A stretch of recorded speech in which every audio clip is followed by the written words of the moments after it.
Mayor of Peterborough the following statement on the situation in Israel and Palestine.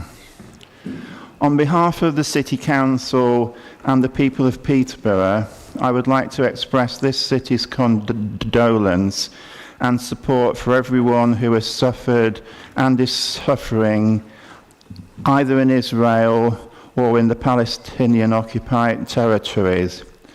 We regard any loss of civilian life as unbearable and as unacceptable. We are going to have a minute's silence, but can I first of all ask any of our party group leaders if they would like to respond? You can have up to 2 minutes for your response, and I can see Councillor Jones and Councillor Harper. Thank you. Thank you, Mr. Mayor, and I'd like to echo the sentiment you've expressed in your statement. In my PT column of this week, I refer to John Donne and his No Man is an Island essay. All death diminishes, for we are involved in mankind, and we should never ask for whom the bell tolls, as one day it will toll for each of us. I also refer to Lord Ricketts, who said recently on Radio 4, military actions do not achieve political objectives. I hope that we, as stakeholders in mankind, will not give up the quest to find lasting peace and security in this deeply troubled region. I also call upon those present for this evening's meeting to show not only restraint, but a little perspective. We are fortunate to live in a tranquil corner of our planet, and whatever our travails, we bear what is going on in Palestine, Ukraine and other trouble spots around the world, which I hope will enable us to put this evening's meeting into a much wider context. Thank you.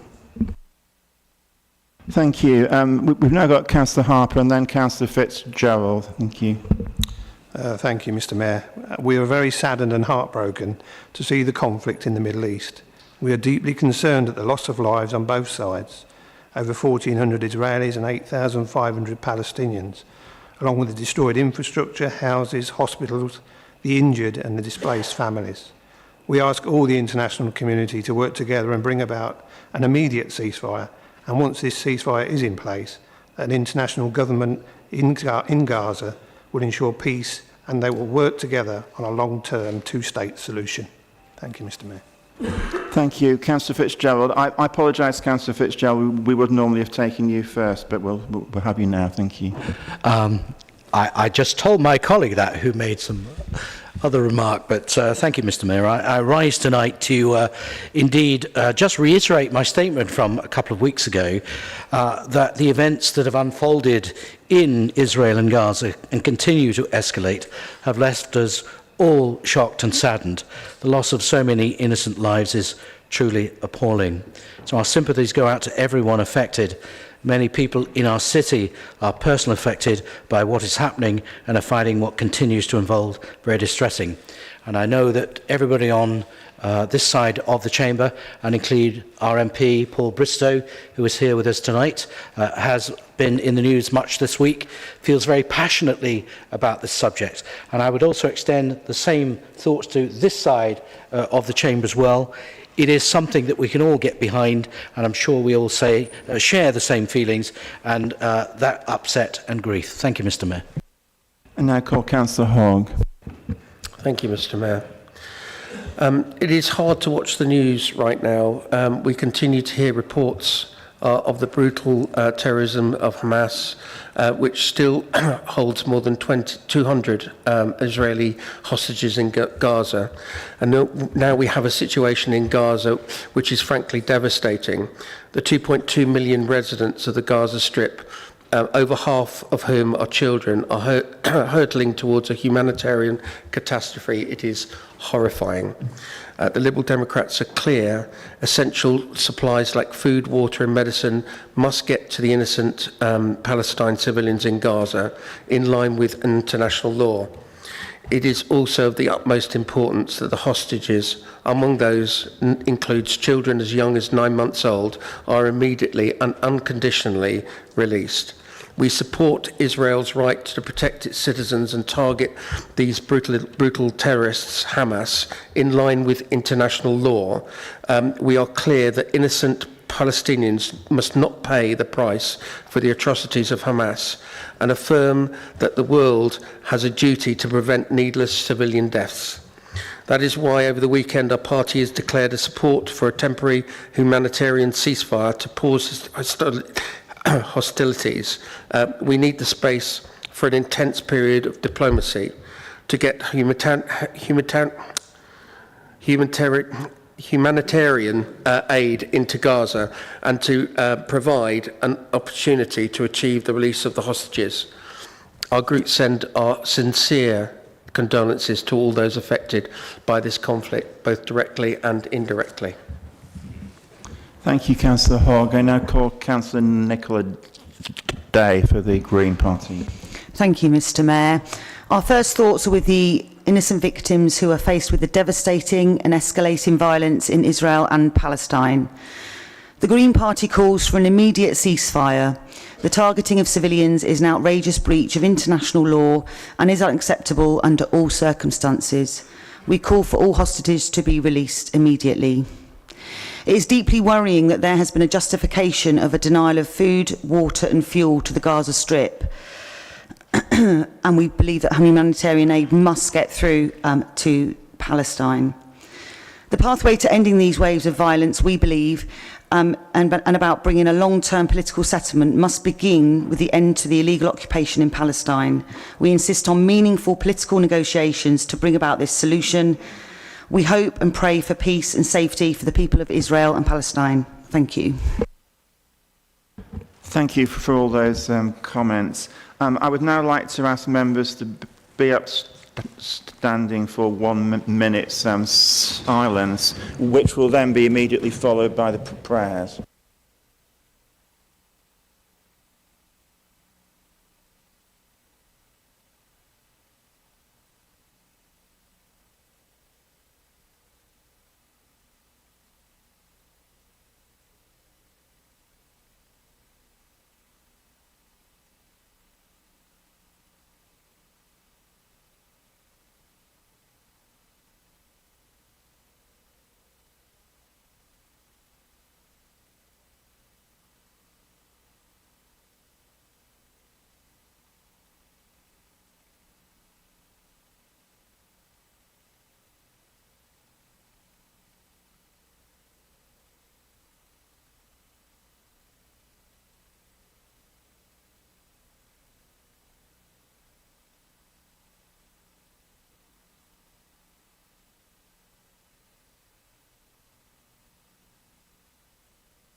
Thank you very much, councillors. I now call upon the Mayor's Chaplain to say the prayers.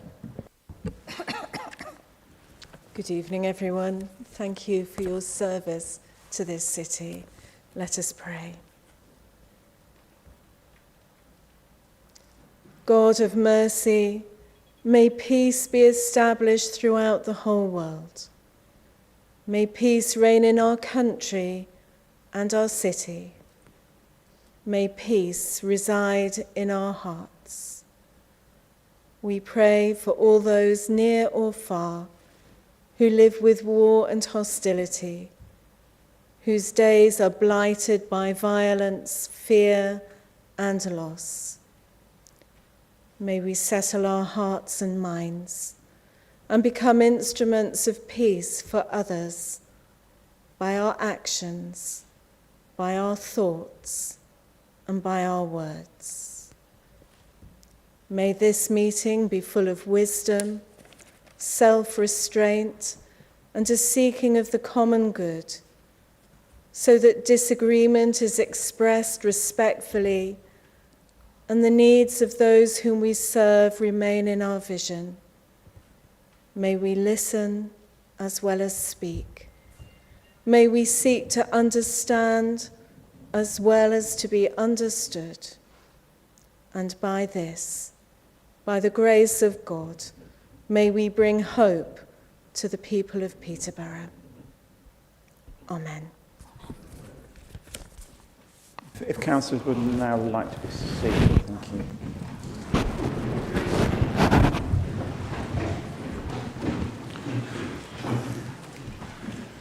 I would like to give a warm welcome to all our councillors, officers who are present, members of the public who are in the council chamber, in the public gallery, in the Burj and Versen room, and also those watching on the live stream. I would now like to hand over to the Head of Constitutional Services to go through some housekeeping points. Thank you. Thank you, Mr Mayor, and through you, can all those present please ensure that all mobile phones are set to silent. In the event of evacuation, please exit through the doors on both sides of the council chamber, following council staff to the assembly point. For those in the public gallery, please follow the officers that are supporting the public gallery area. And for those in the Burj Versen room, also there are council officers in there who will take you to the assembly point. As per normal rules, if you wish to speak, please ensure that you raise your hand and you'll be invited to address the meeting. The Mayor has confirmed that he's happy for members to stand or remain seated when addressing the chamber. All votes will be taken via an electronic voting system. If a recorded vote is requested, this will be taken in the normal way. There is a points document. If you wish to raise a point, please raise the pink document and address the Mayor accordingly, stating which point you are raising. I would like to remind members that this meeting is being live streamed, so please make sure that when you speak you're using your microphone. Finally, as you can see, we have the press in the chamber this evening that will be taking or have been taking photos throughout the evening. Thank you, Mr Mayor.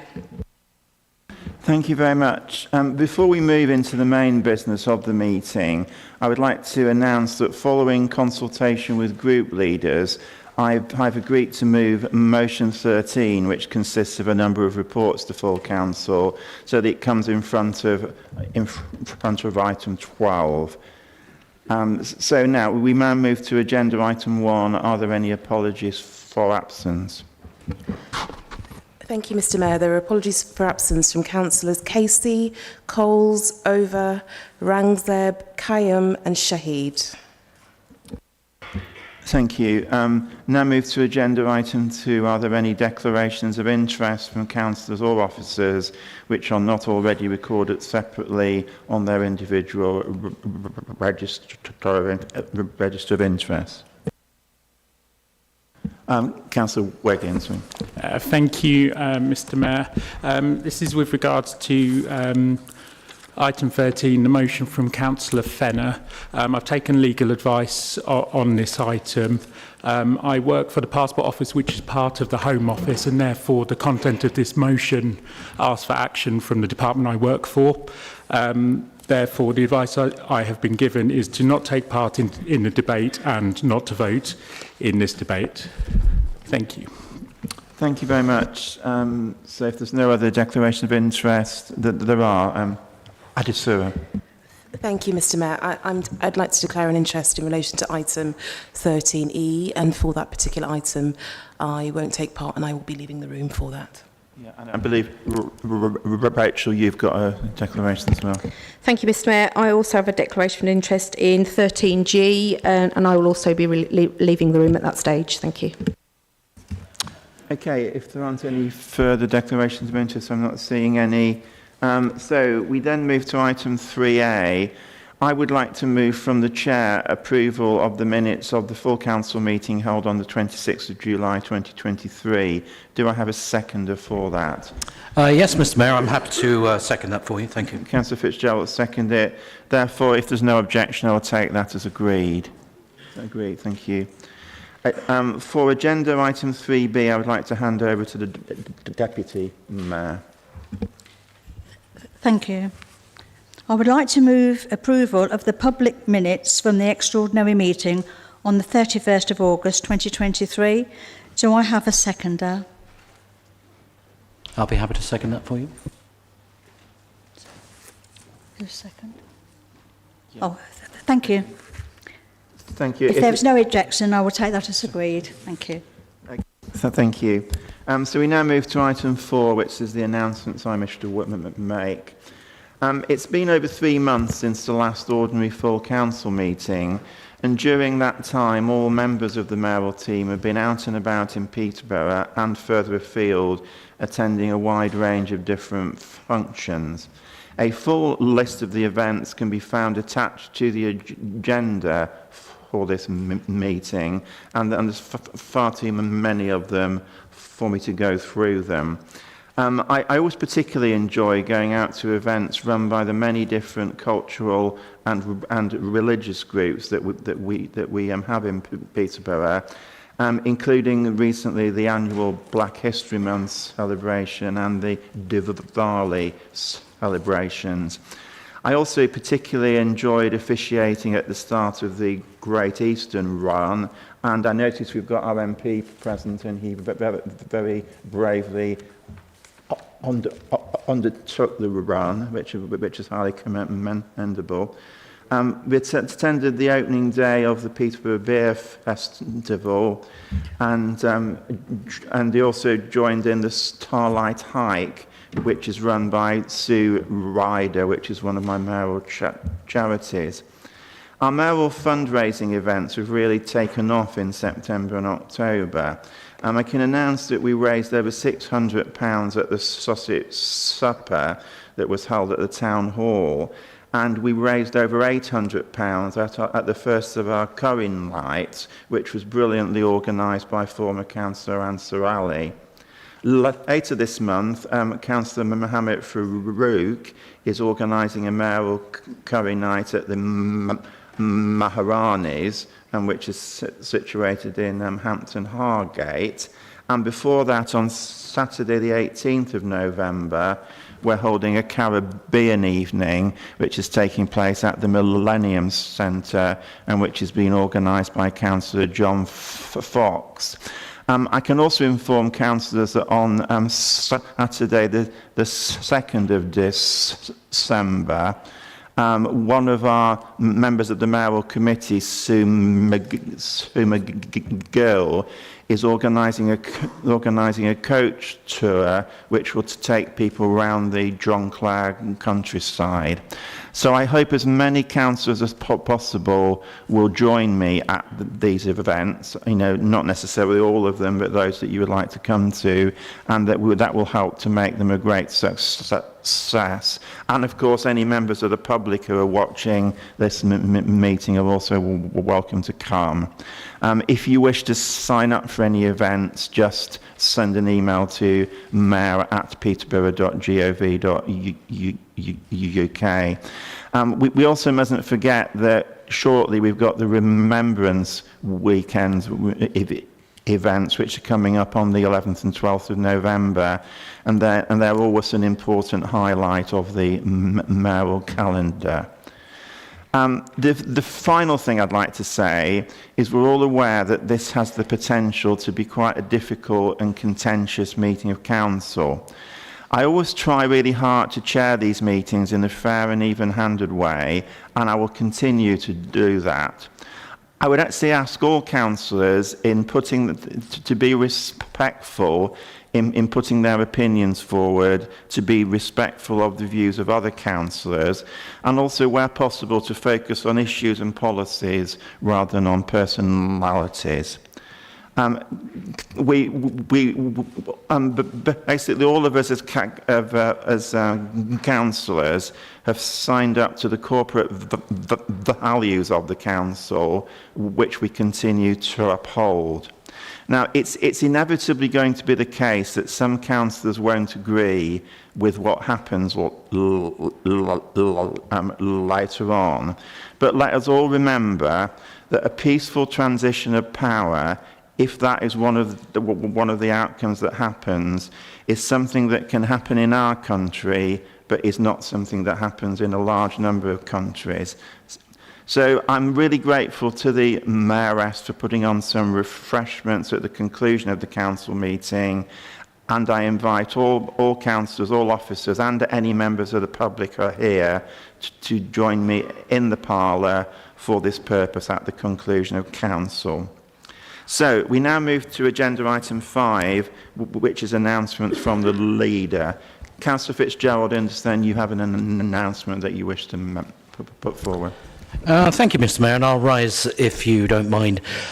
I got here tonight and I'm thinking, is there something going on? It would be great if this many people came to normal council meetings. It would be absolutely marvellous. But then I started to read my opening paragraph, and I've realised why all these people are here. They're here to say goodbye to Dan. Word must have got round that Dan is leaving us from our Democratic and Constitutional Services team, where he's the manager. He's drank something. He's going to Cambridge or somewhere, Cambridge City. So, Mr. Mayor, I'll try and get through as quick as I can. So, he supported the team on the regulatory functions of the council and was recently promoted to Democratic and Constitutional Services Manager. That's where it all went wrong, probably. I know Dan is respected and held in high regard from all members in the chamber, and he will be sadly missed. So, Dan, we genuinely wish you all the very best, and I'm sure that comes from all the members here. Give me a little round of applause, actually, folks. 2 weeks ago, I joined business leaders, politicians, community leaders and others from across the city for the annual Opportunity Peterborough Bondholders Dinner at our beautiful cathedral. And no, I didn't pay for me dinner, just so get that one out. It was a great event, as always. Fantastic to see so much passion and enthusiasm in the room for our city and all that we continue to strive for and achieve. As usual, I was asked to give a speech, and I spoke about the investment that this Conservative administration, with the support of our MP, Paul Bristow and Shailesh Vara, who were both in the room that evening, have attracted in the past year, and the many exciting projects which are now underway. In the last year alone, over £80 million worth of government investment has been secured for projects such as the Station Quarter. Probably you've all seen the cheque, and the redevelopment there, and the pedestrian bridge over the Nene at Fletton Quays. This is being matched by private investors keen to benefit from our growth. It's easy to see why, as we are a pro-growth city. For how much longer, I don't know. But we are the second fastest growing city in the country and the second best place to come and invest, according to PwC. This Conservative administration is delivering on its manifesto pledges to prosper and grow the city, and there's plenty of evidence to support that. What will be interesting is what others think they'll do. There are so many examples of Peterborough leading the way, and this is starting to be showcased on a national level. I'm pleased to share that our Station Quarter redevelopment project will be used as a Levelling Up Fund case study by DLUC. It's great news that this exciting project for our city will be used as an example of how local authorities are best using the funding to kickstart much needed redevelopment. Then in a couple of weeks' time, our officers will be attending a Love Local Government event in London to celebrate the creative work that is taking place across local government in the face of unprecedented challenges. I'm also delighted to say that 2 officers from our Housing Needs team have been shortlisted for the Housing Occupational Therapist of the Year accolade at this year's National Housing Awards. Megan English-Stevens and Ella Evans have been shortlisted for the award, which recognises occupational therapists who demonstrated the ability to transform people's lives, to overcome adversity and contributed to the advancement of the sector. In addition to their community occupational therapy role with adult social care, Megan and Ella also work within our housing needs team, ensuring effective and efficient access to suitable social rented housing to families in housing need. Their team leader describes Ella and Megan as a great collaboration. So I'm really proud of them. Let's give them a round of applause actually as well, folks, because that's really good news. So, Mr. Mayor, I hope you'll indulge me in a few extra seconds through the applause. So I'm really proud of the work we do to support people who need accommodation and those already in housing who have specific requests. And I know our teams go above, beyond all the time. It's great that work is being recognised. So I'd like to wish Ella and Megan all the best ahead of that awards ceremony, which takes place on December the 5th at the National Football Museum in Manchester. Perhaps they can have a bit of a kickabout. Keep your uppy job. Before they go for the awards.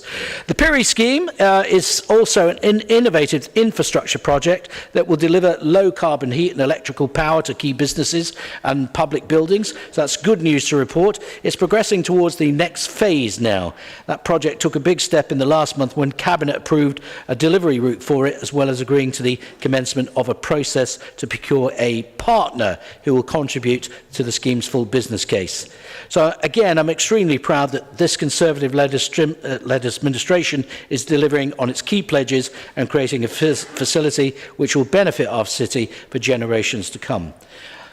We'll also soon be sharing information about our budget simulator, which was the brainchild of the Mayor, of course, although thank the comms team for taking that Councillor forward. Fitzgerald, you now have concluded your time, but given the fact you're getting such a lot of applause, I will allow you a little bit extra. I am skipping bits. I am going to blame Amanda, which I tell her, please time this, and we talk about it, but always end up being longer.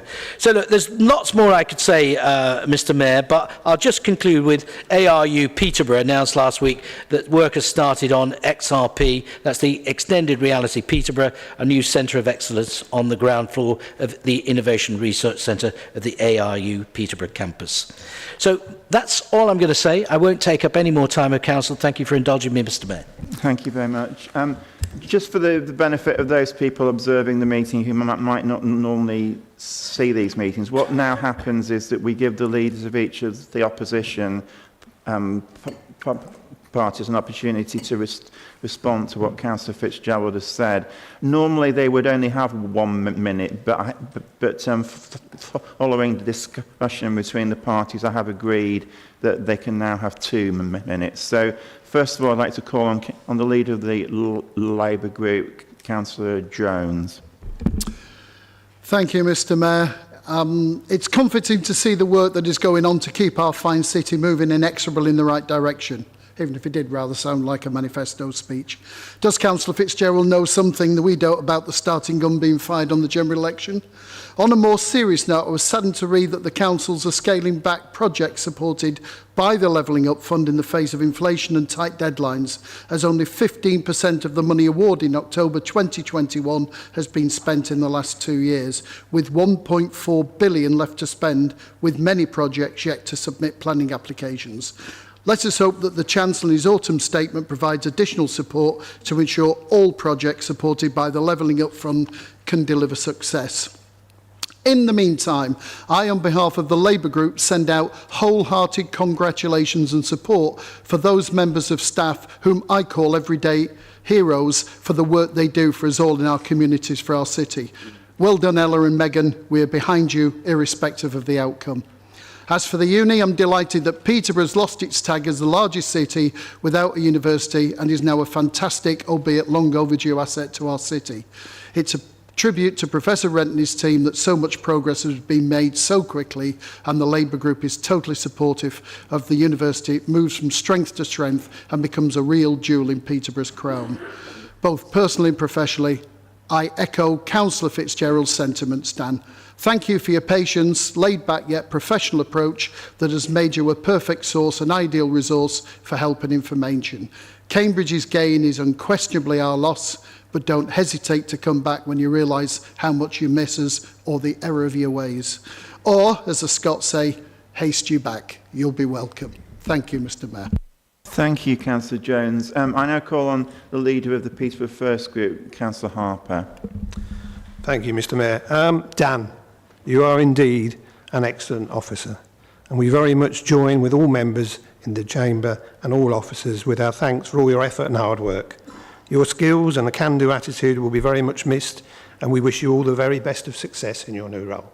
Well done, Dan. Well done too to Megan and Ella. We wish you all the very best of luck at the award ceremony. You deserve the highest recognition for your great work, so good luck.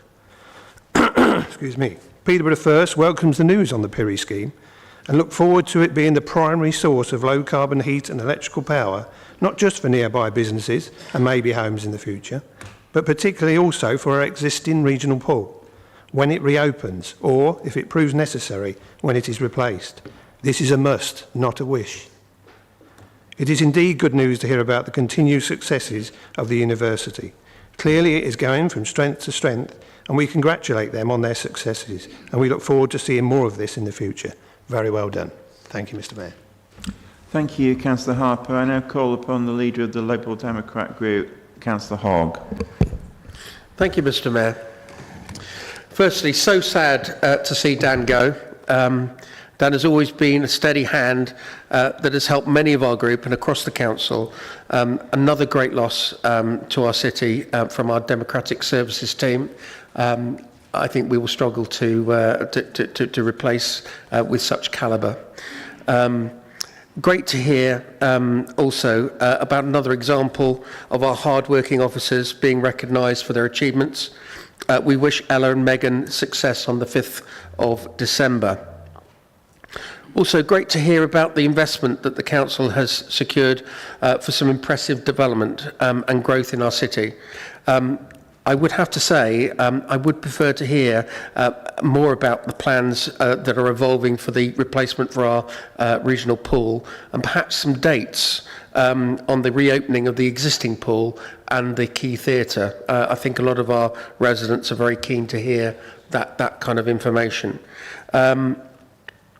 I would also like to continue to look at, with interest, on the progression of the PIRI scheme and its viability.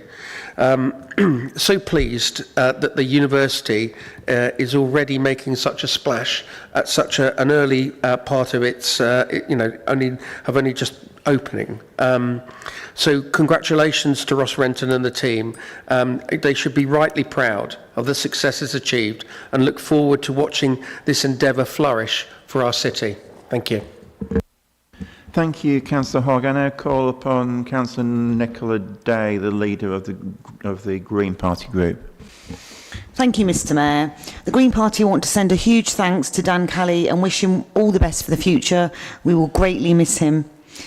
Congratulations go also to our officers from the Housing Needs team for winning the Housing Occupational Therapist of the Year awards. Your contribution to transforming local people's lives is outstanding. As Greens, we are very interested in the PIRI project and its capacity to plug into renewable sources of energy in the future, and we'll be keeping an eye on the scheme as it develops. We also agree that the regional pool and a solution for it must be found. A city our size must have a regional pool.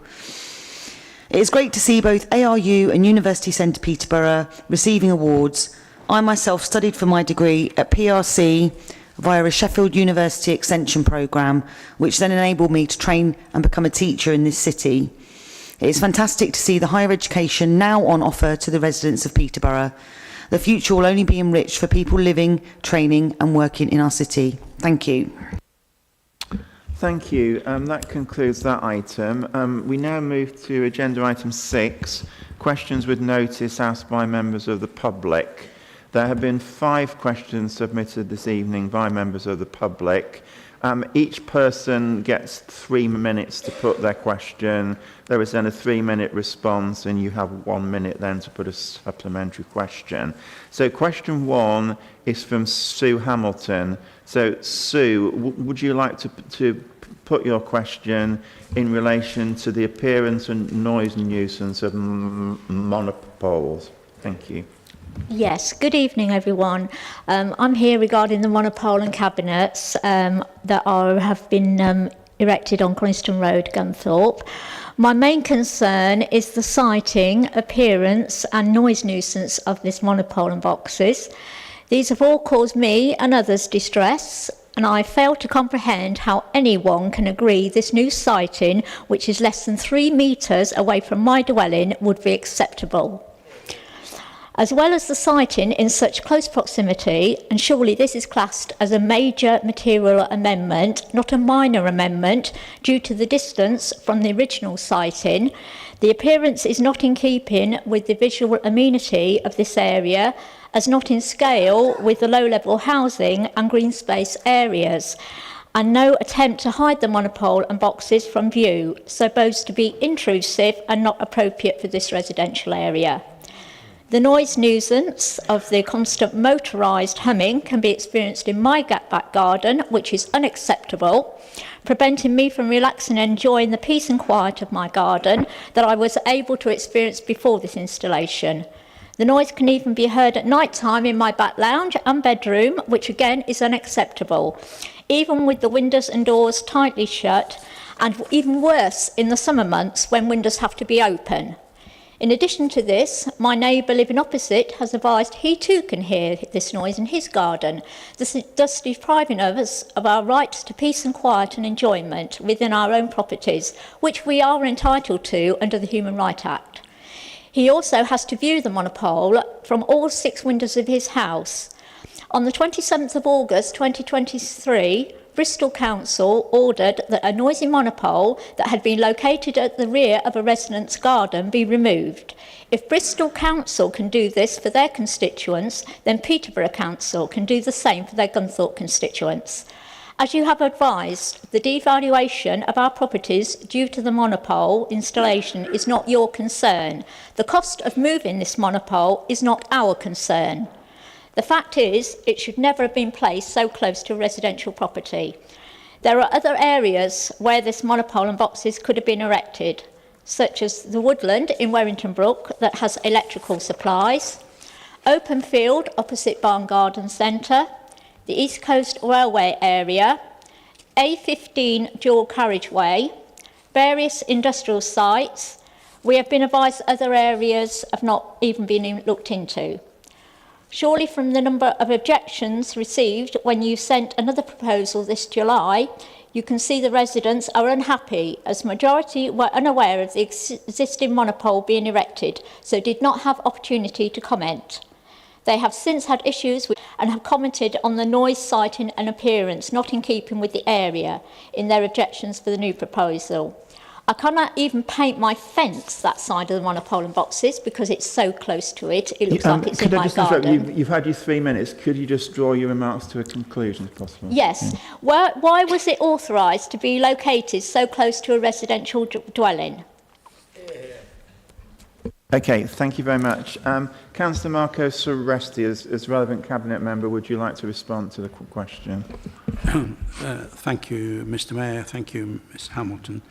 Well, a number of investigations have been carried out into the erection of the telecommunications mast at Coniston Avenue, both by the planning enforcement team through the council's formal complaints procedure and by the local government ombudsman, who determined not to investigate the matter. These investigations confirm that the council had acted properly in following planning legislation and in how it assessed both the original application and the changes to the proposed location, which was submitted as a minor amendment. The revised site layout plan was made available on the council's online planning register since the 17th of October 2023. Site visits were made to the site during the assessment of the application and following its erection. The telecommunications cabinets are permitted developments. That means that the council cannot control the location of their installation. Nevertheless, such cabinets do not normally issue noise to a level that would disturb residential property amenity. Local residents have been advised to contact the Radio and Television Interference Service, who are the national body that investigates problems in receiving domestic TV services. As the mast has been lawfully erected, the council does not have the grounds to seek its removal. The government is committed to ensuring that there is a good coverage of mobile phone signal across the country and that it is updated to meet the latest technology such as 5G. Thank you. Thank you very much for Councillor Surresti. Sue, you've now got an opportunity if you want to put a supplementary question. Would you like to put one? Okay. Pauline Hinchcliffe, who will be speaking, she will be mentioning about a supporting information document, a 30-page information document.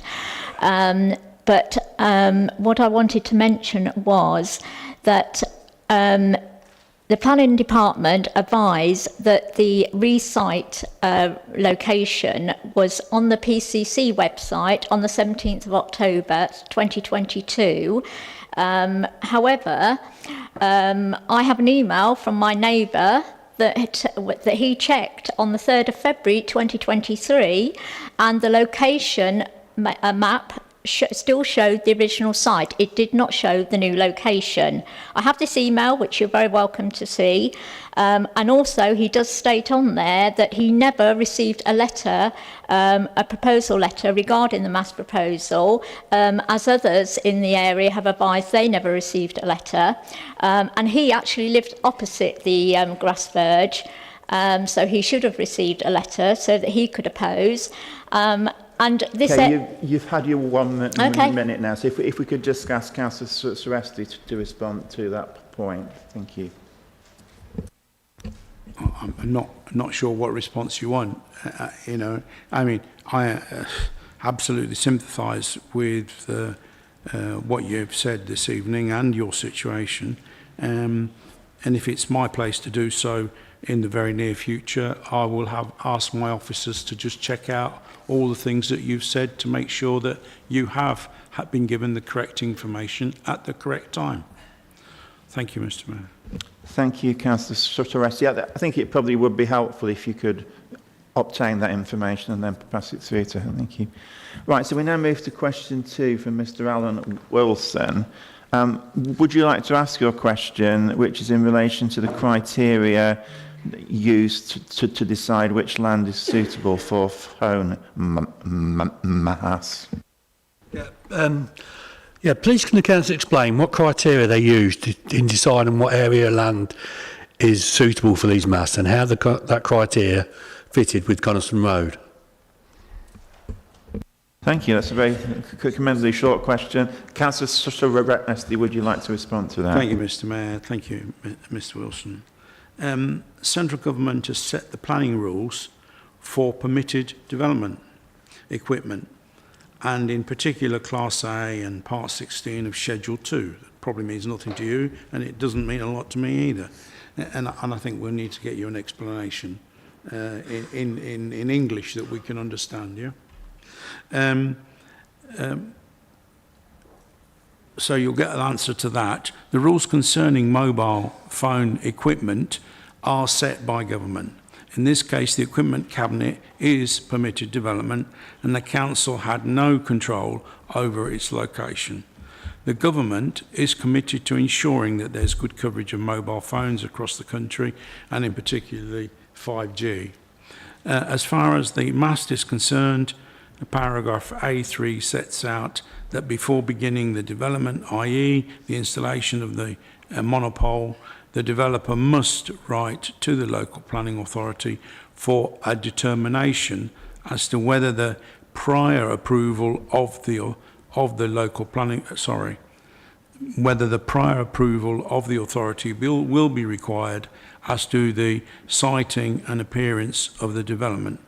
This means that the only issues that the planning authority was allowed to consider were the appearance and siting. The officer's report considered the visual impact and as well as resident amenity and concluded that the impact would be acceptable, having also carried out public consultation before determining the application. Thank you, Councillor Suresti. Mr. Wilson, do you have a supplementary question that you would like to put? Yeah, I'd like to know how they considered a mast in an area full of bungalows was not have no impact on the area. Thank you, Councillor Suresti. Thank you.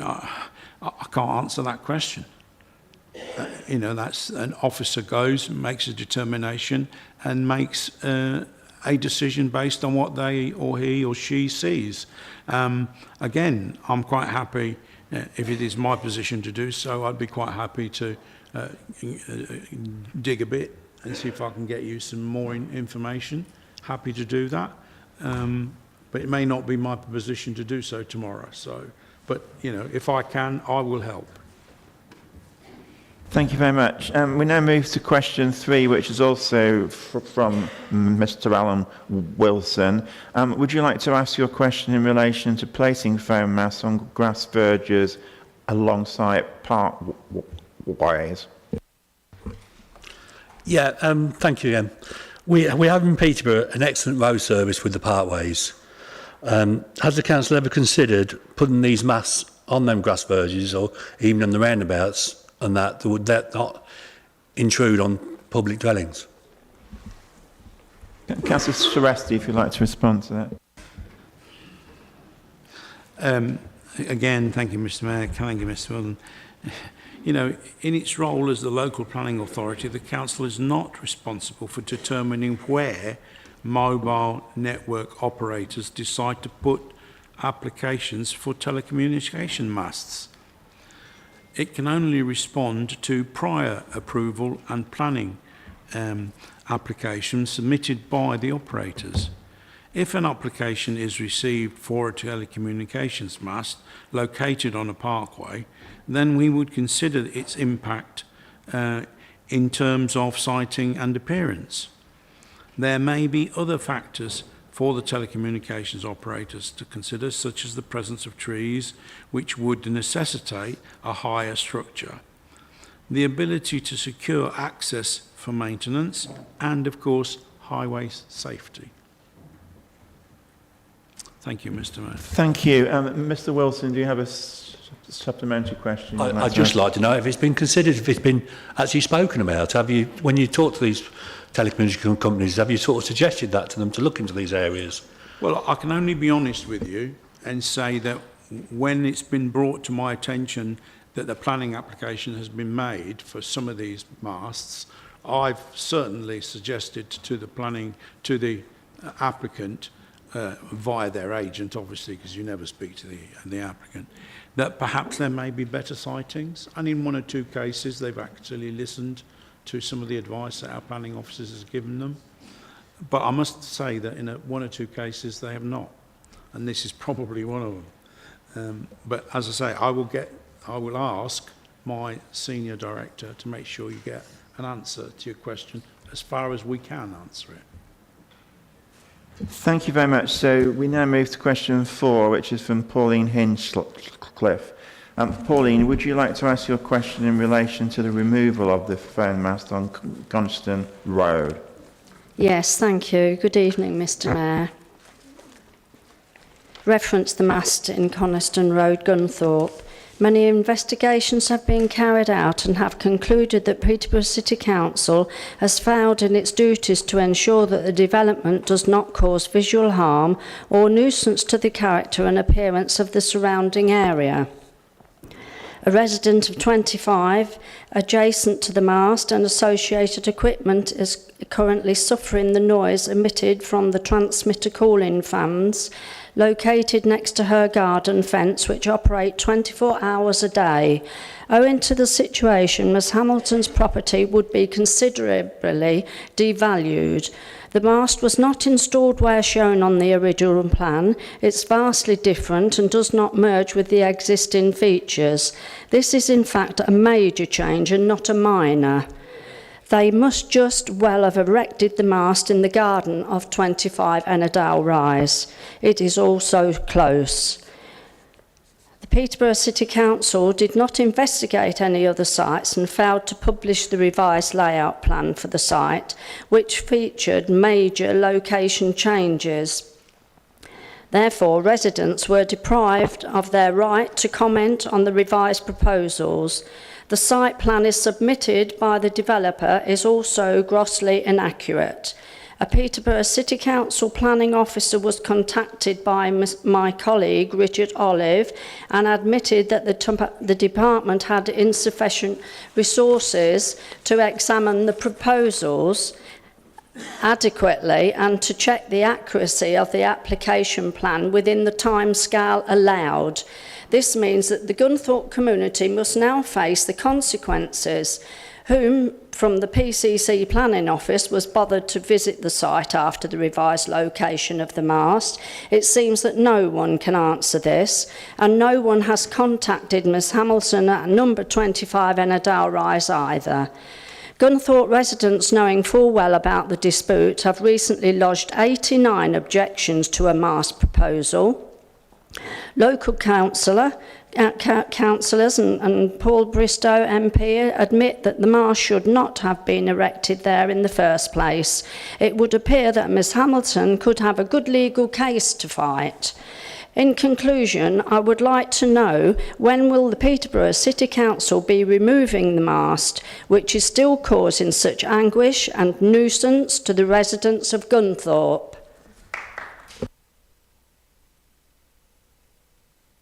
Okay, thank you. Councillor Marcos Soresti, would you like to respond to that question? Thank you, Mr. Mayor. Thank you, Mrs. Hinchcliffe. There is no point in me going through the litany that you've heard already. What I would be happy to do, and our senior officer is sitting here, so he's going to hear what I'm about to say. What I would be happy to do is to just get the whole thing looked at then, and see if there is something we can do about it. From the answers I've got, there's nothing we can do about it. But, let's have a look. Let's have a look again. Let's make sure you've been given the information when you should have been given it in a timely way and in a way that you can understand it. There's no point in people giving you information which you can't understand. So, let's look at that. We know we've got a problem. I absolutely sympathise. I can't say any more than that. We will do it. It will get done. And if somebody doesn't contact you very shortly, please contact me personally, irrespective of what may happen this evening. Yeah. Thank you. Thank you, Councillor Soresti. Pauline, do you have a supplementary question?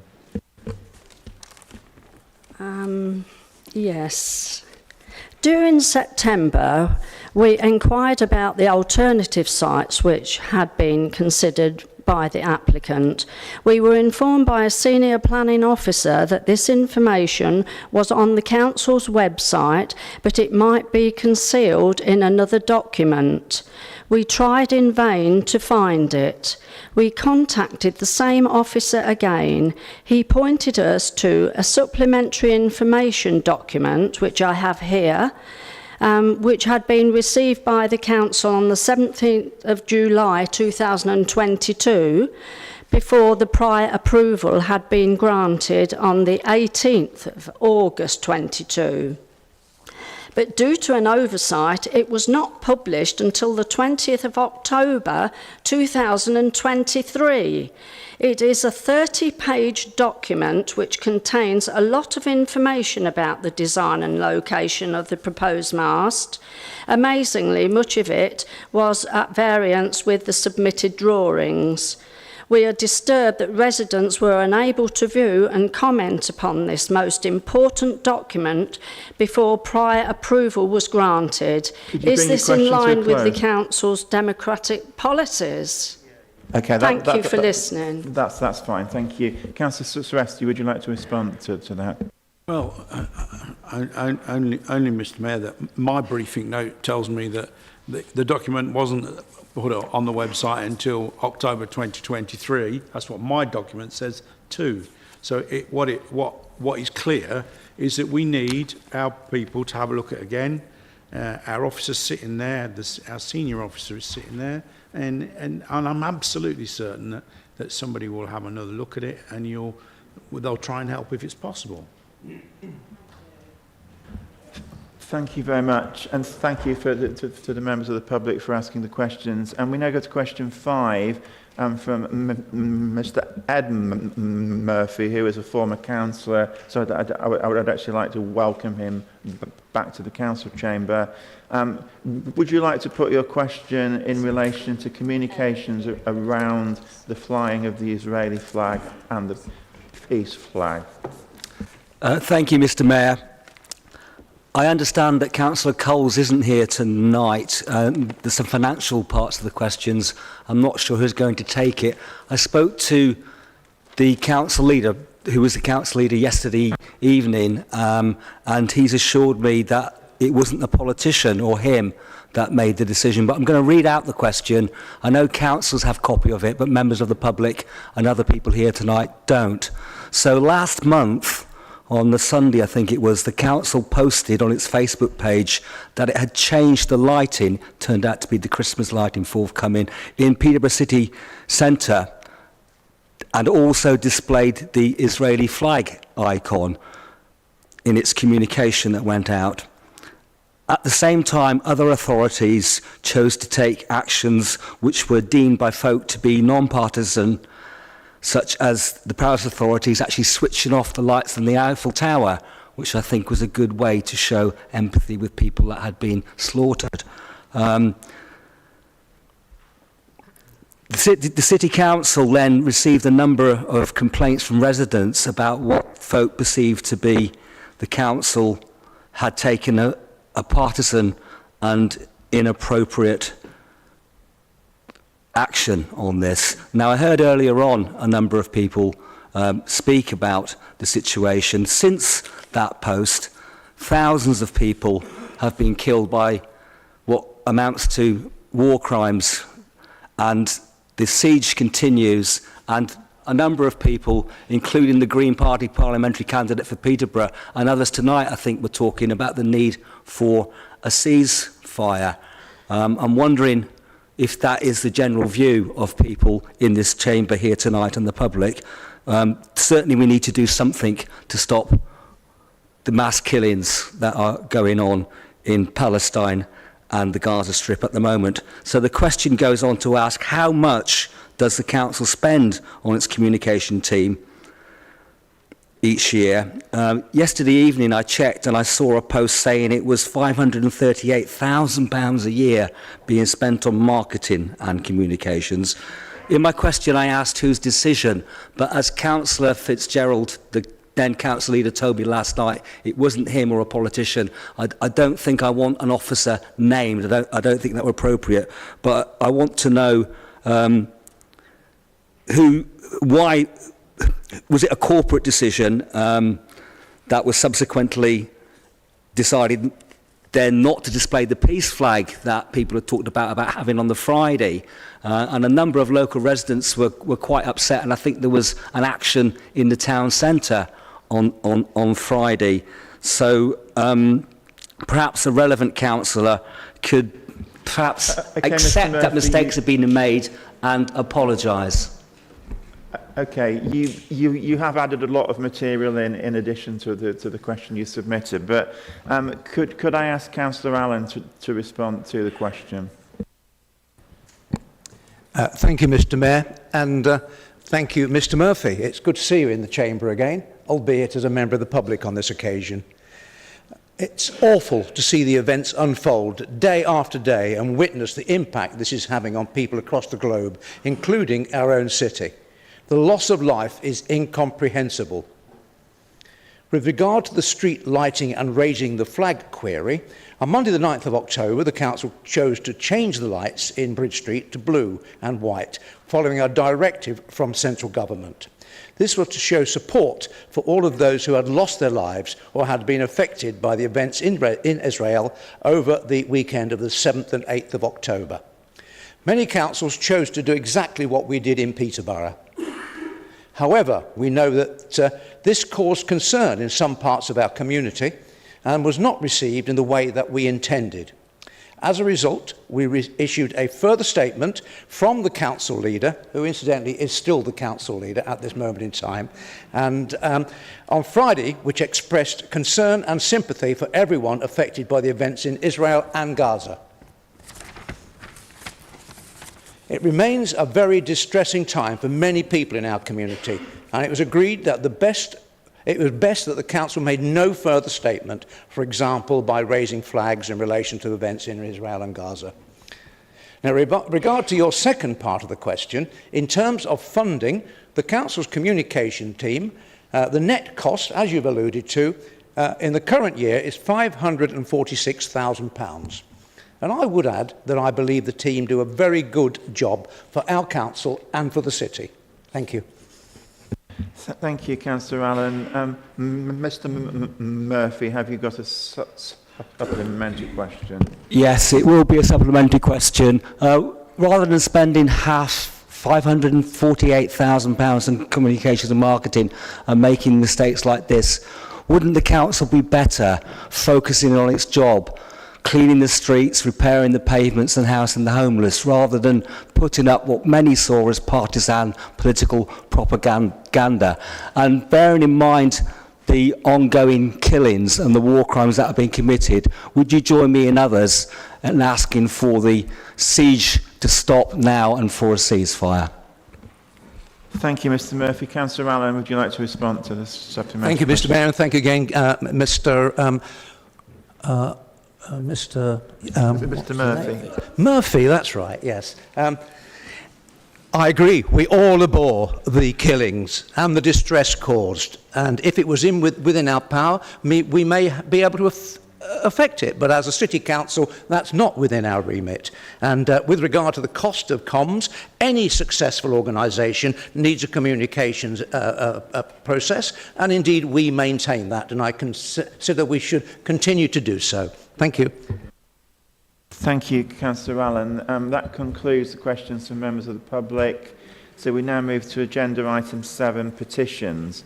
Those presenting petitions this evening will have up to 1 minute to actually outline their request. So are there any petitions from members of the public? I'm not seeing any from members of the public who are here. Thank you. So are there any petitions from councillors? And I call Councillor Hussain.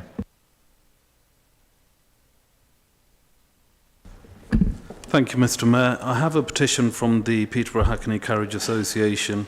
Due to the difficulties they've faced over the last few years, cost of living, fuel crisis, etc., it's had a drastic impact on their taxi trade. So the Hackney Association are asking for an increase to the age limit of their vehicles by 3 years. This falls in line with government directive of increase in diesel petrol bans till 2035. There's about 20% of the current Hackney vehicles will be out of commission in the next, in a number of months.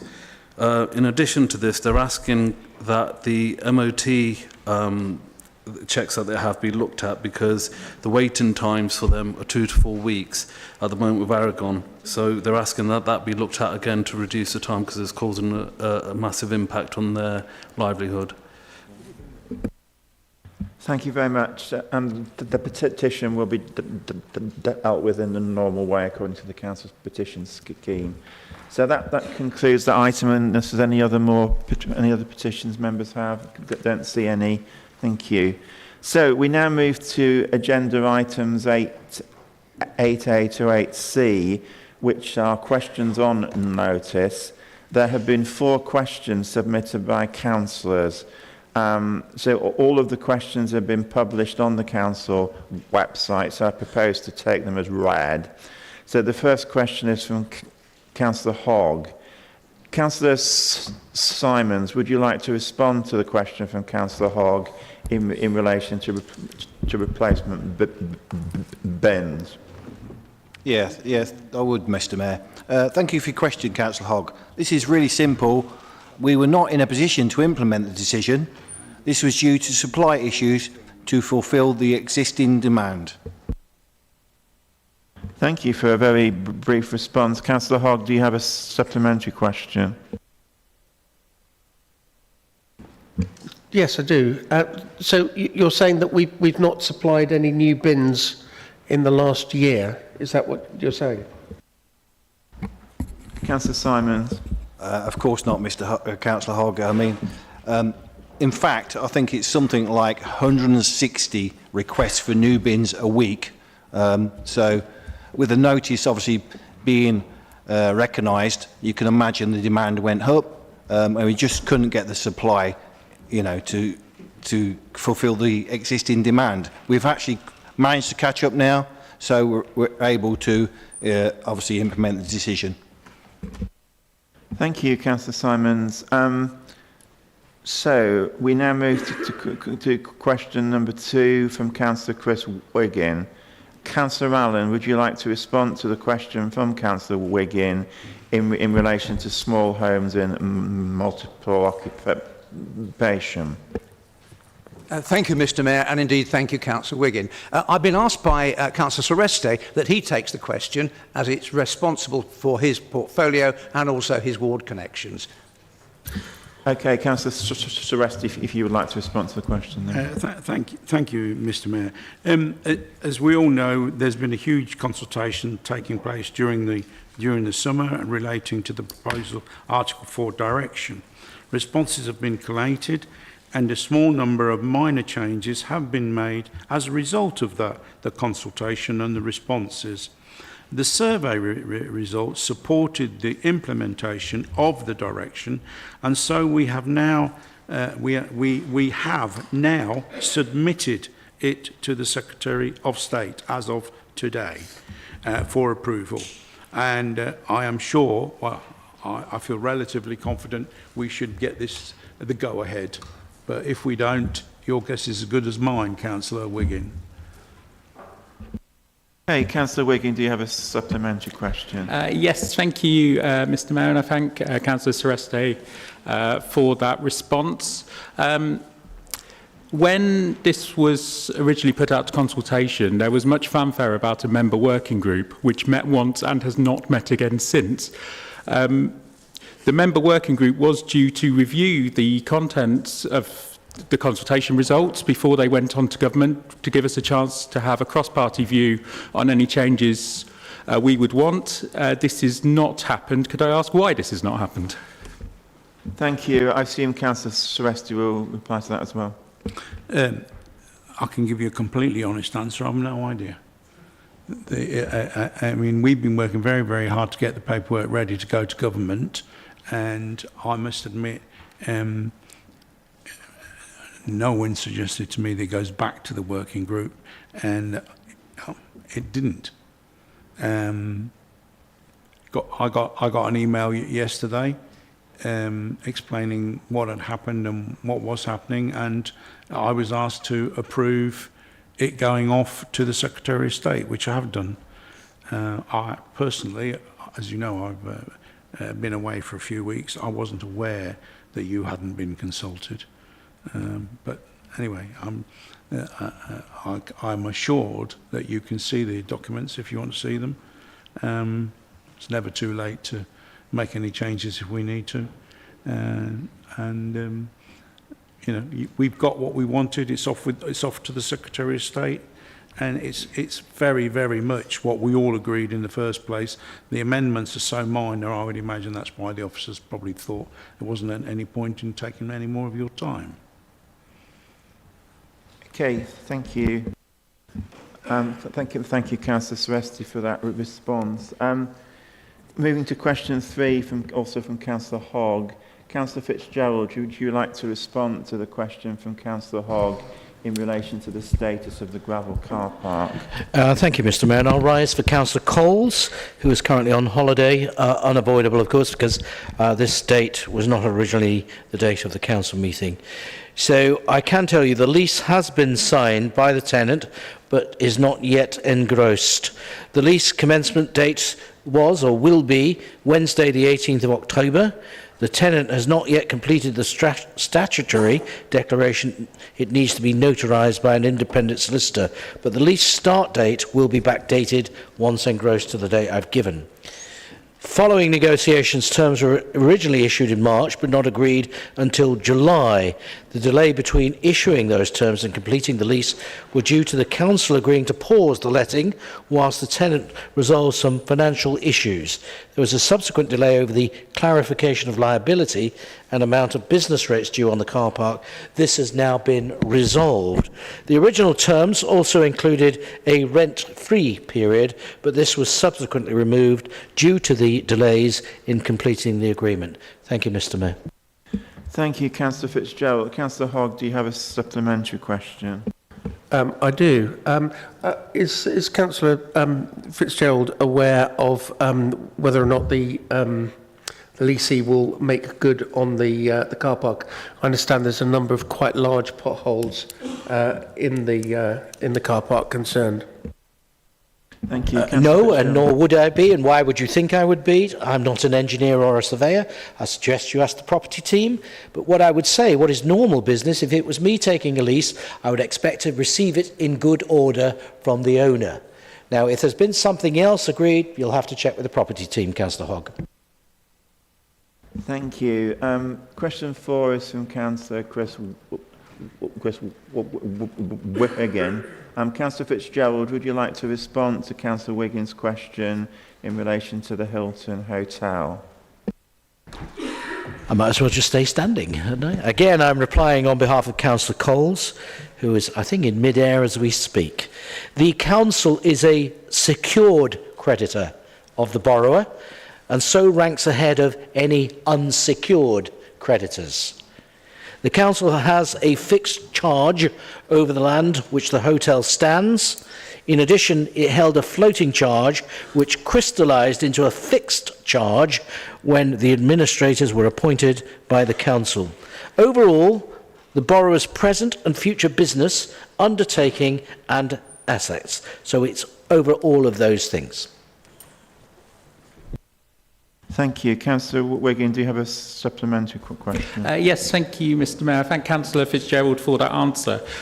Could he just confirm in simpler words for those of us that aren't quite as into the details of large borrowing, how likely are we to get all our money back, and are we sure that any future contracts we enter into will have sufficient due diligence? Thank you. Well, I would respectfully say to you in the first place that this council gave full due diligence to this agreement at the time. To suggest otherwise is a slight on the officers, let alone the council. So look, the best person to talk to is that lady over there, Cecilia Booth, who will give you all the answers to the questions you raised. What I would say to you is what I'm repeating: we have security on the property. And I think I've made it publicly clear that we intend, with officers, to see the hotel built, delivered and make a profit. That is the aim and ambition of this council. It hasn't changed. Thank you, Councillor Fitzgerald. We now move to item 8D, questions on notice to the members of the to our representatives on the combined authority. We've had one question submitted, which is from Councillor Hogg. Councillor Fitzgerald, would you like to respond to the question from Councillor Hogg in relation to the local transport and connectivity plan?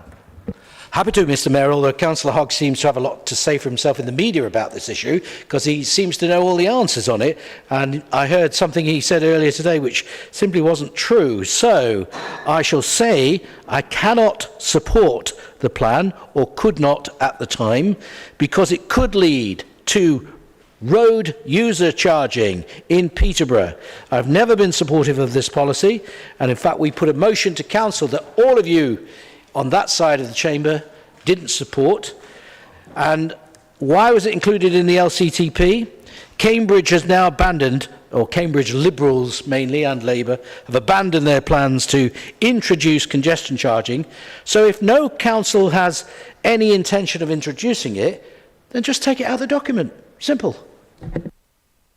Thank you, Councillor Fitzgerald. Councillor Hogg, do you have a supplementary question? I'd just like to ask, what steps you took to have those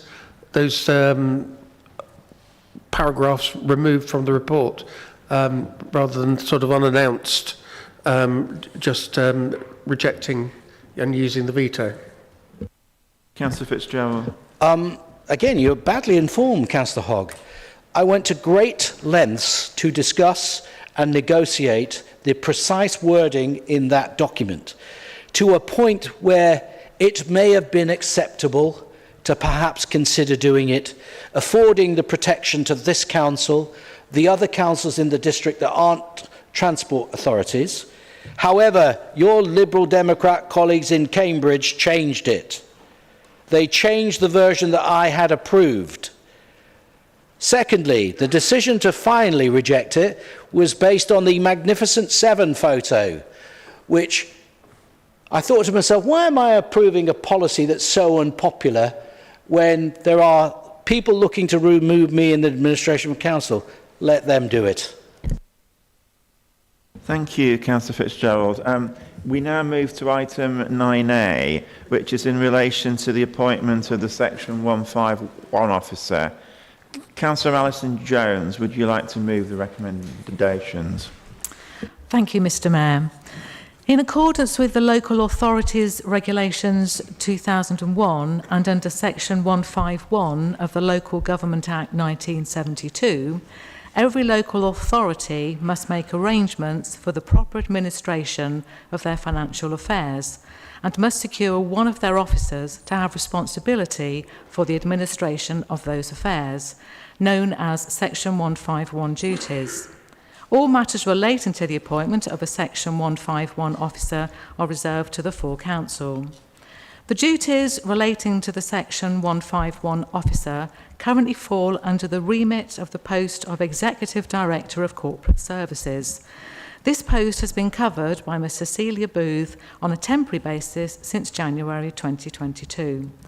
Following the meeting on the 24th of October 2023, the Council's Employment Committee have recommended that full Council appoint Ms Booth to a permanent position for the role of Executive Director of Corporate Services and Section 151 Officer. Ms Booth qualified with the Chartered Institute of Public Finance and Accountancy in 1998. She has gained a vast amount of knowledge and experience working with a number of senior finances roles, more recently in local authority interim roles. Prior to Peterborough City Council, Ms Booth's last role was at the City of London Police, where she worked as a Chief Operating and Chief Financial Officer. This report is presented to you with the request that you formally appoint Ms Booth to the permanent role of Executive Director of Corporate Services and that she undertakes the Section 151 officer duties on behalf of the Council. Thank you, Mr Mayor. Thank you very much. Councillor Jackie Allen, will you second the recommendation and either speak now or reserve your right to speak later? Thank you, Mr Mayor. I'd like to second the recommendation and speak now, please. That's fine. Yeah. So it's always reassuring to see our corporate leadership team recruit from an interim to a permanent member of staff, and I know Cecilia is welcomed by our group, and well done. Thank you. Are there any other speakers, or can I take that as been agreed? It's agreed. Thank you very much. So I'd also like to congratulate Cecilia on being appointed. So we now move to agenda item 10, which is in relation to the record of executive decisions, which can be found on page 47 to 56 of your agenda pack. The leader will introduce this item, and any questions will be answered by him unless he chooses to refer it to another member. I would like to remind councillors that they should ask questions on the decisions in the reports, and all questions should be relevant to the decision. Should I feel that any preamble is unreasonably long, I will instruct councillors to immediately ask their question. Can members please note that once I've moved on, questions will not be then accepted from previous pages. So, Councillor Fitzgerald, could I call on you to introduce this item? Yes, Mr Mayor, I shall just say that please proceed and take pages as they're read, and as you said, will either be me or somebody else. Thank you. Okay, so the first page is page 47. Any questions on page 47? Move to page 48. Move to page 49. Move to page 50. Councillor Hogg. Thank you, Mr Mayor. This is about the decision of the disposal of Dickens Street and Wellington Street car parks. I note from the documentation that goes with this, the site of Dickens Street also includes the car park for the Millennium Centre for that area. So by disposing of this car park, that would rob the Millennium Centre of their car park. Can someone please explain why that is being disposed of when we have a functioning community centre there? Again, I'll reply for Councillor Coles. I think Councillor Hogg's got that wrong. The two things are separate. They're not the same property. So there's an area of land that is currently, that Lidl own, I believe, and the other bit belonging to the Millennium Centre, am I right, is not for sale, okay? Well, that's not what the paperwork says. Well, there is car parking for the Millennium Centre separate. But again, I think it's probably, if it's not gone through FSWG, I would ask you to check the detail with Simon Lewis. Okay, I have done, but yes. Okay. You can ask a supplementary question if you want to. My cabinet member here is telling me no, it's not. So there we go. Oh, okay, right. So is there any other questions on page 50? No. Move on then on to the individual cabinet member decisions on page 51.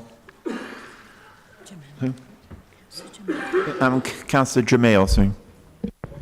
Thank you, Mr. Mayor. It relates to the cabinet decision regarding the Citizens Advice Bureau grant. Do we know, in giving this money, whether there will be a physical presence by the Citizens Advice Bureau? Because at the moment it's just on telephone. So do you know with this money, would they be looking to reopen? I don't personally know, but I'm sure that Councillor Fitzgerald will enlighten us on that. My accomplished friend on my left here knows the answer. Which accomplished friend is it? On my left. Okay. Right. My immediate left. He has so many accomplished friends, you see. As I understand it, Councillor Jamil, the direction of travel is to have a physical presence by the Citizens Advice Bureau in the library location. I think it has been online for some time, too long in my opinion, and let's check out whether the physical presence will be accelerated, which is something I would encourage. Thank you. Thank you. Is there any other questions on that page? Move to page 52. Nothing on that. Page 53. Don't see anybody. Page 54.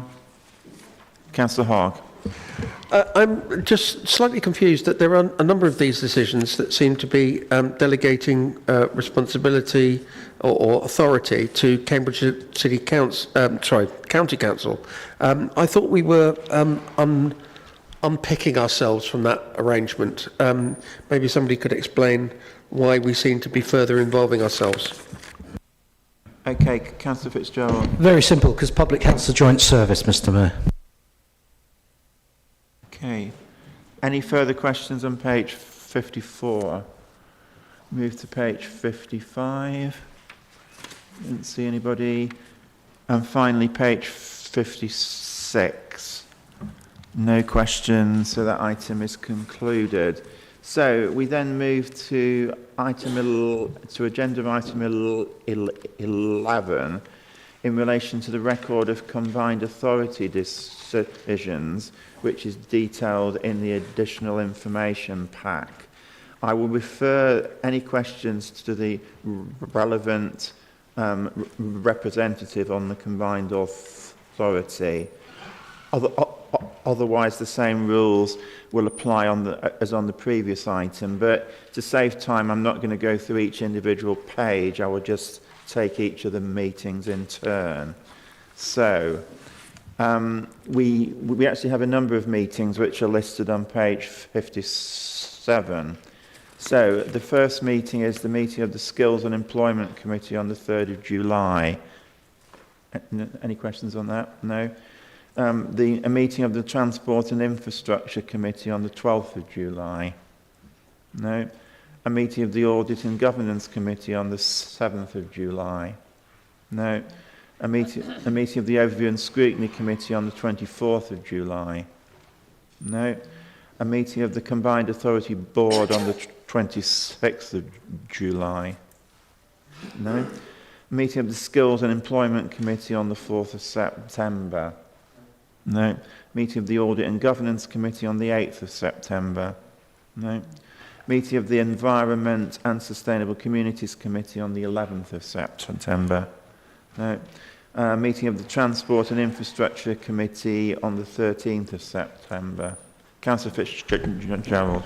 Thank you, Mr. Mayor. I'd just like some clarification from the member on that Transport Committee, Councillor Nigel Simons, and it relates to the Combined Authority meeting held here in this Council chamber, where I did vote down the LCTP, and in an act of petulant behaviour, the Combined Authority Mayor, Dr Nick Johnson for Labour, then withheld £200,000 worth of funding from this council. Not his money, government money that is passported through Councillor Fitzgerald, there is a question. There is a question in relation to the Transport and Infrastructure Yes, it is. Committee, It is. Because in that meeting, Mr Mayor, it was stated that the drawdown of the £200,000 was discussed at that meeting of the Transport and Infrastructure Committee, where the committee said that it was reliant on the LCTP passing. Councillor Simons, is that your recollection of that meeting, or was that fabricated? Okay, Councillor Simons, would you like to respond to that question? I believe it's fabrication. Okay, thank you very much. I think Councillor Fitzgerald, he said it was fabrication. That's not necessarily the same as lies, but okay. Right, so we've now got the Overview and Scrutiny Committee on the 18th of September. Any questions on that? The Combined Authority Board on the 20th of September. Councillor Hogg. Just continuing the questioning regarding the LTCP plan, you've just alluded to the fact that you took the decision because of a newspaper article with a picture of the Magnificent Seven. So are you suggesting that you took this this decision as a fit of pique, or was it that you felt that you were basically putting Peterborough's interests first? Mr Mayor, I'm sorry, I don't understand what that question is about and how it relates to the Transport and Infrastructure Committee, which is what we're talking about. No, so we've now moved. Sorry, let me just clarify. Sorry, we've now moved to the meeting of the Combined Authority Board on the 20th of September, which is where the incident happened that is being referred to. Fine, thank you very much. Can I repeat that, Councillor Hogg? Yeah, would you like to repeat the question? You want the question again? So earlier you described that the reason that you changed your mind at the last minute was the publication of a picture of the Peterborough First Magnificent Seven. So are you suggesting that was a fit of pique, that you decided that you were going to just throw the toys out? Is that no, to be clear, Councillor Hogg, that's also almost incidental. But the material change, as I've already stated, was that your colleagues in the County Council in Cambridge changed my agreed text. That's why I didn't vote for it. Okay, Councillor Wiggin, if you've got a quick question on that committee. Thank you. My understanding was that regardless of what the local transport and connectivity plan said, that the Combined Authority did not have the power to introduce any kind of road charging in Peterborough. So is the leader therefore misleading us that that's a reason to vote against the plan because we have the ultimate power in this chamber? Whilst the Conservatives are in charge, whether it's the end tonight or tomorrow, whenever, we voted against congestion charging in this city. That LCTP document says we shall look to introduce fiscal measures, sorry, you mean congestion charging, and other punitive fiscal measures. If another or administration is here, if you've approved a policy, then it's established in principle that you can then enact that policy. And I don't believe the Liberals would not introduce congestion charging if they thought they could. Well, I don't believe you. I'm sorry, I don't believe you, and I don't believe Labour either.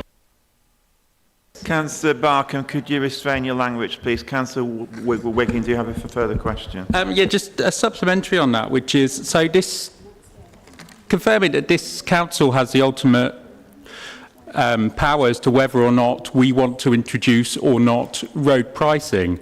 I believe of all the political groups, all but one have said they would not do that. So is our word on that not enough for the leader who's supposed to represent the entire city and council of 60 members when he only has 23 behind him?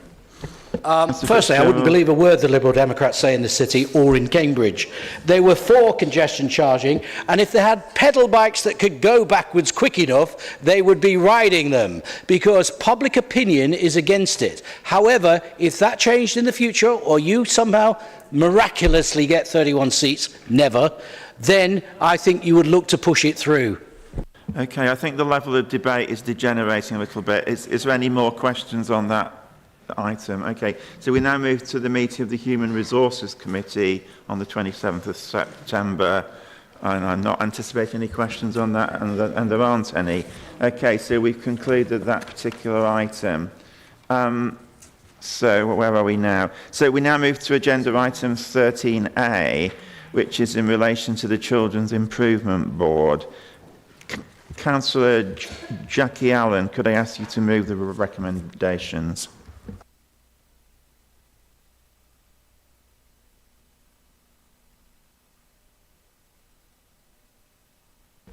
I'm sorry, Mr. Mayor. I haven't been given anything. Am I supposed to read something out here? We understand that you're moving I haven't been sent anything, so yeah, I'm happy to move the motion. Move as written. You'd like to move it formally then? Okay, yeah. Okay, I understand that Councillor Ayres is going to second it. So would you like to second it and speak now, or would you like to reserve your right to speak later? Yes, I'm very happy to second this, and would reserve my right to speak. Okay, thank you. Are there any other speakers, or can we assume it's agreed? Thank you. That's agreed then. Thank you. So we now move to agenda item 13B, which is in relation to changes to the Leaders Scheme of Delegations. Councillor Fitzgerald, would you like to move this proposal? Thank you, Mr. Mayor. I am happy to move this as detailed in the papers before us tonight.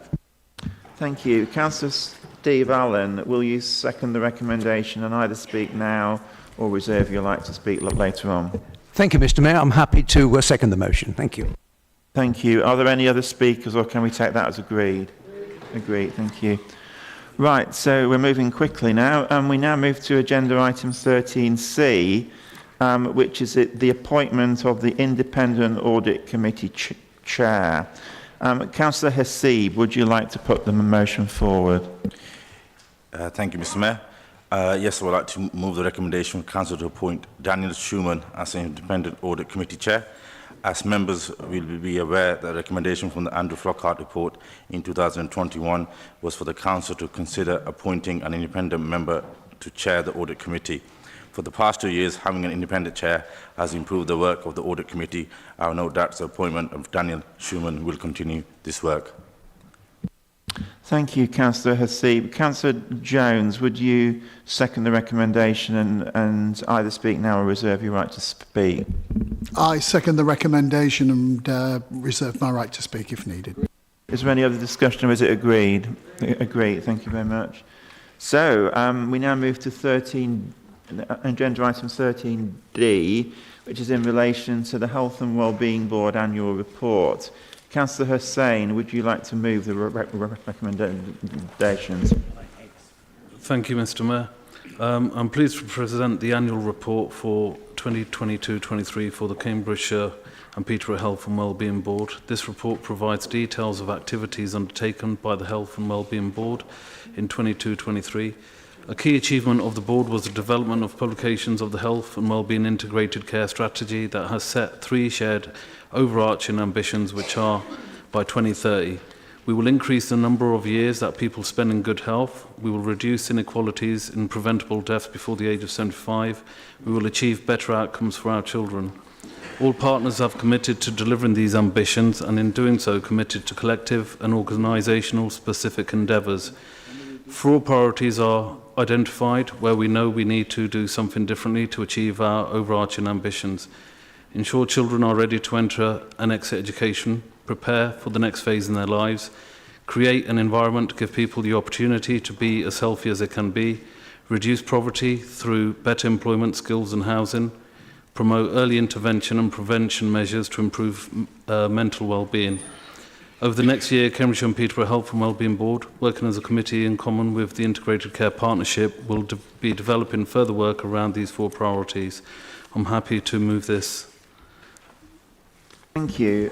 Councillor Warren, would you like to second the recommendation and either speak now or reserve your right to speak later? Happy to move the motion and reserve my right to speak. Is there any discussion on this item, or is it agreed? Agreed, okay.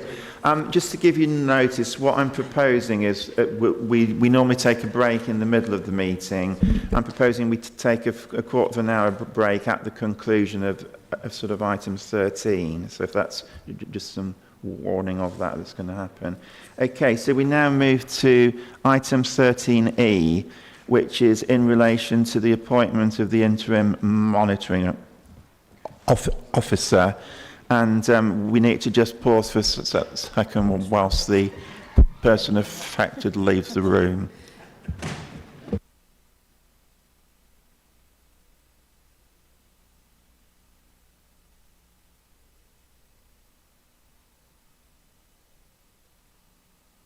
Right, so Adesua has now left the room. So Councillor Fitzgerald, would you like to put the recommendation forward? Yes, thank you, Mr. Mayor. I'm delighted to rise to put this before Council tonight. Short statement to read out. It's pretty dry, but bear with. In accordance with Section 5 of the Local Government and Housing Act 1989, the Council must designate one of their officers as monitoring officer in order to have responsibility for the proper administration of its governance affairs. All matters relating to the appointment of monitoring officer are reserved to full Council. The duties relating to the monitoring officer currently fall under the remit of the post of Director of Legal and Governance until 31st of August 2023. The role of monitoring officer was filled previously by Rochelle Tapping. Since this time, the role has been covered by Adesua Omarige, who previously acted as the Council's interim Deputy Monitoring Officer. There is an immediate need to appoint Ms Omarige as the Council's interim monitoring officer, whilst permanent recruitment is undertaken to this role.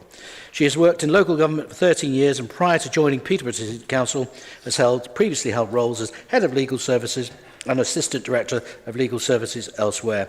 Therefore, this report is presented to you following the recommendation and request that you formally adopt Adesua Omarige to undertake these monitoring officers' duties. And that report is within the agenda pack tonight, Mr Mayor, so I shall leave it there, and no doubt Councillor Allen will second. Thank you, Councillor Fitzgerald. Councillor Allen, would you like to second the recommendation and either speak now or reserve your right to speak later? Thank you, Mr Mayor. I'm delighted to support the leader with that proposal. Thank you. Is there any further debate, or is that agreed? Okay, so if we could call Adesua back into the meeting.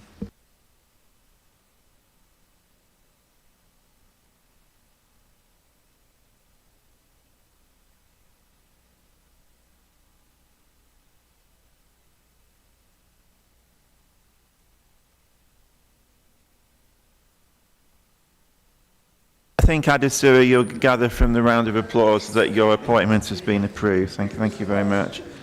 So we then move to agenda item 13F, which is in relation to the appointment of the Statutory Education Co-optee. Councillor Jackie Allen, would you like to move the recommendation? Delighted to approve the appointment of Peter French as the co-opted member of the Children and Education Scrutiny Committee. Thank you. Councillor Ayres, would you like to second the recommendation and either speak now or reserve your right to speak? I'm delighted to second the recommendation and will reserve my right to speak. Okay, thank you. Is that agreed, or is there any further debate on it? That's agreed then. Okay, thank you. Yes, okay. So agenda item 13G is in relation to the appointment of the Statutory Scrutiny Officer. So I have to ask Rachel if she could leave the chamber. And we'll just pause whilst that.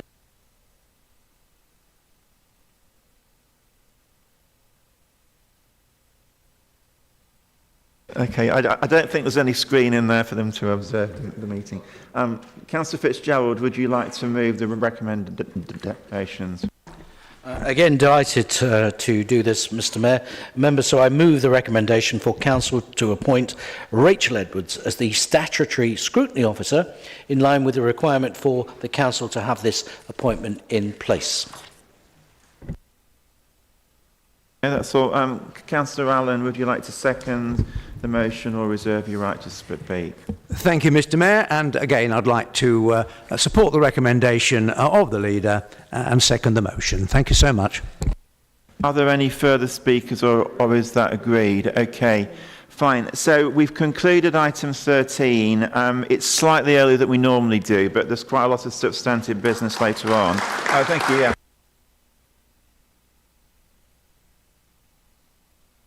Again, I think, Rachel, you can gather from the applause that you've been appointed. or they could be applauding the fact that you haven't been appointed. I don't know. But I can assure you that you have been. Okay, so I'm now proposing that we adjourn the council for a quarter of an hour.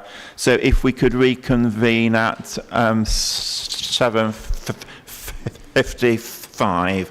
So it's slightly more than a quarter of an hour. Thank you.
Right, okay, if members would like to take their seats, thank you.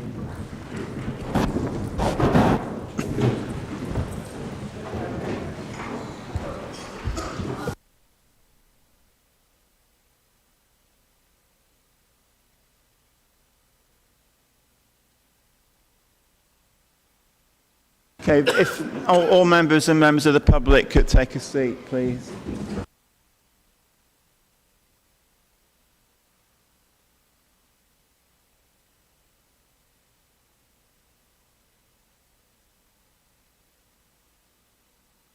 We'll just pause till everybody's seated and then we can start.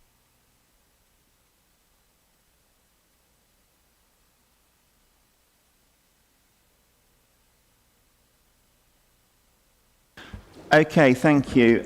We now move to agenda item 12, which is motions on notice. I call upon Councillor Harper to move the motion. After having consulted with group leaders, I've actually agreed on this particular motion that in addition to Councillor Harper, the group leaders or their selected nominee will, instead of having 3 minutes, will actually have 5 minutes. And I understand that the people who are going to have 5 minutes are Councillor Harper for Peterborough First in proposing the motion, Councillor Sainsbury for the Conservative group, Councillor Hogg for the Liberal Democrat group, Councillor Iqbal for the Labour group and Councillor Nicola Day for the Green group. So I'd just like to emphasise that those are the ones that have the 5 minutes. Other councillors are perfectly entitled to contribute, but you'll only be entitled to 3. So, Councillor Harper, would you like to move your motion as set out in the agenda pack? Thank you, Mr. Mayor. This council has no confidence in the leader of the council, their cabinet or their administration. The minority administration has governed with the goodwill of the opposition members. However, the opposition members no longer have trust or confidence in the leader of the council, their cabinet or their administration, and seek an alternative leader and administration. The political attacks and weaponisation of the council administration against opposition members has led to the relationship between the leader, including his cabinet, and the opposition groups, including former group members, deteriorating to such an extent that the delivery of our council services and having majority consent on major policy, including the budget, are now at risk. It is a vital time for our council to have stability and sensible leadership to navigate through the difficult financial and governance challenges it is facing. With this in mind, we, the opposition groups, are proposing an alternative leader and subsequent administration, which will deliver the much-needed stability our city deserves and an administration that will enjoy the support from the majority of members of the council. This motion asks for members to carry out a vote of no confidence to remove the current leader of the council. It is signed by 10 members as required. Thank you, Mr. Mayor. Thank you, Councillor Harper. It's just like to point out it's not strictly required that you have 10 signatures, but I can appreciate that it shows a broader degree of support. So, Councillor Iqbal, would you like to second the motion and either speak now or reserve your right to speak later? Mr. Mayor, I am happy to second the motion and I reserve my right to speak later in the debate. Thank you. Thank you. Can I propose that we take those speakers from each group who are going to have 5 minutes first, just so it's clear what's happening. So can I ask Councillor Sainsbury from the Conservative group if you would like to speak, please? Thank you, Mr. Mayor. Now, I've read this motion several times, and I must say every time I read it, the more ridiculous it sounds. The motion says, and I quote, "The delivery of our council services and having majority consent on major policy, including the budget, are at risk." Yes, that's because the majority of the opposition, time and time again, have failed to back the big and challenging decisions we face. In 2022, the majority of the opposition voted against the budget, a budget that had a lot of hard work put into by officers and members, a budget that even went through the cross-party Financial Sustainability Working Group. And then in 2023, the majority of the opposition abstained on the budget. If they can't make the big calls in opposition, how on earth are they going to do it in administration? Quite simply, it is the opposition who will put the delivery of council services at risk if they are in power. Now, the next point in the motion states, and again I quote, "It is a vital time for our council to have stability and sensible leadership to navigate through the difficult financial and governance challenges it is facing." It was at this point that all I could do was laugh. Do you seriously think this motion is going to bring stability? The independent improvement panel was supposed to be leaving at the end of this year. However, this now seems to be extremely unlikely due to the serious instability that this motion will cause to the council. And as for sensible leadership to navigate through the difficult challenges we face, we're already getting that with the current administration. Earlier this year, the council was nominated for the title of the Most Improved Council at the Local Government Chronicle Awards.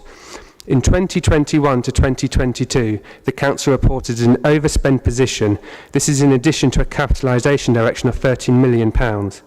And at the end of the year, we achieved an underspend of £4.5 million, an in-year reduction in the region of £20 million. In 2022-23, we delivered savings of £16 million. In 23-24, we are on target to deliver savings of £15 million. Earlier this year, Peterborough was awarded £48 million in levelling up funding to regenerate the station quarter. We have spearheaded the start of a £1 billion regeneration programme for the city, £100 million grant funding secured in the last year for growth projects, invested £1.5 million into the council's growth and planning service, 24,000 households supported through cost of living work in the last 6 months. These are just a few examples of many positive achievements of the council under this Conservative administration. However, all of the good work that has gone on and is going on is in serious jeopardy if this motion passes tonight. The current leader, Councillor Fitzgerald, and his administration is very much, no pun intended, pitting Peterborough first. All this motion does is put a few people first who want to make a power grab for the leadership of the council, who many here would argue it is for their own interests and not for the benefit of the people of Peterborough. So I will not be supporting this opportunistic motion, and I hope colleagues will join me in voting against this. Thank you. Thank you, Councillor Sainsbury. Councillor Iqbal, you reserved your right to speak, so we'll leave you until later on as is normal procedure. Councillor Hogg, you were the designated Liberal Democrat speaker. Would you like to speak now? I'd rather reserve my right to speak later, if that's okay. It probably is. Okay. Is that okay? Yeah, okay. I'm advised that is okay. Councillor Nicola Day, you were designated as a Green Party speaker. Would you like to speak? Yes, thank you. Yeah. Thank you, Mr Mayor. We in the Green Party feel that Peterborough deserves and needs a fresh approach after 23 years of a Conservative administration. We are supportive of the new Peterborough First administration, who have promised to deliver stability, better conduct and transparency. The public needs openness about the future of the regional pool, green spaces and the Hilton Hotel, to name but a few. We trust that we can work together with our groups for the betterment of Peterborough and our residents. Peterborough First have also promised to continue to support green policies and strategies that we have been working hard on at the Council. We still have significant financial challenges ahead, and we are still committed to working on those challenges with all parties. Thank you, Mr Mayor. Thank you. That was commendably short. So can I ask for any other speakers other than Councillor Iqbal and Councillor Hogg who are reserving their right to speak?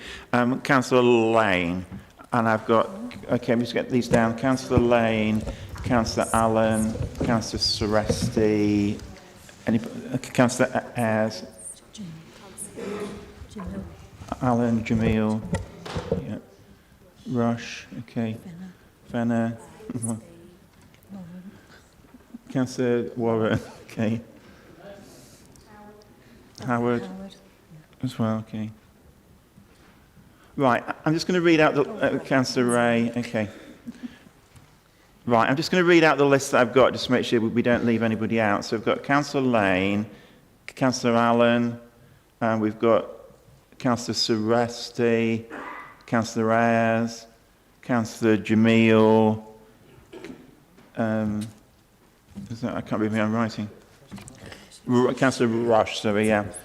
Councillor Fenner, Councillor Bisbee, Councillor Warren, Councillor Ray, and Councillor Howard. So is there anybody who's not on that list who'd like to speak? Wiggin, okay. Jackie Allen. Saqib Farouk, yeah. Right, we were planning on being here for some time, so okay. So apologies if we don't get them in exactly the order you put your hands up, but I'll call Councillor Lane first of all because he was the first one. Thank you, Mr. Mayor. And I'm sure it won't come as a surprise to certainly my group that I am 100% against this motion. I do not expect to gather support from this side of the chamber, but at least I will have had my say. The wording makes it clear as to why it is being proposed. However, please do not let this be about personalities, because I believe that cutting the cake differently will not serve up something better nor richer. Our priorities in this chamber should not be about politics nor ambition. Instead, they should be about using our collective knowledge, skills and experience to help council achieve financial sustainability. And if we fail in that duty, I believe it can only be because of playing politics like this. Politics with a dream of this small band of 11 councillors leading the City Council. How would it manage that with an opposition of 49? It could only do so by consent, and a consent from other parties, all with varied agendas that may well slow down decision making and any potential for progress. And friends, we have been working together well for the last 2 years or so, and the council seems to have turned a corner towards a brighter future. Why put all that at risk? Believe me, for the sake of our residents, I do sincerely hope that time will prove me wrong, but at the moment I still fear that no good come from this. Thank you, Mr. Mayor.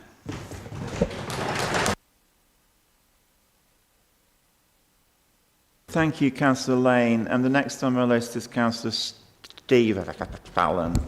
If you'd like to speak, please. Thank you, Mr. Mayor. It's a pleasure to stand up, although it's not really. I've got the motion in front of me. I've highlighted items. I don't recognise this so-called weaponisation. The current administration has provided stability and achieved this through setting up the all-party Financial Stability Working Group, all-party working group, providing full engagement with the improvement panel. The Council is in a much improved position due to the actions of this administration, taking the difficult decisions when required. It's a matter of deep regret to me that this motion is being driven by former group members, and which it is clear is based on personal enmities and grievances, rather than the business of running a stable administration and, of course, predicated by the legitimate outcomes of the ballot box. The vote of confidence has no legitimacy, and I urge all members across the chamber to reject the course suggested by the motion. Thank you, Mr. Mayor. Thank you, Councillor Allen. I'm also grateful for members being commendably brief in their comments. Councillor Marco Sururasti isn't that next? Mr. Mayor, I'm going to stand if you don't mind, even though my knee tells me I shouldn't. That's fine. If you read the motion, anybody that knows the reality of life in Peterborough and the reality of this organisation knows that the motion's a nonsense. And especially the motivation for the nonsense, for the motion is even more nonsense, because we all know what this is all about, and I just find it amazing that this has come to council. If the leader of this administration has performed so badly that this motion has been brought before council, how do you explain what has been achieved within this city? And I just want to make a few points, because I want to get it on record where we are, so that nobody can then say later on, oh, well, we did that. So let's be clear why I'm just being a little bit pedantic. For example, the new university, we delivered that, and now it's building its third building. How do you explain the fact that today 53% of our residents have a level 3 qualification, greater than the national average, and that's come a long way under our administration. How do you explain that 37% of adults who live in our city are graduate level people or above, greater than the national average? Very close to 1,000 houses a year are delivered each year, putting us in the top 3 growing cities nationally. 5,600 new jobs have been created this year, 25% more than the target. 1,315 new business startups. An amazing achievement. We are on track to deliver the Council's pledge to reach zero carbon by 2030. Developing the Piri project, potentially a huge bonus for our citizens, for our city, for our businesses. You've heard it earlier on. They're all saying how wonderful it is. Well, where do you think it came from? We kicked it off, we started it, and I was personally involved in getting it off the ground. The Station Quarter redevelopment, 48 million, Towns Fund, 22 million, the Piri project, potentially another 66 million, and new partners.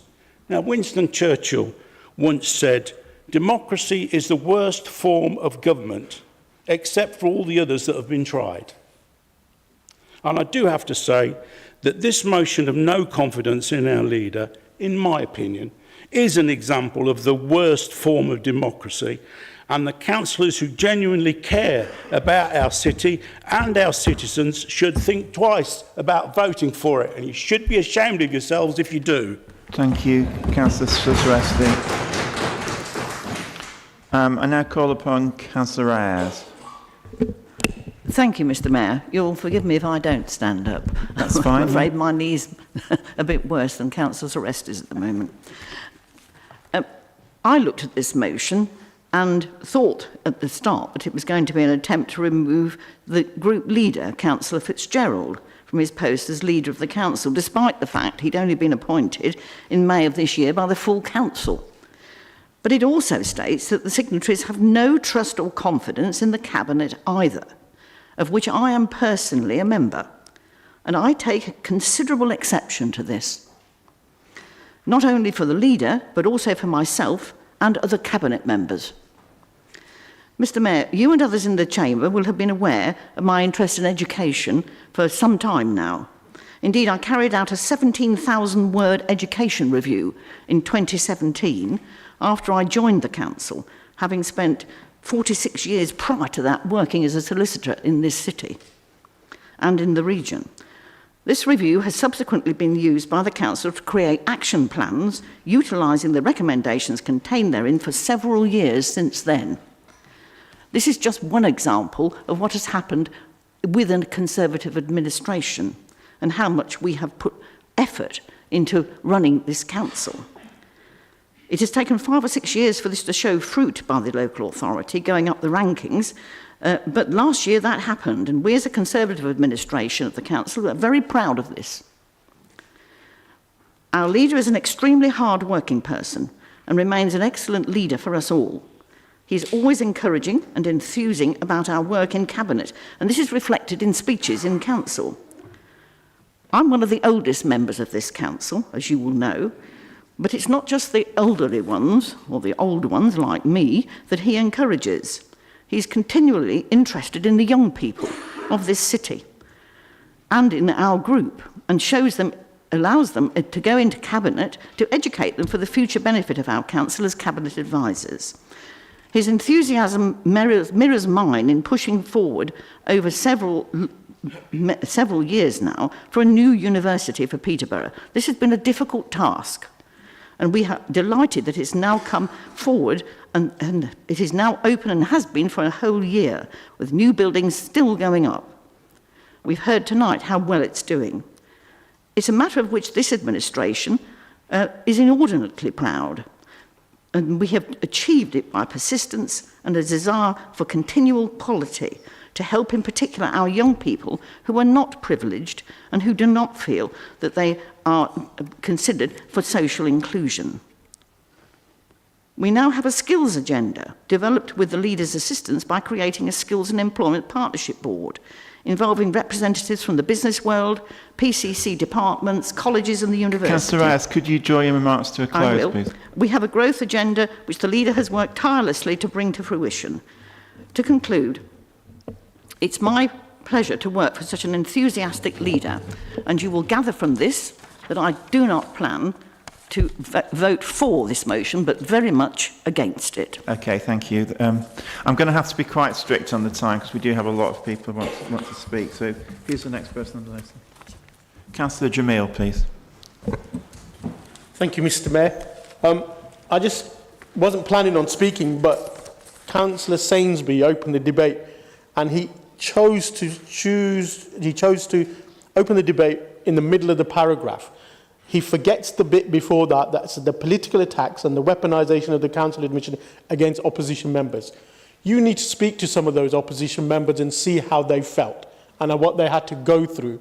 And then you would understand the kind of reasons they are that we're here tonight. It's not just them. You know, we talk about spirit of cooperation, we talk about the financial... However, we find that at come election time or something, everything changes. You know, that spirit of cooperation becomes, well, actually, it wasn't then, it was us. It's all about us. Never, you know, I sat on that financial services working group for 4 years now. Never any, if you make a suggestion, then it's their suggestion, it's not ours. There are things that could have been done better that weren't done better. And I just think that by supporting this motion, we're now in a position to change that. And I would ask colleagues to support the motion this evening. Thank you, Councillor Jamil. Who's next? Councillor Warren is the next person. Thank you for giving me the opportunity to speak. I'm very, very perplexed and bamboozled about this motion. How come that I've been in this chamber for about 5 years now, and I've seen, under the leadership of Councillor Fitzgerald, the improvement, not just from our side, but from across the chamber, helping us all work together. And with that DLUC report that we had in September, commenting how well we have worked together and the improvement of the council that we have done, I am very confused at how all of a sudden we've now got this motion in front of us that says that now we are not working well together and our administration is not achieving the goals and the aims of the Peterborough residents. I feel that this motion is going against our residents of Peterborough. So therefore I cannot approve this motion, and I cannot support this because it goes against the nature of our residents and supports what we need to do and the hard work that we've done. Thank you, Councillor Warren. I now call Councillor Charles Fenner to speak. Thank you, Mr. Mayor. I will be brief. This motion from Councillor Harper is wrong and regrettable. The leader has made tough decisions to keep the council from intervention. This motion looks to destabilise the work done by all groups to steer away from this intervention. This now, however, seems more likely.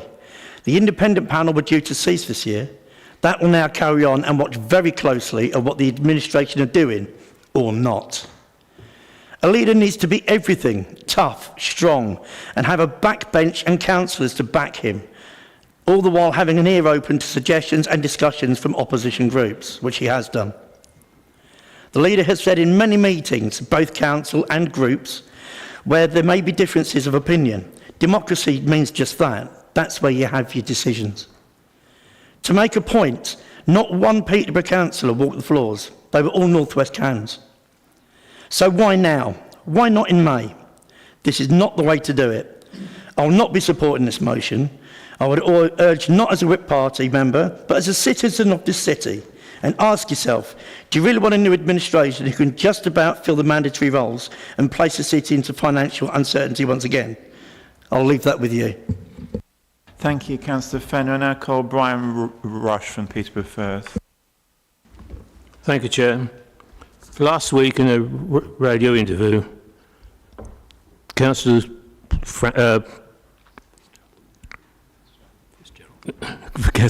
Fitzgerald made disrespectful comments about the councillors, which, while I was one of them, left the Conservative group, that they were a cancer in the group. There are many people, families and friends, who know somebody who has cancer and in some cases lost their lives. If you want to see how cancer can affect people, visit C3 ward on Addenbrooks. Mixing cancer and politics is not acceptable. So therefore I would ask Councillor Fitzgerald to make a public apology in this council and on the radio station who made the original comments to those people who are affected and deeply hurt by his comments about cancer. Thank you. Thank you. If Councillor Fitzgerald wants to speak during the debate, he can do. That's a matter for him. So now I'd like to call Councillor Howard. Thank you, and through you, Mr. Mayor. The leader of our council is based on having the fullest support of the 60 members who sit in the chamber. And even in May, there was 30 Conservative councillors, which was still a minority administration. The leader must serve to his best ability, or her best ability, the 60 members in the chamber. The improvement panel are staying on at our request because we feel the improvement journey, frankly, continues.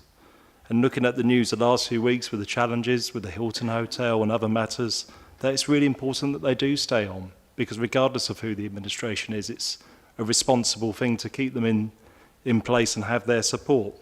7 councillors left the group, and the reasons for this are historical and clear. No changes have been implemented to the group since.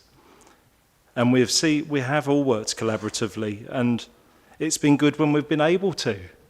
But we've seen the conduct of political motions, attack motions, and we're seeing them again tonight. Nothing has changed. It's not conductive in the way to run a minority administration, and we want to see better behaviour in the chamber.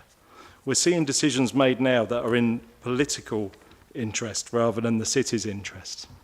And conduct is a big issue. Referring to any fellow councillor as a cancer is disgraceful and totally against council values. We lost Councillor Janet Goodwin, one of your own, to cancer. And I find it utterly unacceptable that you use that language to compare to anyone, let alone an elected member. Look on the wall, debate, not hate. That's what we need to see. I ask the Conservative members, if you feel that that language is appropriate and you want to support your leader, well, of course you make your choice. But I say tonight is the start of a change, and you could show that change as well by showing yourselves that that language is unacceptable, by at least abstaining, even if you can't vote against a whip. But conduct must improve, the city must improve, and this motion has been put through for very valid reasons. Thank you. Thank you. Thank you, Councillor Howard. I now call Councillor Ryland Ray from the Conservative Group. Thank you, Mr. Mayor. I'll be honest, I probably won't be that brief. You've heard from a few Conservatives tonight. I'm sure you'll hear from more, but I'd like to start by giving an external view. My first quotes of the night are from the Independent Improvement and Assurance Panel, and they speak on the whole council and the journey that it's made under the leadership of Councillor Fitzgerald. The panel's view is that the council is making progress. The shift to mutual collaboration and joint engagement between the leader and all opposition groups, which was initiated in 2021, has been sustained. This is evidenced through the work on the Financial Sustainability Working Group and the way in which the annual budget for 23-24 was prepared and then approved by Council in February this year. The report goes on to say the panel concludes that a huge amount has been achieved in the last 6 months through the hard work and dedication of members and officers alike. The next 6 months will be critical. The panel will continue to seek assurance that progress is underway and that it will continue, and that all political groups are working to support efforts to tackle the key risks and issues facing the council, in the best interests of the whole community in Peterborough. Do we really think this motion is the best way to give them that assurance that they seek? At over £85,000 per year from council reserves, why are opposition pulling these stunts at a risk of further taxpayer expense? You say you've asked for them to stick around, that's like asking for tomorrow. I don't think we'd have had much choice. The next quotes are from the Centre of Governance and Scrutiny. The CFGS has found as part of its review a positive step change in culture, transparency and openness, which has been felt and clearly articulated by members and officers alike. Efforts are being actively made to improve governance and transparency, and the Council should acknowledge this. We heard of improved relationships between political groups, and that much of this has come about in very recent times, stemming from the work of the Improvement Panel, the new Chief Officer cadre, and ultimately hard graft. And I must say, we can probably all agree that some people within this room are hard work. There were some quotes there from independent professionals about the good work that's been conducted, but on a personal level, I'd like to pay testament to the leadership skills that I have seen from Councillor Fitzgerald. He's an individual that's given me and other younger members an opportunity to represent, to grow and to develop myself as an individual. He's always championed an open door approach and was always willing to support and to accommodate suggestions no matter where they came from, any side of the chamber. There are numerous ex-council leaders in the room, and they'll be the first to tell you it's not all nice dinners and easy sailing, but it's in fact a lot of work. This work and the stress that comes with it might be why they all have a very similar hairstyle. If the Mayor will indulge me, I would like to thank the leader on behalf of the City for everything that he has achieved, often without thanks or recognition, in the interest of the City. A round of applause, please.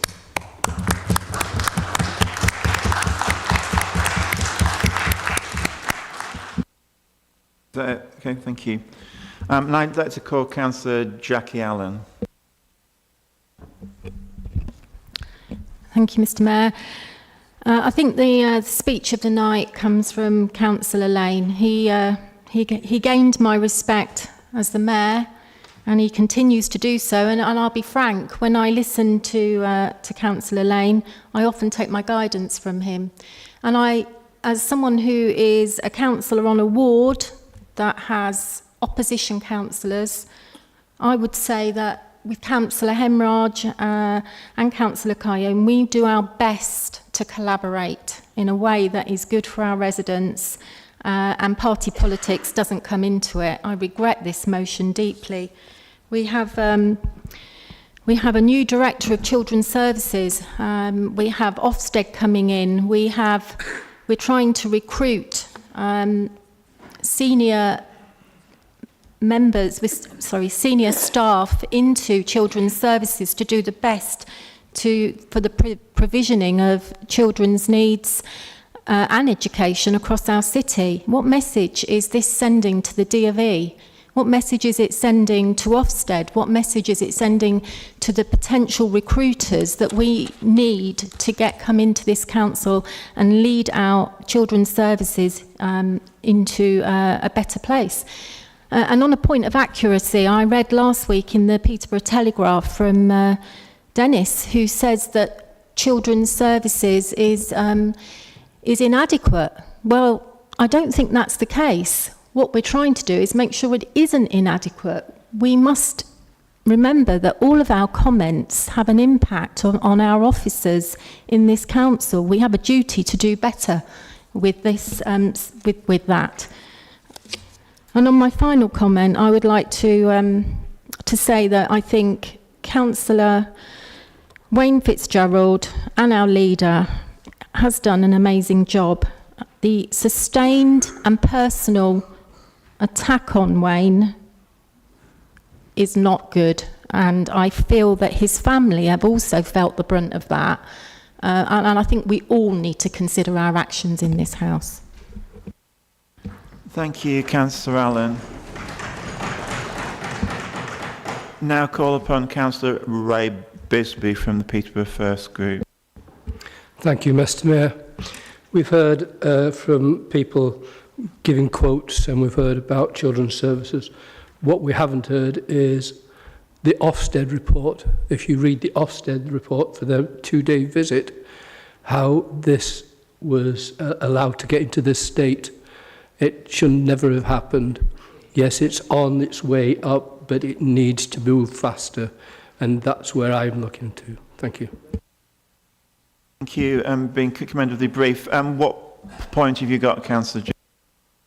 Mr Mayor, we're being silent for people when they're speaking. Is it a point of order, a point of accuracy? It's a point of order. I'd just like everybody to keep order. From this side, all I can hear is people interrupting. Can they show the same respect for people on this side of the chamber as we're showing to people on that side of the chamber, please? Not a point of order, but it's your opinion that you put forward. Okay, thank you. Okay, I'm sure members will bear in mind the need to, it's a very emotive issue and people need to show restraint. So Councillor Chris Wiggin from Liberal Democrat Group. Thank you, Mr. Mayor. The reason we have one of the most improved councils is not because of the administration. It is because we have recruited a fantastic team of officers, with final decisions of appointments recommended by the Cross-Party Employment Committee with advice from officers. The Liberal Democrats would like to see all decisions made by a cross-party committee system, ensuring all voices are heard in the decision-making process. But we know we don't have support for that change. Yes, we do have the Financial Sustainability Working Group, and it's better than the previous attempt at cross-party working on budget issues. But every time there's a meeting, I hear 4 parties holding the administration to account, and the administration hiding behind the officers, not justifying their bad decisions and only praising the ones that work.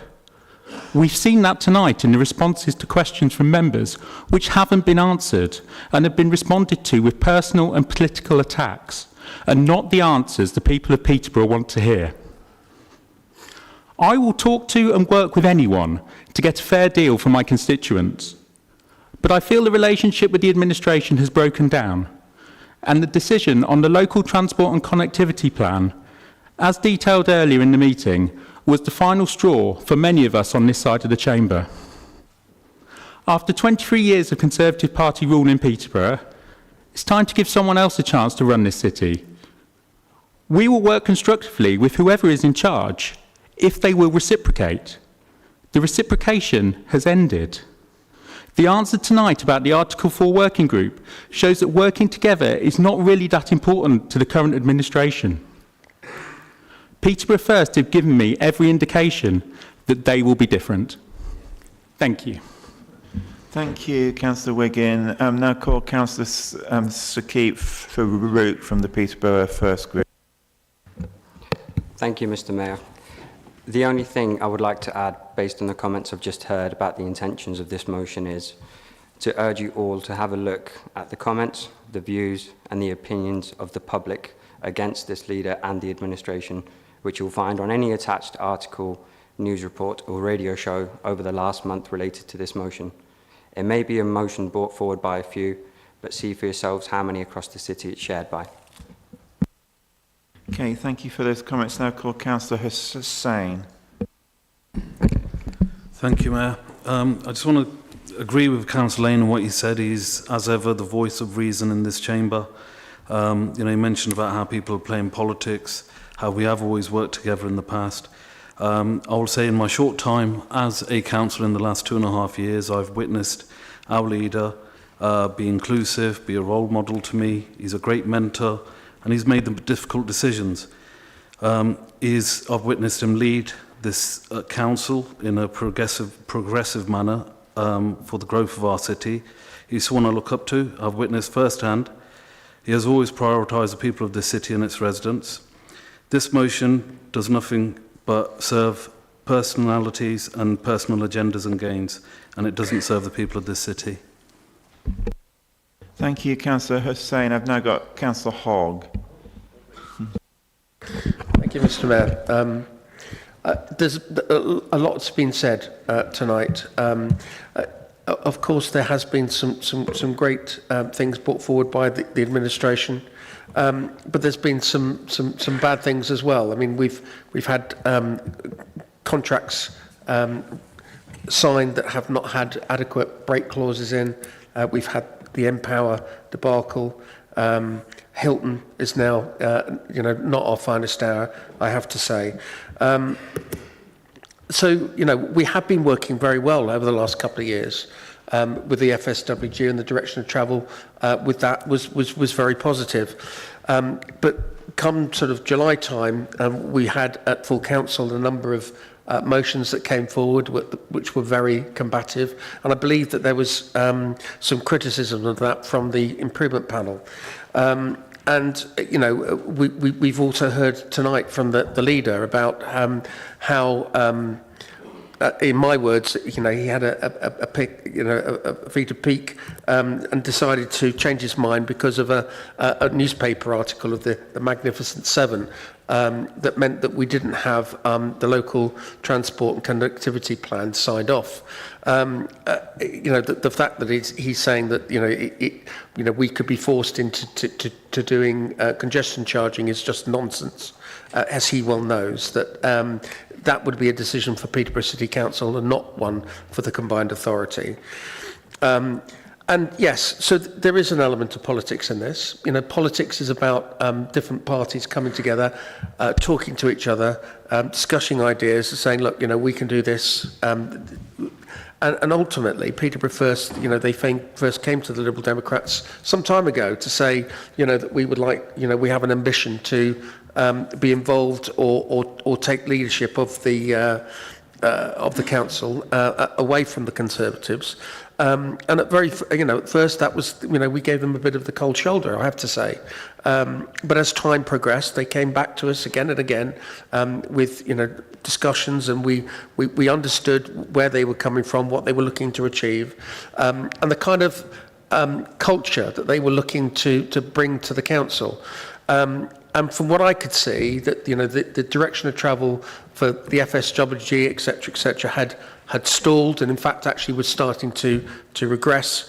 And what they've come forward with is something that's far more progressive, something that we can bring to the council. More stability, more cross-party working, and better outcomes for our citizens. And that's the reason why the Liberal Democrat group are going to be supporting this motion. Thank you. Thank you, Councillor Hogg. Because this is a really important motion, so I'm really keen everybody that wants to have a say can have a say. So Councillor Amjad Iqbal's reserved his right to speak, but before I call him, is there anyone else who would like to speak? If you could speak now or forever hold your peace, as the saying goes. I'm not seeing anybody, in which... Councillor Sharp, sorry, yeah. Thank you, Mayor. A lot of the comments that I was going to make have already been covered by members of my group. But what I'll say, having been a member of this council for only 2.5 years, it's fair to say that its workings and now the council chamber have brought a steep learning curve in comparison to the corporate world. One of the first tasks I was faced with was the election of a leader of our group and in turn this council. At that moment in time, it was very clear to me who was the best person for the job. Over the subsequent 30 months, there have been, of course, challenges that at no point has there ever been any doubt in my mind that the decision I took was the correct one. In fact, the behaviour of particular individuals thereafter only cemented that view. Councillor Fitzgerald has, in my view, been a leader that has bravely made difficult decisions for the long-term benefit of Peterborough and its residents, despite the expected personal attacks from some members that would either fail to take or maybe indeed be forced to eventually take the same action. Indeed, members only very recently recognised and encouraged the continuing of the improved engagement across group leaders and the wider groups, along with recognising the significant progress that has been made in the stability of the council. Exactly what I would expect in the boardroom: strong leadership and the setting out of a vision whilst engaging where appropriate the views and opinions of others. So I can only wonder why we're having this debate today. We should always be aware it is never the noise, hearsay and excuses thrown around of the real reason. The root cause is always very different and often very specific.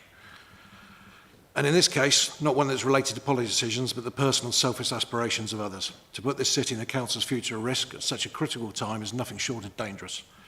Make no mistake, this is opportunistic and politicking. Make no mistake, it's nothing more, nothing less. Finally, Councillor Skeeb talks about looking at the views of the people of the city. That was done in May, as far as I was concerned, at the election.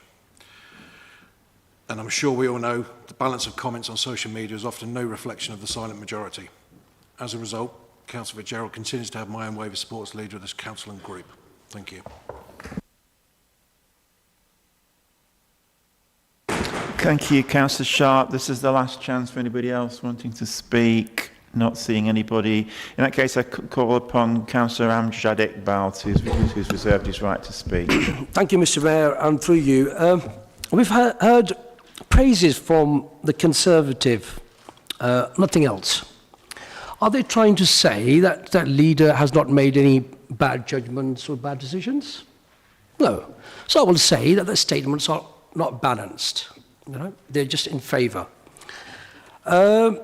Again, if you look at the motion, it talks about no trust, no confidence in the leader or the cabinet. So If somebody doesn't have any trust in someone, you know, democracy is that you go against them.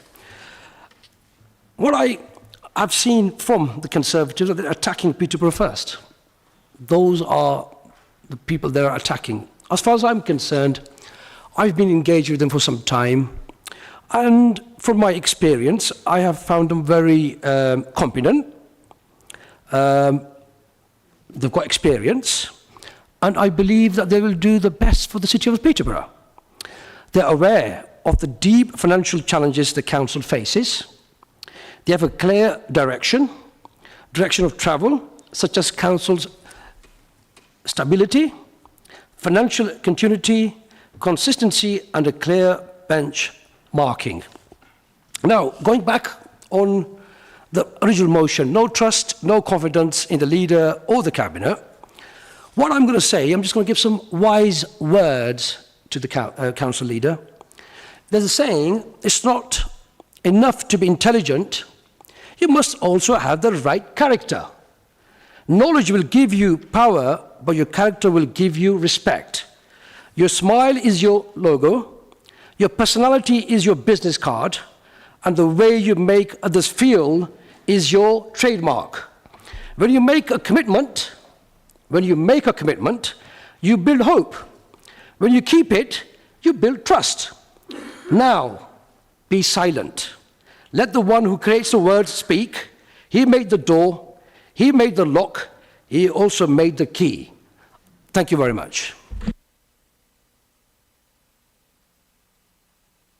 Thank you, Councillor Iqbal. So the final part of the debate is a call upon Councillor Harper. You have 3 minutes to sum up. Thank you, Mr. Mayor. I don't intend to take 3 minutes. I think it's been well debated, and I thank everybody for being involved in that. May I just say that isn't it refreshing to see a member of Peterborough First, a group that has no whip, is strictly independent, prove its case with one of its members decides to go against the rest of the members. We have no problem with that. That's what independence and no whip affords. So, Stephen, Councillor Lane, I appreciate your honesty, and I accept your decision. If only that could be in other parties. On behalf of all those that have declared their support both within this chamber and across our city, I will promise that we will put the citizens of Peterborough first, while we have collaboration, listening, transparency, stability, financial competence, and hope for the future for this city. Mr. Mayor, let's move to the vote. Thank you. Thank you, Councillor Harper. I was intending to do that anyway. So if I could now hand over to Rachel to conduct the vote on the motion. Mr. Mayor, can I request a recorded vote, please? It requires you to stand up or the required number.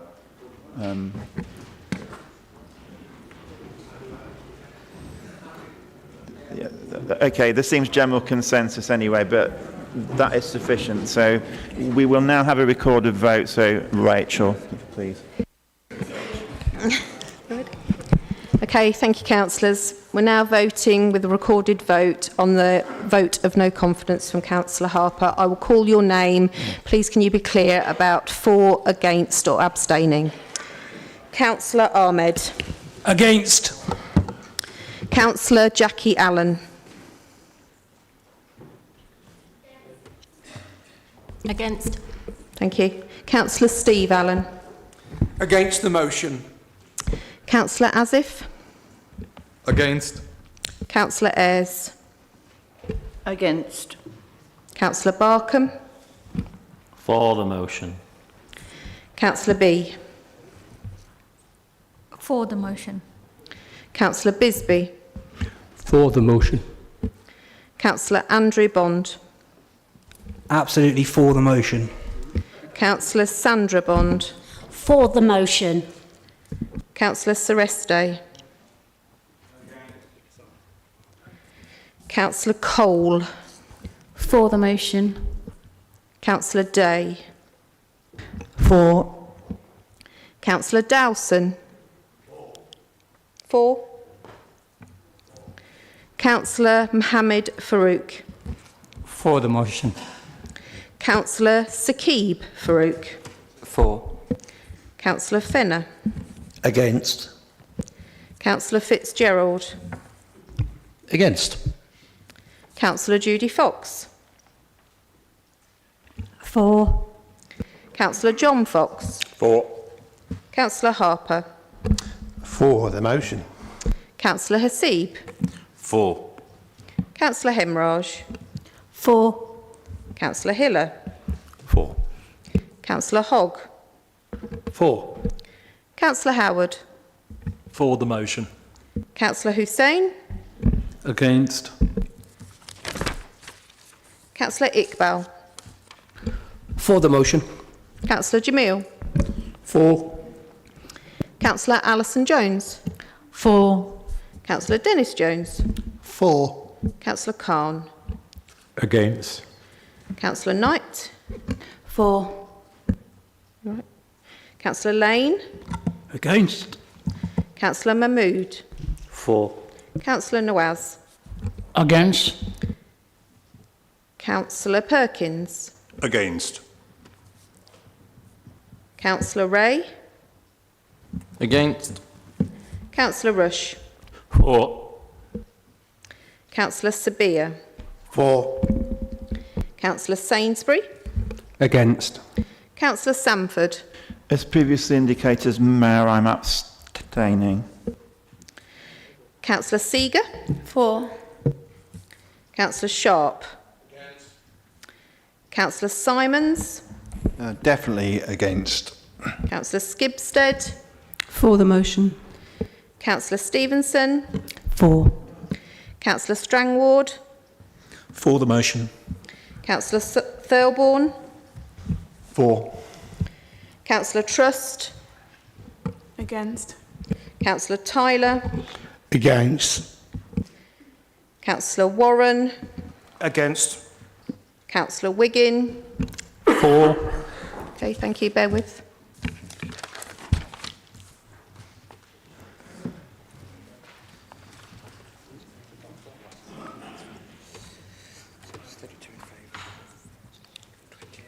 Yep. Thank you, members. The results are 32 in favour, 20 against. There was 1 abstention. Therefore, this vote of no confidence is carried. Thank you. Thank Mr. Mayor. you. Councillor Harper, I understand you've got a procedural motion, Mr. Mayor. Yes, I do. Thank you, Mr. Mayor. I'd like to propose to suspend Standing Orders 19.1, 19.2, 19.3, 19.4, 20.1, 21.2, 23.1 and 23.2. This is for the duration of the motion to elect a new leader and subsequent matters arising from this motion. Thank you. Thank you. Thank you, Councillor Harper. So can I have a seconder for the procedural motion? In that case, I call Councillor Hogg, I think was first. So, Councillor Hogg, would you like to second the proposal and speak now or reserve your right to No, I'll speak? reserve my right. Thank you very much, Mr. Mayor. Right. Are there any other people who would like to speak on the discussion, or is it agreed? Not agreed. Okay. In that case, I'd like to invite Councillor Hogg, if you'd like to exercise your right to I think speak. we can just go through the vote, if that's okay. Okay. Councillor Harper, do you wish to summate on it? No, go to the vote, please. Okay. In that case, I hand over to Rachel. Mr. Mayor, we'd like to request a recorded vote, please. Could you stand up in the Yes, required we'll way? stand. Okay, I think we've got sufficient for a recorded vote. Okay. Right, Rachel. Ready? Okay, councillors, we're now voting on suspending standing orders 19.1, 19.2, 19.3, 19.4, 20.1, 21.2, 23.1 and 23.2. The same process applies as I call your name, please. Councillor Ahmed. Against. Councillor Jackie Allen. Against. Councillor Steve Allen. Against. Councillor Asif. Against. Councillor Ayres. Against. Councillor Barkham. For. Councillor B. For. Councillor Bisbee. For. Councillor Andrew Bond. 4. Councillor Sandra Bond. 4. Councillor Sereste. Councillor Cole. 4. Councillor Day. 4. Councillor Dowson. 4. Councillor Mohammed Farouk. 4. Councillor Saqib Farouk. Councillor Fenner. Against. Councillor Fitzgerald. Councillor Judy Fox.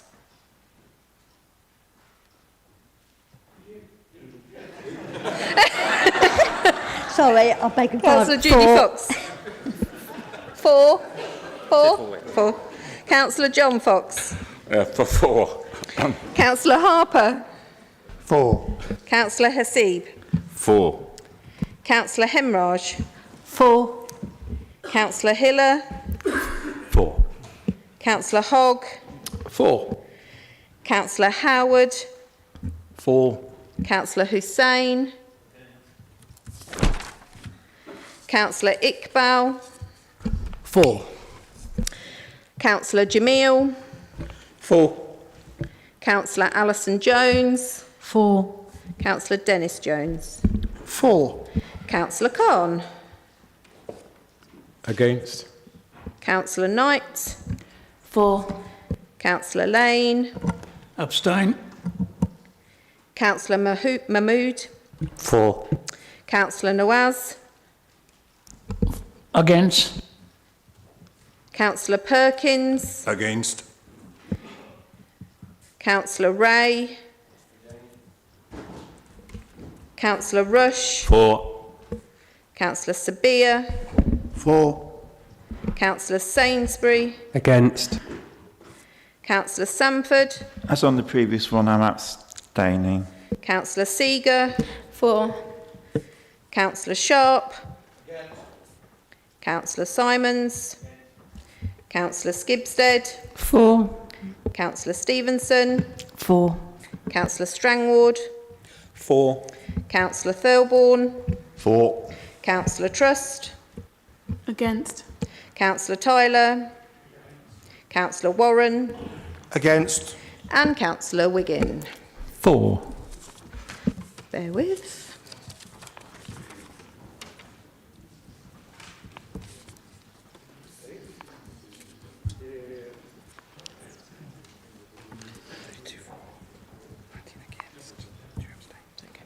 And so the motion to suspend standing orders is 32 for, 19 against. There was 2 abstentions, therefore it's carried. Mr Mayor. Thank you. Councillor Harper, I understand you wish to move a motion without notice under Standing Order 20. That's correct, Mr Mayor. Mr Mayor, I would like to propose a motion without notice to appoint Councillor Mohammed Farouk as leader of Peterborough City Council. Thank you. Thank you.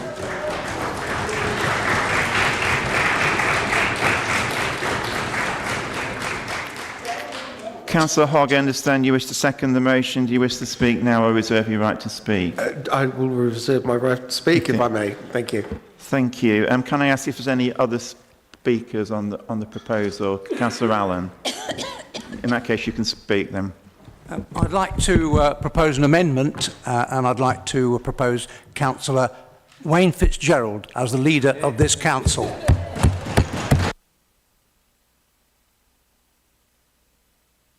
It does seem rather odd given the fact the previous decision, but you are constitutionally entitled to put that proposal forward. So can I ask if you have a seconder for that proposal? And I've got Councillor over there, Councillor Tyler. Can I ask Councillor Allen, did you wish to speak in favour of your proposal? I think I'll speak now, rather than reserve my right, if I may, Mr Mayor. You have a right to speak in proposing the motion, but... OK, and I'll do that now. The amendment, sorry. I just want to say that I'm supportive of the leader, as our group are. No whip. Everyone in the group supportive of our leader, and that's without a whip. What we have is nothing less than an illegitimate power grab, clearly driven by personal enmities, but dressed up with idealistic claptrap.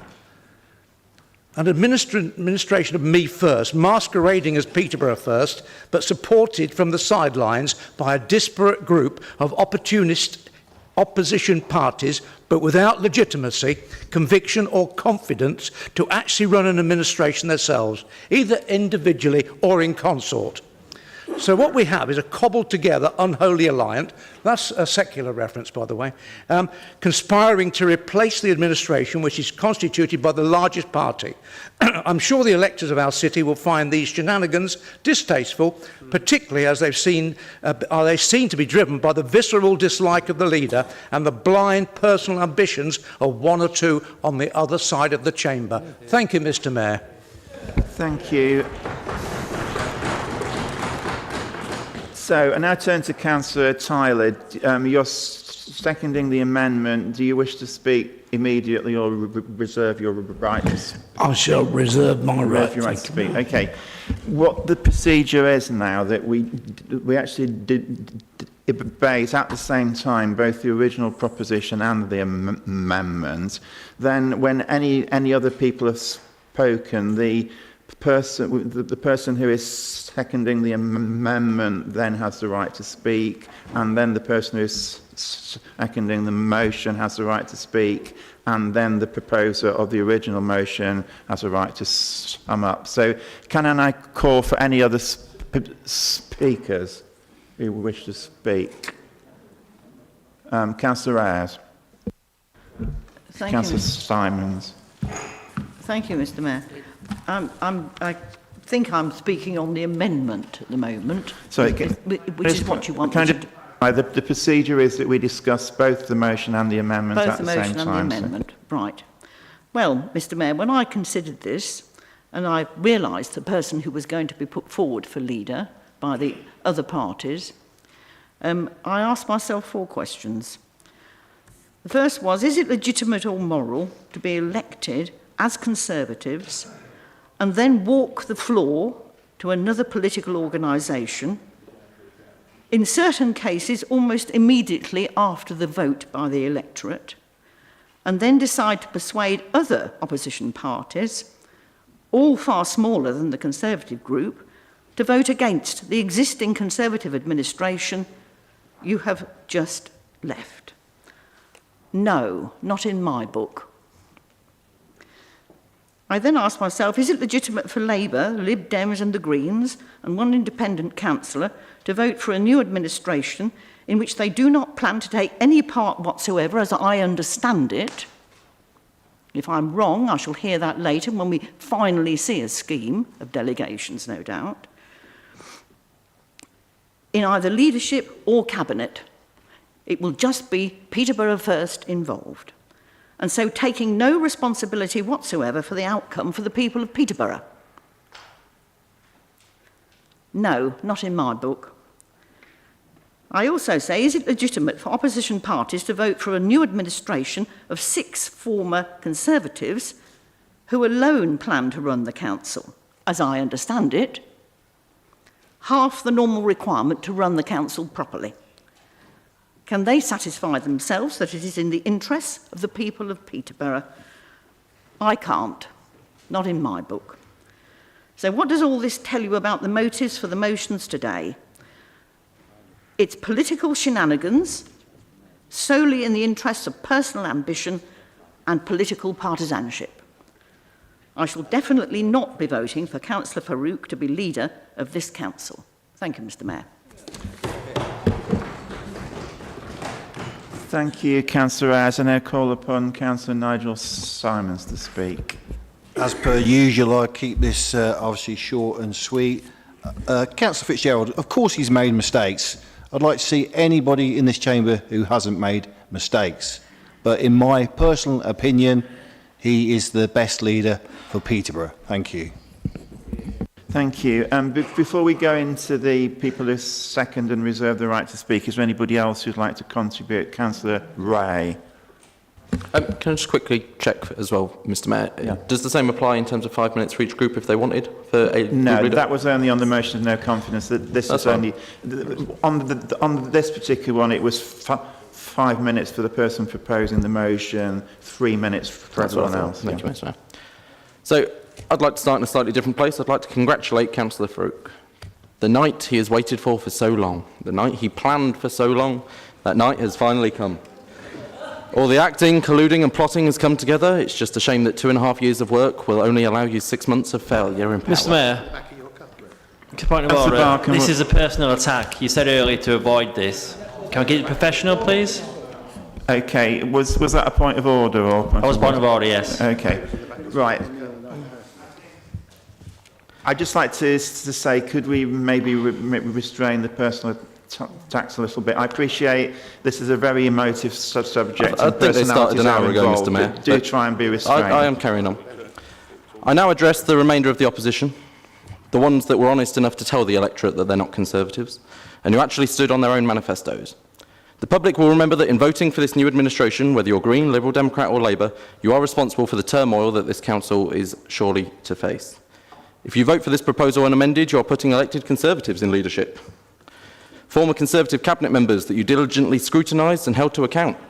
They've now revealed their true colours and have convinced you somehow that the best person to run this council is not your own group leaders, not even their own group leader, but Councillor Mohammed Farouk. What mandate does Peterborough First Group believe they have to form an administration? Following a general election, His Majesty the King asked the leader of the largest party to form a government. They're not the largest party. Following local elections, the Chief Executive announces which candidate was elected by the people. For 31 seats in this chamber, that was the Conservative candidate. Not a single Peterborough First candidate was elected. Since becoming the leader of the council, Councillor Fitzgerald was re-elected as a councillor in his ward and as a leader by his group. As a group, the Conservatives were voted an increased amount of members. Councillor Wiggin. Statement of accuracy, please, Mr Mayor. Councillor Ray just stated that not a single Peterborough First councillor was elected.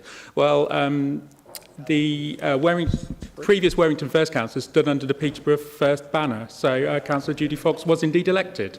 So could he correct the record, please? Councillor Ray. If that's correct, I will take that back. Sorry, I believed it was Warrington First that was stood at the time. But regardless, throughout the rest of the country, the Conservative Party was losing seats. Peterborough gained seats, because in Peterborough we were delivering on the people's priorities, and we've got a proven track record of putting residents first. The electorate knew this, and that's why they put their faith in Conservative candidates on the ballot paper, 31. Peterborough First don't even believe in themselves enough to face their electorate on honest terms, so how can they expect anyone else to believe in them? Thank you. Okay, before I call Councillor Tyler, is there anyone else wishes to speak? Councillor Fitzgerald. Thank you, Mr Mayor. I thought it's about time I said something. So it's rich to go on about personal attacks when I sat through half an hour of it from members on those opposition benches. So it's my turn. So there is no whip on this side here, Mr Mayor. But let me first start with an apology to all those people that voted Conservative over the years that have been betrayed by those people on my right. And I will go into them a little bit. But when I came here tonight, I thought it was Halloween, because I thought I was in a freak show. But actually, I've realised we're into panto season now, aren't we? And all the cast are lining up here to take their roles. So let's deal with a couple of them. John Howard, lovely to see you. I'll be out there campaigning in your ward again. This time it won't be for you, though. It would be to get rid of you, because you betrayed the people. Brian Rush, and was it Ray? You talk about cancer.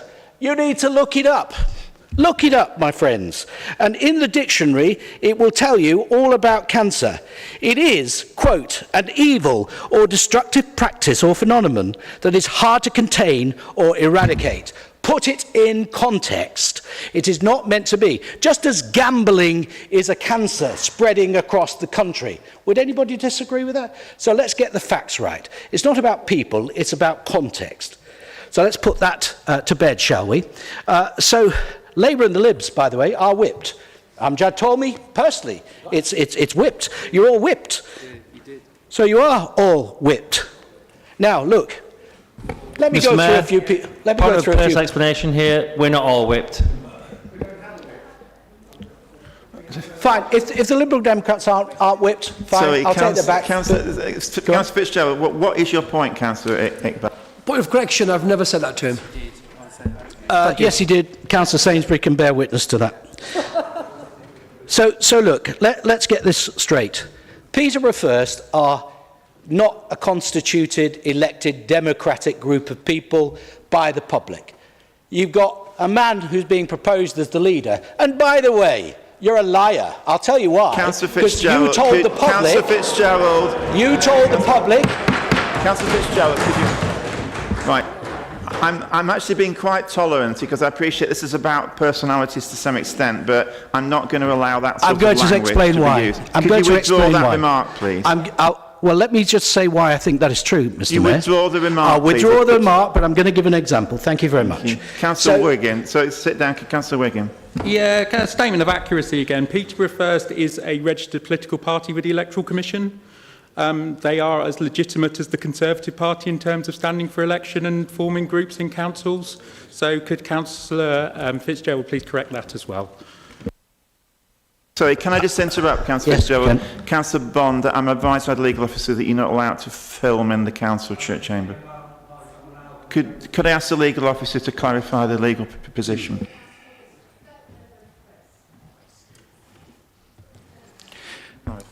Thank you, Mr. Mayor. If I may continue. Councillor Farouk... We're getting legal advice on this point, so could you... the clock has been stopped, so you will... Okay, thank you, Mr. Mayor. Councillor Bond should stop filming. They are members of the press here to film, but as a member, you shouldn't really be filming other members while making speeches in the chamber. It's not under the standing orders, but I think it goes to the values really in terms of allowing other members to make speeches. If there are things that you do wish to take from members of the press, that's fine, but it's not particularly professional while somebody's giving a speech to then be filmed by your fellow member. Sorry, I'm going to have to ask the legal officer, is there a legal prohibition on it? That's the question. The matter of whether it's respectful or not is a matter of opinion, so is it? There is not a legal prohibition, but I would say that in the same vein that we ask members not to speak whilst others are speaking, I think it's the same spirit of saying that whilst others are speaking, it's not appropriate for other members to be putting phones in front of their faces to film. It's up to, I would say, Mayor, that there isn't a specific standing order that prevents that. So I would suggest that it's possibly your decision. I wouldn't. Okay, if it's not legally prohibited, legally or in the Constitution, then I'm quite happy for you to continue. Okay, Councillor Fitzgerald. I couldn't care less whether it continues. So look, the example I was going to give, Councillor Farouk made a statement to the press, and so did his colleague John Howard, that said Councillor Farouk was exonerated for being in breach of the rules of our party. That is simply not true. Who on this side agrees with me that that is not true? He was found in breach of Conservative Party rules and given a warning. That was what happened, so both of you stop telling lies about it. Councillor Fitzgerald, I'm not going to have you using that language. You've done it twice. I'll withdraw that then, Mr. Mayor. If you do it again, I'll stop you speaking. I'll withdraw it, but misleading, shall we say, because it's not true. And for the press, you just saw all those people state that to be the fact. Then you've got Councillor Saqib Farouk, who wrote to me and said he didn't have any time to do any committees because he was too busy. So that's interesting. That's interesting. Councillor Peter Hiller, the silent man in all this, the puppet master, who I sacked from the cabinet for doing a bad job. That's why he got sacked. Councillor, what point is it? It's a point of accuracy, Mr. Mayor. I wasn't sacked from the cabinet, as Councillor Fitzgerald has just indicated. I won't say lied, because that's that's horrible, and it's against our values. I completely get that. I wasn't sacked from the cabinet. Councillor Fitzgerald offered me a different role in the cabinet, which I subsequently refused, and then he disingenuously offered me another colleague's role in the cabinet that he was going to appoint, and I refused that too. So I wasn't sacked. Retract that statement. No, because I'm the one that made the decision, and as far as I'm concerned, I removed you from your position, the position you were in. But out of respect for your length of service... Councillor Fitzgerald, you've gone over your 3 minutes. Well, that can't be so, Mr. Mayor, the interruptions I've had. No, the clock was stopped. Okay, well, in which case then, I shall conclude my remarks in a couple of lines. I've really nothing to be ashamed of. What, you've got a point to raise? Another point of accuracy. Point of accuracy. Councillor Fitzgerald made the statement that he sacked me from the Cabinet. He didn't withdraw that remark. Give you a chance to respond to the point of accuracy, but I then will you do. must sit He was down. sacked as the planning lead. That's what happened. Right. Okay, so that's... Okay, so I've got a line. Councillor Saqib Farouk, what's your point? As a point of accuracy, Mr Mayor. I've got the email. I wrote to ask to only do one committee, not two, because of my role in the NHS. I did not ask to do no committees whatsoever. Okay. Well, look, we've got the emails. So, look, I have concluded, Mr Mayor, and it is all personal. It's all been very restrained up to this point, so could you now sit I am down concluding. having had your time, I've please? nothing to be ashamed of. I've not been unelected. Could you sit down, please? Thank you very much. Right, I'm just going to have a short adjournment. We need to address this point about the filming. So we just adjourn briefly. We don't care whether he films or not.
We just needed to clarify that point, and I needed to talk to the legal officer on it.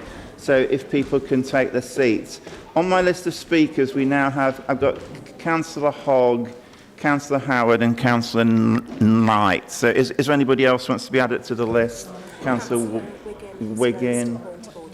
Councillor Wiggin, are you asking to speak or are you raising a point?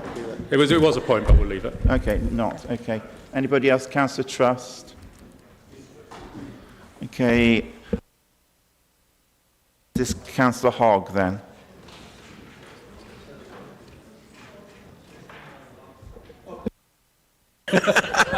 All eyes on me. Councillor Hogg, you're the seconder of the motion. So I am the seconder of the motion. So you come later on. I feel that we probably need to... You come later on then, yeah. Councillor Jamil's put his hand up, so I'll add Jamil onto the list. Yeah, sorry. I'd actually forgotten, Councillor Hogg, that you were the seconder of the original motion, so that's the point. So on the list now, Councillor Howard is the next person to speak.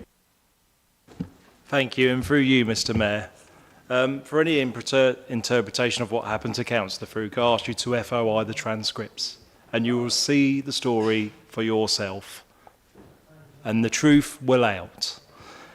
Secondly to that, I just want to apologise to the officers, the public watching and fellow members, because the debate has deteriorated and we deserve better. You know, and I know there's a lot of ill feeling, but, you know, this chamber deserves better. I think we should go to the vote, please. Okay. Yeah.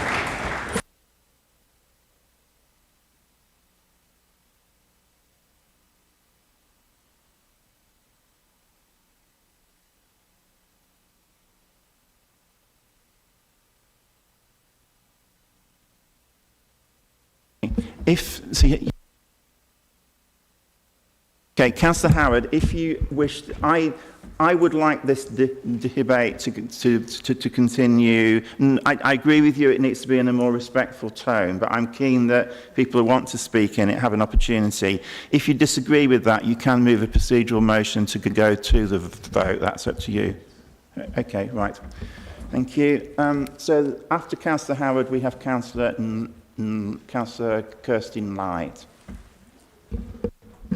Thank you, Mr. Mayor. I remember you, Councillor Wayne Fitzgerald, saying that if you can, I remember you saying you can have the keys to administration if you can form an alliance. That's been done.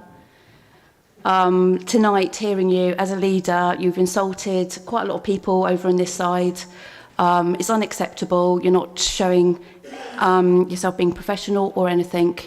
Any Green Arrow fans out there? You failed this city, so deal with it. Thank you.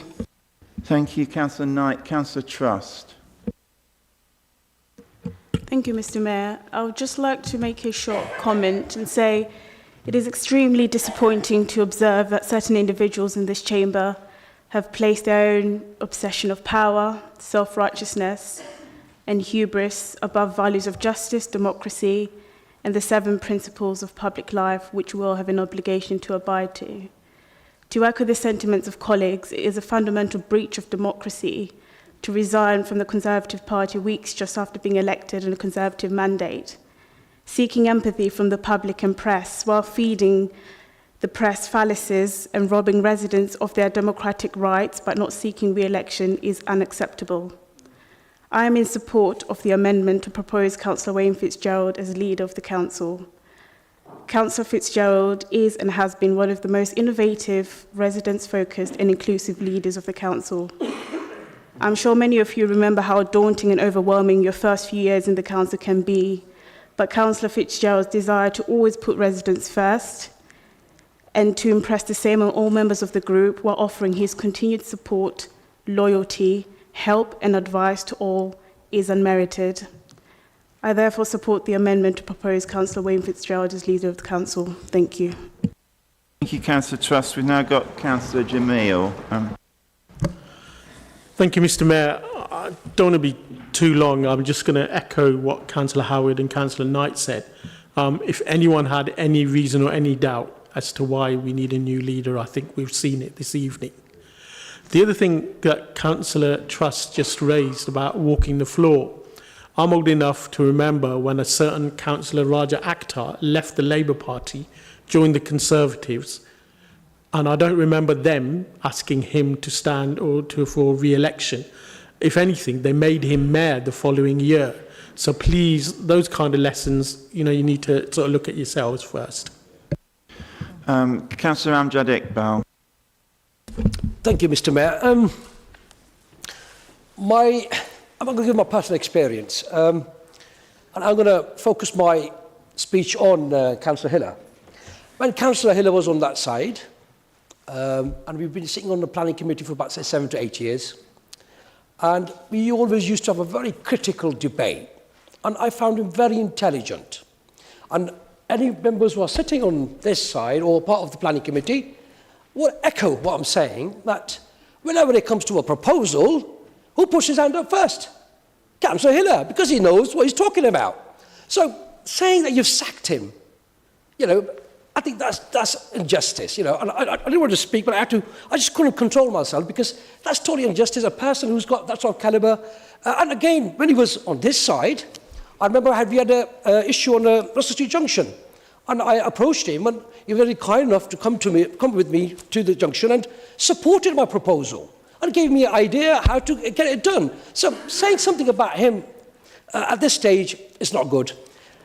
Wayne, look, just accept it.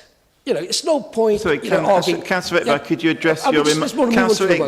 Councillor Iqbal, could you address your remarks through the chair, not directly at Councillor Fitzgerald? I do apologise for that, sir, Mr. Mayor, but I'm just saying is that enough is enough. I think we should move on to the vote now. You're not going to get anything out of it. Thank you. Unless somebody moves a procedural motion, I'm going to allow people to speak who have indicated that they want to. So if there are no... Councillor Jamil, you've already spoken. What's your reason for putting your hand up? Okay, right. Thank you. So if there aren't any other speakers, I'll Councillor Katie Coles. Can we move to the vote, please? Okay. Is it the general will of council that we move straight to the vote on the amendments and the motion? Does anybody object to that? Okay, in that case... Mr Mayor, I would just like to sum up before you...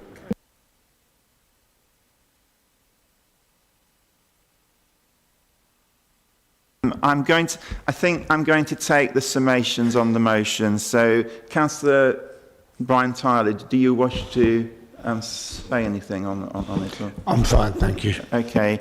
Councillor Hogg, you are the seconder of the original motions.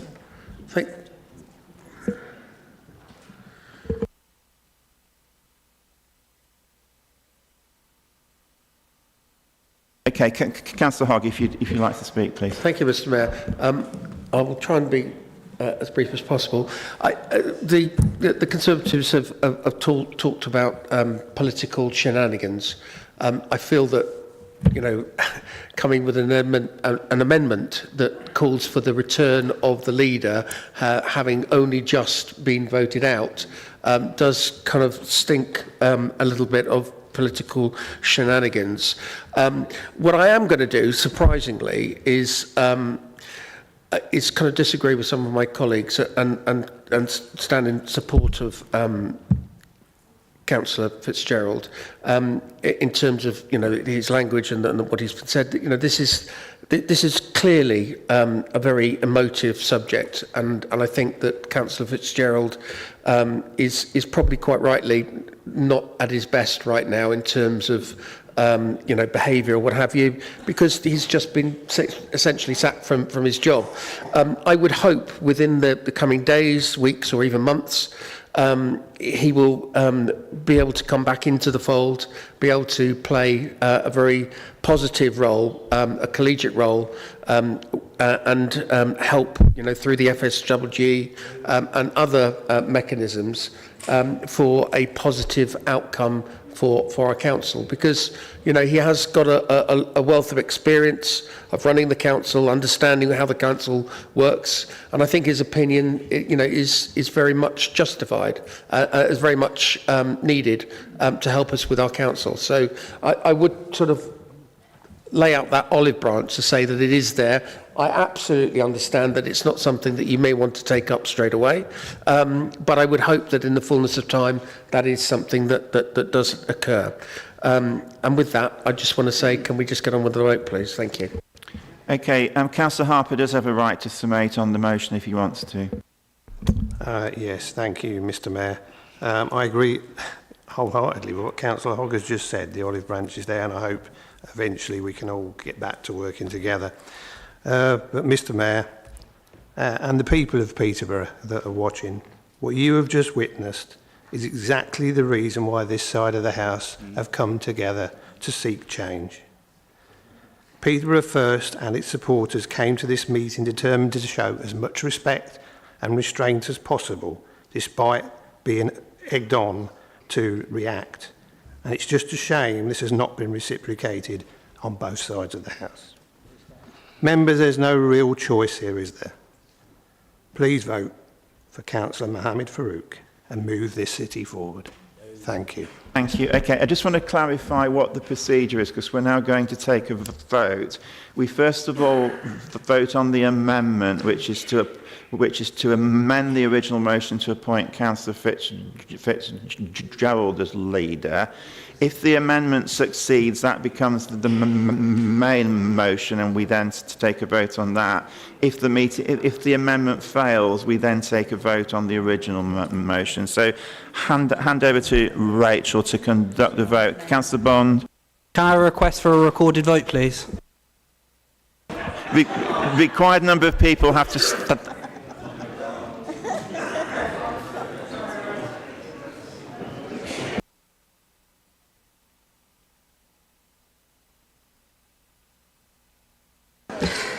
Okay, members, we're now going to a recorded vote on the amendment from the proposal from Councillor Steve Allen, as before, when I call your name, please. Councillor Ahmed.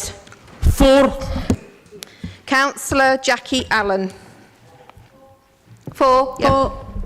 Councillor Steve Allen. Definitely for the motion. Councillor Asif. For. Councillor Ayres. For the amendment. Councillor Barkham. Definitely against the motion. Councillor B. Against. Councillor Bisbee. Against. Councillor Andrew Bond. Against. Councillor Sandra Bond. Against. Councillor Seresto. Councillor Cole. Against. Councillor Day. Against. Councillor Dowson. Against. Councillor Mohammed Farouk. Councillor Saqib Farouk.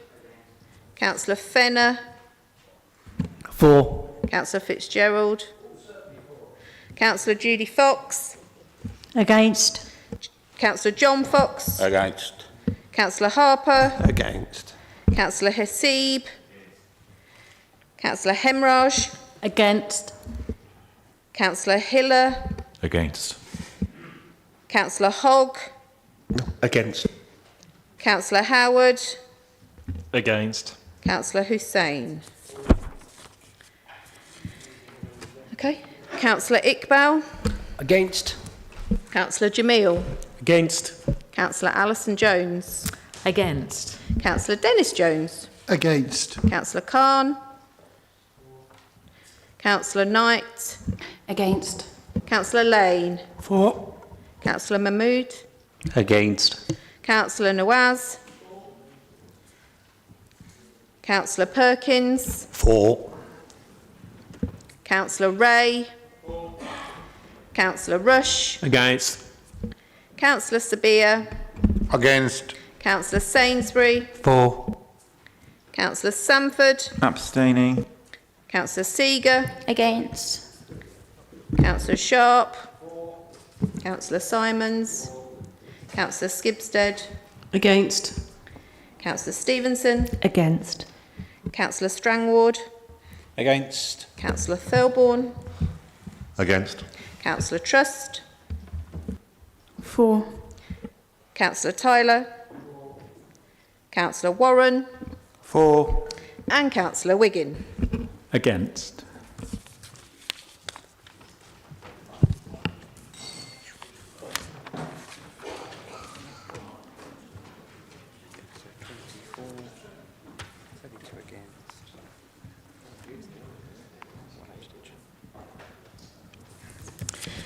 Thank you. The results are 20 in favour, 32 against. There was one abstention. Therefore, this is defeated. Okay, just to clarify then, so we've now defeated the amendment to reappoint Councillor Fitzgerald as the leader.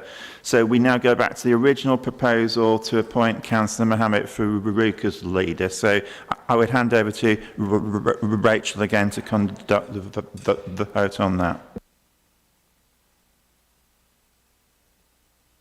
Mr. Mayor, can we request a recorded vote, please? You know what you've got to do, don't you?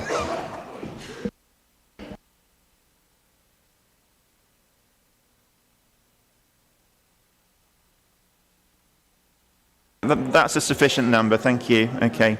In that case, we have a recorded vote. Rachel, could you go through the process, please? Okay, members. And now we're having a recorded vote on the original motion, which was to appoint Councillor Farouk as the new leader. The same as before, Councillor Ahmed. Against this motion. Councillor Jackie Allen. Against. Councillor Steve Allen. Most certainly against this motion. Councillor Asif. Against. Councillor Ayres. Against. Councillor Barkham. For. Councillor B. For. Councillor Bisbee. For. Councillor Andrew Bond. For. Councillor Sandra Bond. For. Councillor Sereste. Councillor Cole. For. Councillor Day. For. Councillor Dowson.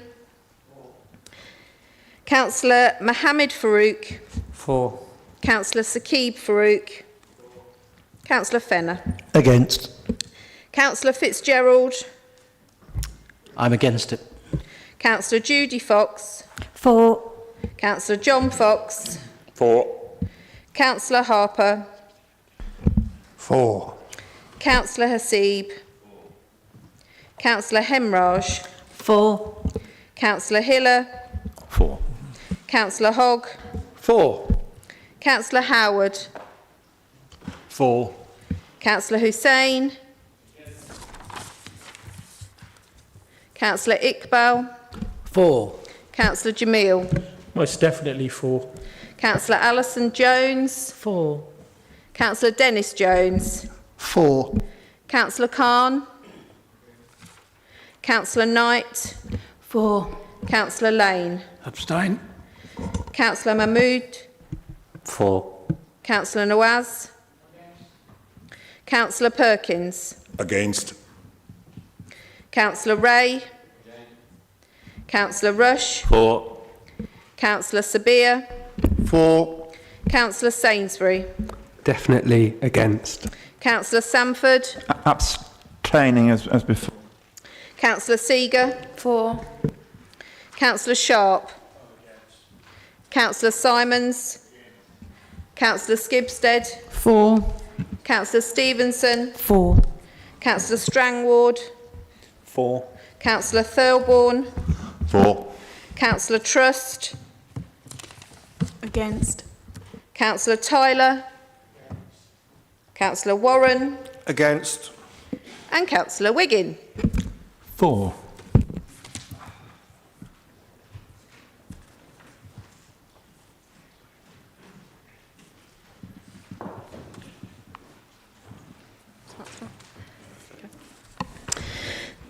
Yep. Thank you, members. The results are for the elect of a new leader, being Councillor Farouk, are 32 in favour, 19 against, and there were 2 abstentions. Therefore, this is carried. Thank you.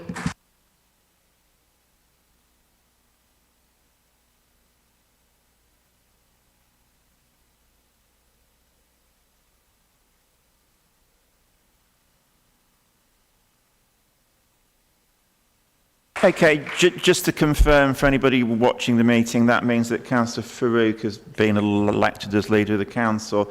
Councillor Farouk, I understand you have a motion that you wish to put forward. Thank you, Mr. Mayor, and thank you, colleagues. I'm humbled and honoured to have been nominated and voted in as the leader of the council for our beautiful city of Peterborough. Our city, which is one of the fastest growing in the country and has a huge potential, which brings... Sorry, Councillor Farouk, could you just at the beginning say what you're actually proposing, what motion you're moving? Sorry, I'm proposing... I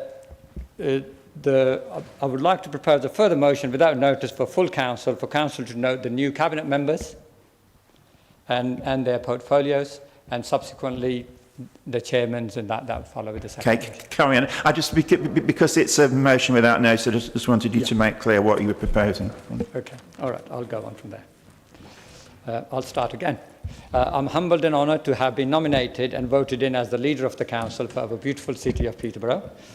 Our city, which is one of the fastest growing in the country and has a huge potential, which brings with it big challenges of delivering public services to over 220,000 residents. I'm particularly grateful to all the groups for having confidence in us to deliver these critical council services. To achieve this, we have assembled, Mr. Mayor, a very competent and experienced cabinet team who will hit the ground running. A team which will have 4 C's, which were told by Andrew Flockhart. Commitment, we will do whatever it takes. Conduct, we'll conduct through humble, transparent and honest way. Capacity, we have a solid majority to deliver this. And capability, where we have experience to deliver this. Mr. Mayor, we have a duty not only to deliver essential services to our residents, but to provide best value for money for their council tax. Statutory services include protecting our vulnerable, caring for the environment, providing the best education for our children, and providing adult health care fit for purpose, being delivered in the most transparent and compassionate way. With this in mind, Mr. Mayor, we are putting forward 4 key priorities: growth and prosperity, protecting the vulnerable, education and environment. Our vision is for the core values of transparency, compassion and ambition to become embedded into a financial, stable and collaborative council. This can only be achieved by capable councillors working for common interests of the city rather than political agenda. With this in mind, we have reduced the cabinet post to following, and that is Councillor John Howard is going to be deputy leader and also a portfolio holder for finance, corporate services, legal and communities. Councillor Ray Bisbee will be children's services. Councillor Peter Hiller will be growth, housing and regeneration, and he will have help from Councillor Harper.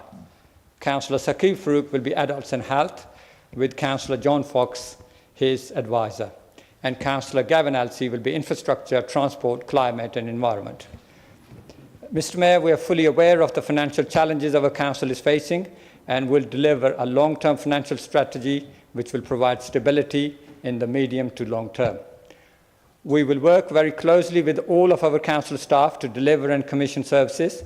We immensely appreciate all the hard work our officers and staff are doing, and looking at the recent results staff surveys, we will be immensely proud to work for you, officers and staff, as you are proud of working for our city and our council. We will work and implement the DLUC 7 best value themes, which are continuous improvement, leadership, governance, culture, use of resources, service delivery, and partnership and community engagement.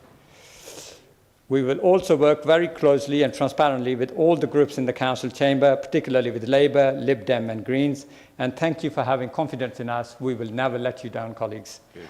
And finally, I would like to extend our hand of friendship to our Conservative colleagues. With your cooperation, this council will have more stable and stronger leadership. Thank you.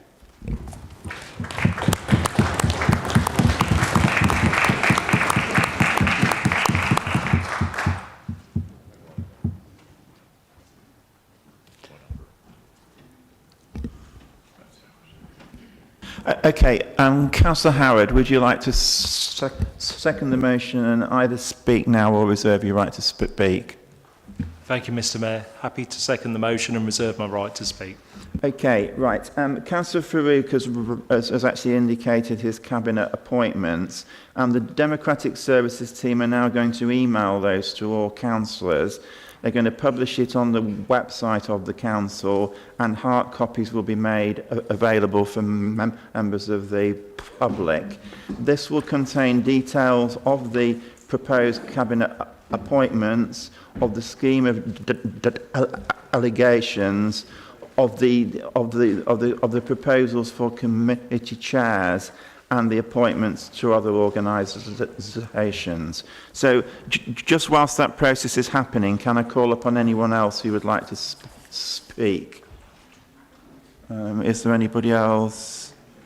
No. If nobody else to speak, in that case I call upon Councillor Howard to exercise his right to second the motion. No, I'm happy, Mr. Mayor. Thank you. Thank you.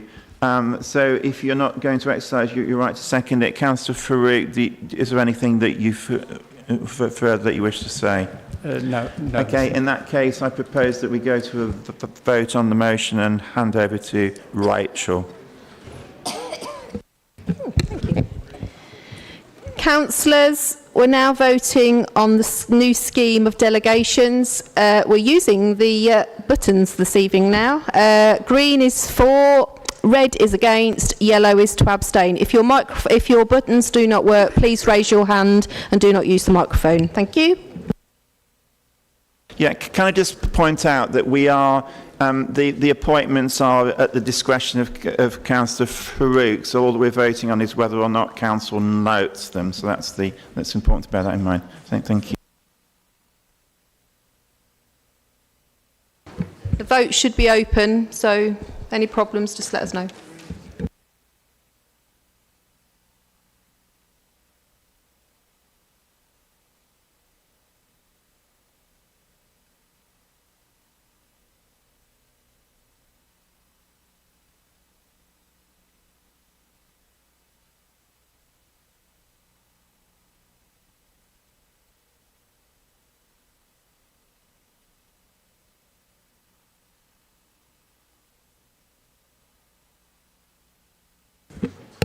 We've got 3 people that have not voted. Councillor Thirlbourne, Councillor Tyler, and who's under them? Councillor Tyler, we're just waiting for... have you pressed? Done?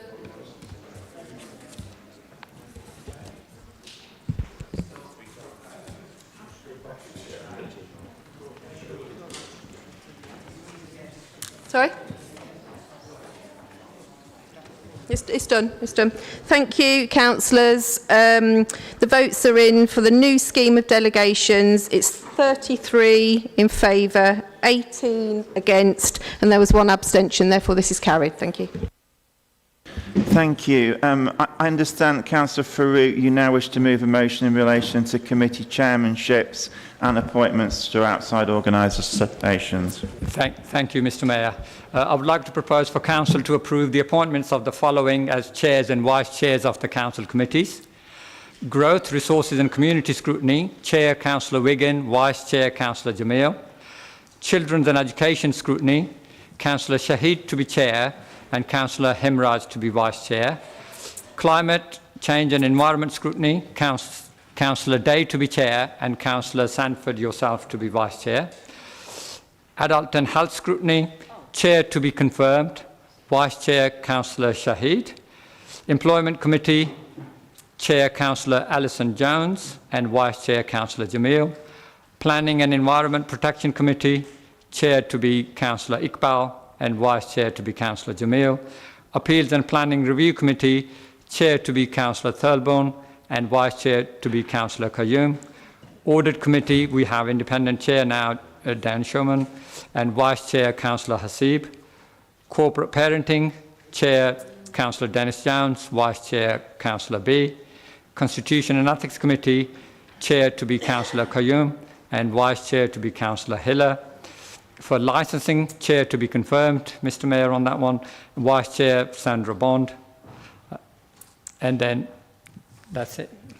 And then I could also announce for Council to note the committee membership, which you now have, for Council to approve the appointments of Councillor John Fox as the Armed Forces Champion, for Council to note the membership of all other outside bodies. Full details, of course, are now in your hands.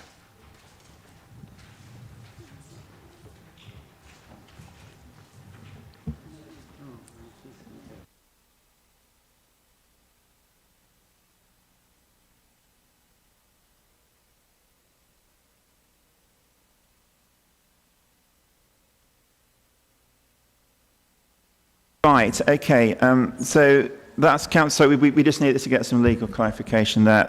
That's Councillor Farouk's proposal. Can I have a seconder for that?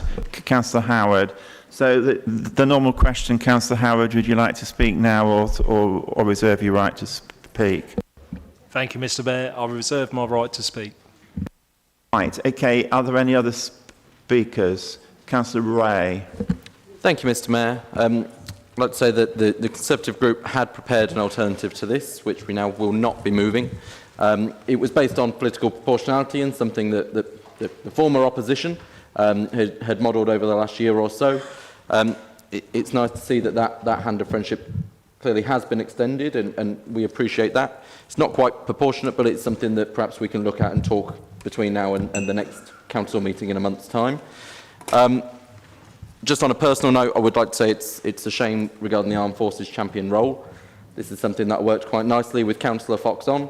I inherited it from him with his blessing. It was not something that the previous leader took from Councillor Fox, and I can see him nodding and agreeing. And I think that we still continued to do great things while I was in that role. So it is a shame to see, but obviously I will continue to support the Armed Forces community across Peterborough, and I will continue to support Councillor Fox in that role. But it is a shame to see that change. So just on a personal note for that one, disappointed but not surprised, I think the phrase for the night. Thank you, Mr Mayor. Thank you, Councillor Ray. Councillor Wayne Fitzgerald. Thank you, Mr Mayor. So let me just put a couple of points in order before I refer directly to the document. So I want to address the comments about behaviour and personal attacks. I must say, Mayor, that it started here about all sorts of things, but we've moved on. We are where we are. I shall be doing all my best to get as many of them as possible through the ballot box, and that's democracy. Because what I care about is this city, and I'm passionate, and I'm still going to do what I need to do and encourage my members to do that. But we will not recognise your administration, Councillor Farouk, so forget that. You have no legitimacy to be in this council chamber. You were voted in as Conservatives. Also, just very quickly, I'm surprised to see Cabinet advisers considering... Sorry, Councillor Farouk's got his card. What type of point is it? Legitimacy in this council is based on the numbers of the councillors, the confidence you have, and clearly we have large number of councillors who are legitimising this. No, I'm talking about public legitimacy, not council legitimacy, and you know full well. So let's not mix apples and pears.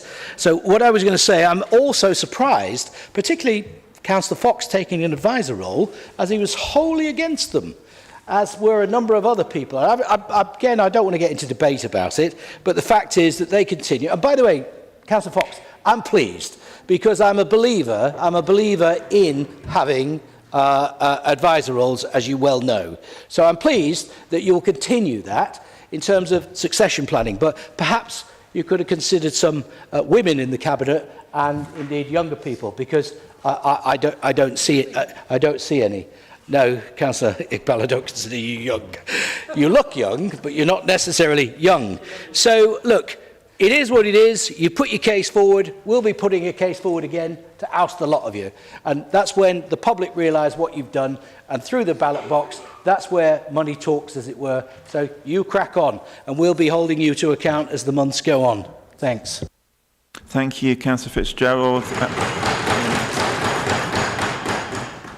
Okay, so are there any other speakers, in which case I now go back to Councillor Howard. Would you like to speak, because you've reserved your right to speak?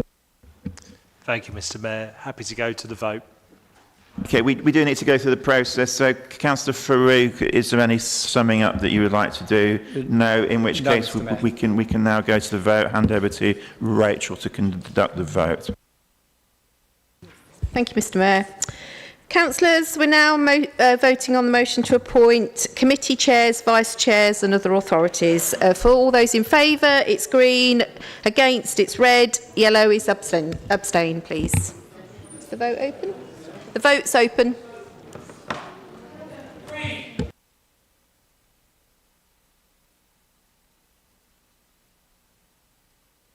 We are taking a vote, so we do need to go through the process.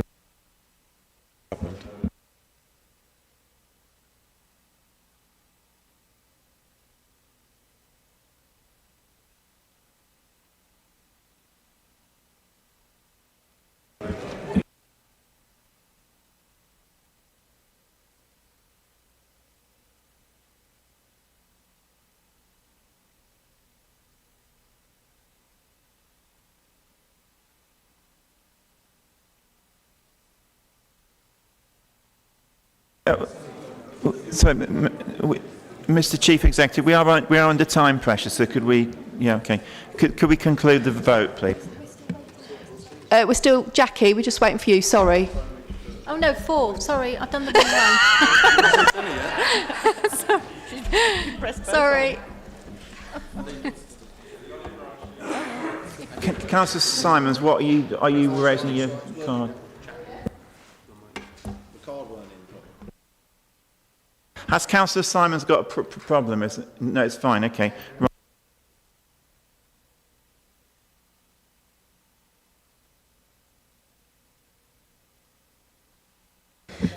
Thank you, members. So we have 47 in favour, 3 against and 2 abstentions. Therefore, the motion to appoint chairs, vice chairs and other authorities is carried. Thank you. Okay, so we've concluded that motion and the consequent motion. So we now move to... Right, okay. And we now move to motion number 2 from Councillor Charles Fenner. So I call upon him to propose the motion. Thank you, Mr Mayor. Thank you, members. So the Council notes that we've received £48 million for the station quarter. The redevelopment is likely to include the Great Northern Hotel site. At present, the hotel is being used as hostel for illegal asylum seekers that have crossed the channel on small boats. Peterborough supports more asylum seekers than any other city in the east of England. We have a strong track record of helping those that face persecution and who are in need. Sorry, could members settle down and let him propose the motion? Thank you, Mr. Mayor. However, until recently, we note the government is bringing this to an end. Should this not happen, it may impact and delay any redevelopment plans. The council acknowledges that the use of this hotel is not in the long-term interest of Peterborough and the young men themselves. Mr. Mayor, sorry, just as a point, because I want the motion to get the attention it requires. So there's a what vote is this? ongoing. Is it a point of order? There's a vote ongoing on the devices, which is why members are distracted. So, could the officers deal with the problem? Yeah, thank you. I just wanted it to get the attention it needs. Okay. Thank you, Mr. Mayor. Okay, so I'm asking the council to resolve that we press ahead with the station quarter redevelopment plans as quickly as possible. Lobby government to find alternative accommodation outside of Peterborough for the current individuals and others which may come along going forward, and to support the government in its campaign to stop the boats and illegal immigration. Okay, thank you. That concludes that. So, we've got a. So, Councillor Hogg, what are you doing? Are you? No, we've not got that. So, who is actually seconding the motion? Councillor Hussain, sorry, you're seconding the motion. Do you want to speak now or reserve your right to speak? I reserve my right to speak. Okay, are there any other speakers? Councillor Hogg and Councillor Jones. Councillor Hogg first, and then Councillor Jamil. Thank you, Mr. Mayor.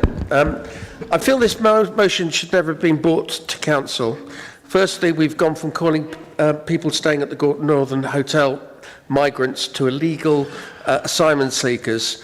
They're not illegal, they're seeking asylum. It is for the system to ascertain if they meet the criteria. Incidentally, 70%, at least over 70%, currently do meet the criteria, with a further quarter of those rejected winning on appeal. As for the station quarter development, I would hope this is already proceeding at pace, but we are still a long way off spades in the ground. So the current status of the Great Northern Hotel has no bearing on that project. This new amended version makes clear that the decision has already been announced to stop using the hotel for this purpose by February, and yet the action for lobbying government is still there. I'm not sure what we are to lobby about, or do you think that the government are essentially going to renege on that promise? And finally, supporting the government in its campaign to stop the boats and illegal immigration. I absolutely agree, we need to stop the boats. Having anyone desperate enough to risk their lives on the English Channel crossing in an inflatable boat surely is something we should all be looking for a solution on. But government policy simply isn't working. The boats still keep coming, and the traffickers get richer and more lives are endangered. The government's Rwanda plan is in tatters. Not one person has been sent to Rwanda. And if they do, it will cost around £170,000 per person, or about £60,000 more than keeping them in the UK. It would be bonkers to support such a policy. It isn't working, it costs a fortune, and it's morally wrong. So I will not be supporting this motion. Thank you. Thank you, Councillor Hogg. And I call upon Councillor Jones, Councillor Dennis Jones. I'm going to stand up, if I may, Mr. Mayor. First of all, it's now an on-motion for the reasons that Councillor Fenner has said, but it is indeed welcome news that the government is going to stop using the Great Northern Hotel. Their decision to stop housing asylum seekers in 50 hotels by the end of January, largely, and you may think unsurprisingly, in marginal Conservative constituencies. This isn't because people are being processed any quicker, they're just being moved elsewhere. The decision, however, leaves big questions for the government to answer. Why did they lose control of asylum policy and start using the Great Northern Hotel themselves? How much has it cost us, taxpayers? And will they apologise to the people of Peterborough for the way they've handled the issue? Just some facts. At the end of June, there were 50,554 asylum seekers staying in around 400 hotels, up from 1,200 in March 2020, costing around, wait for this, £8 million a day, all due to Conservative chaos. That means the government will have to spend more than £1 million of our money to keep the Great Northern Hotel in use. This is the local cost of failure.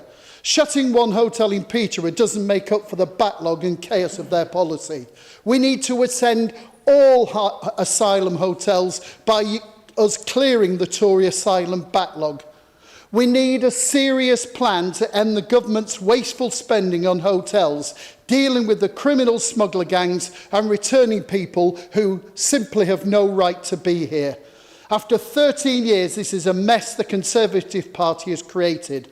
Record numbers waiting to be processed, 176,000 people. Record spending on hotels, £8 million of our money a day.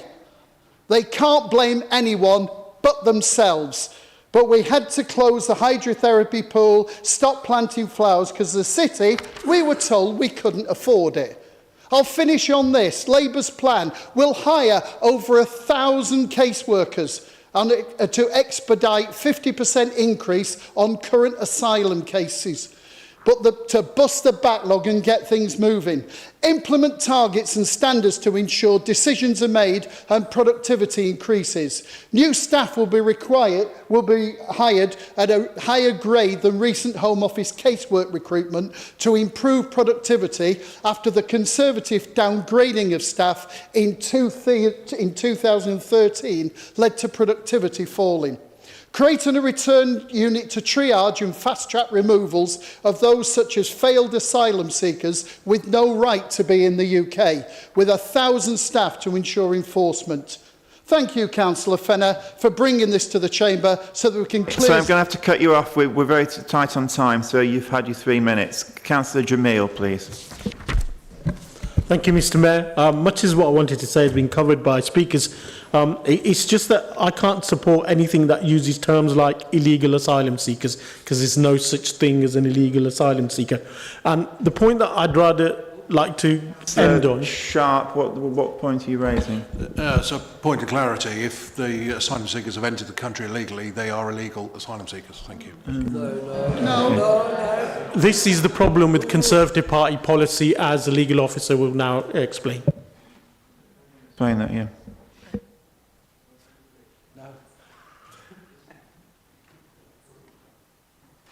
Yeah, so we appear to have a discrepancy on the clocks, but I'm told it is now 10 o'clock, so I hand over to the Interim Director of Legal and Governance.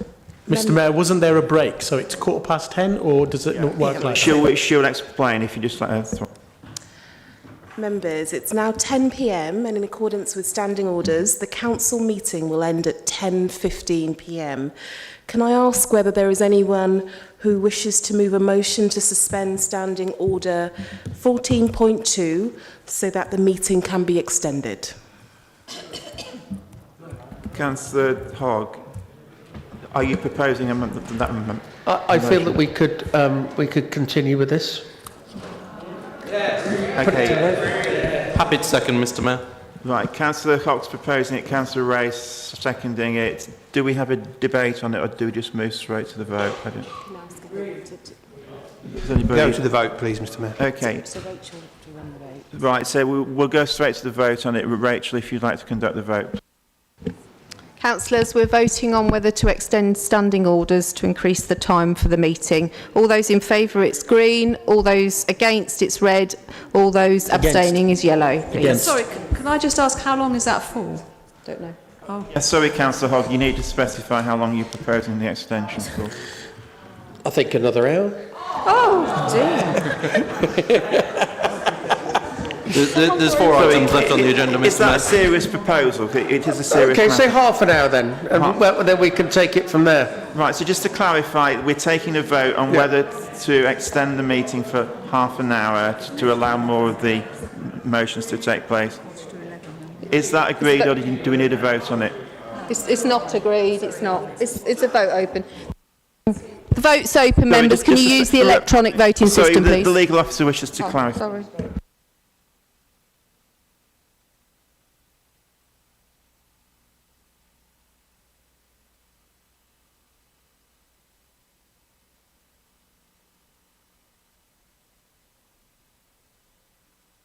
Okay, right. So, Rachel, if you'd like to conduct the vote on whether we can...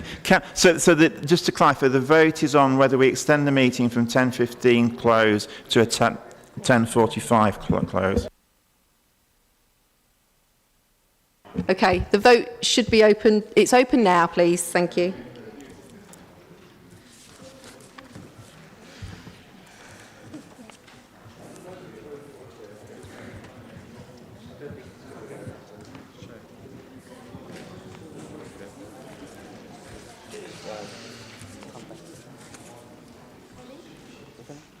Are we overdone? Oh, what we got? 29 in favour. 29 for.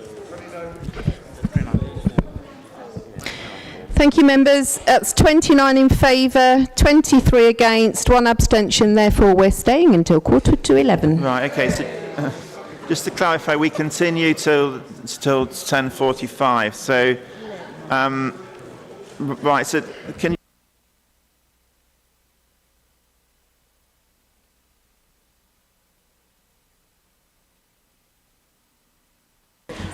Right. So, Councillor Jamil was just begun his speech. So, Councillor Jamil can now continue. Thank you.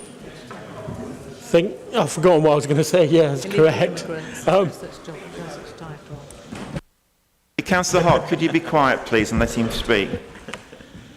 Thank you, Chair. It was just that I can't... We were talking about illegal asylum seekers, and then Councillor Sharp had his brainwave, and he's redefined what asylum seekers are, I think, on his own, which is completely different to what the official definition is. They're free to seek asylum. I mean, that's the UN definition. It's not any of us. Secondly, I'm a ward councillor for Central Ward, and the hotel is within our ward, so we would welcome any investment, and for it to get to, we would need for it to move on as much as possible. Now, the rest of the motion is meaningless now. Now, the only worry that I have is that local government association are now warning that the costs of housing these people will now be moved on to local authorities. So the government have done this. I'm kind of hoping that there will be money to follow for local authorities, so we can house them if we can, because we've got such a high rate of people who are homeless and also people seeking housing in Peterborough that I don't think we'd be able to cope. Thank you, Councillor Jamil. Before I call upon the seconder to exercise his right to speak, does anybody else want to speak? Councillor Fitzgerald.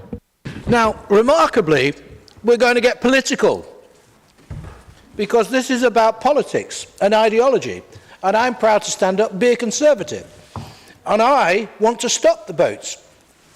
It's not because I'm not compassionate, but the fact is people are dying in the ocean. Children, women, men, traffickers. We need to stop it. So government policy, unlike the soft Labour side, wants tough action. What's being frustrated about Rwanda is opposition, human rights groups, all sorts of people frustrating Conservative Party policy. So the fact of the matter is, Councillor Fenner is right. He wrote this motion before the decision to remove those, desperate young people. Well, they're not all young, but people from the Great Northern and elsewhere. But they have no legitimate right to be here. I don't care what you say about asylum. There is a proper legal route to come here. And those people coming here are coming here illegally. They're not following proper process. Let's give credit to Paul Bristow, by the way, who has campaigned for months, almost a year, And I can tell you it's his campaigning directly through the Minister Robert Jenrick, and I've seen the messages, that has affected how quickly that the Great Northern will be stood down as a place for migrants. Because he's right, it's not the right place to do it. It's one of our key regeneration sites. And I'm sorry, if there's a political difference between Jamil, who I respect, that's fine. But we're not on the same page politically. And that is why sometimes in this chamber we get political. And if people don't understand that, occasionally is politics. But yes, we come back to we want the best for what's going on in our city, and there are things that we can agree on, but we won't agree on this. So I'm with the Prime Minister and the government who, in one of the 5 pledges that Rishi Sunak has set out, this, whilst it is the last one, by the way, and I'll challenge you to get them all in the right order, in actual fact, it's one of the most talked about things on the doorstep. So let me be clear. The Conservatives here and up and down the country do not want illegal migrants, whatever you want to call them, in our city. We welcome people, and in fact, I think it was... talks about station quarter redevelopment plans, which we're all in favour and all been working through it. Then it talks about finding alternative accommodation. Legal question, and the legal officer would like to clarify what the answer to that question. So let's deal with this and then come to Councillor Fenner. Thank you, Councillor Farouk. If it is possible to amend, to put forward a proposal to amend the motion, not necessarily to defer the motion at this stage. So if there are things that you want to amend, that it's possible to put forward an amendment to the motion, not the other option. Sorry, what I was meant to say, can I refer it to a scrutiny committee? Which scrutiny committee were you thinking of? Growth and resources, for instance, which talks about the redevelopment in that.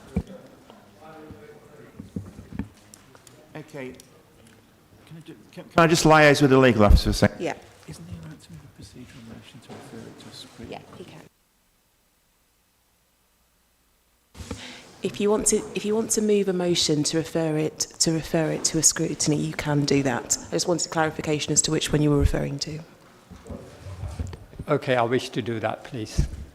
Right, okay, so Councillor Farouk is now moving a procedural motion under Standing Order 20, which he doesn't need to give notice of, to refer this to the Growth and Resources Scrutiny Committee. So, I just need to, Councillor Fenner had his card up. Can we just, what was it, a point of order, accuracy or what?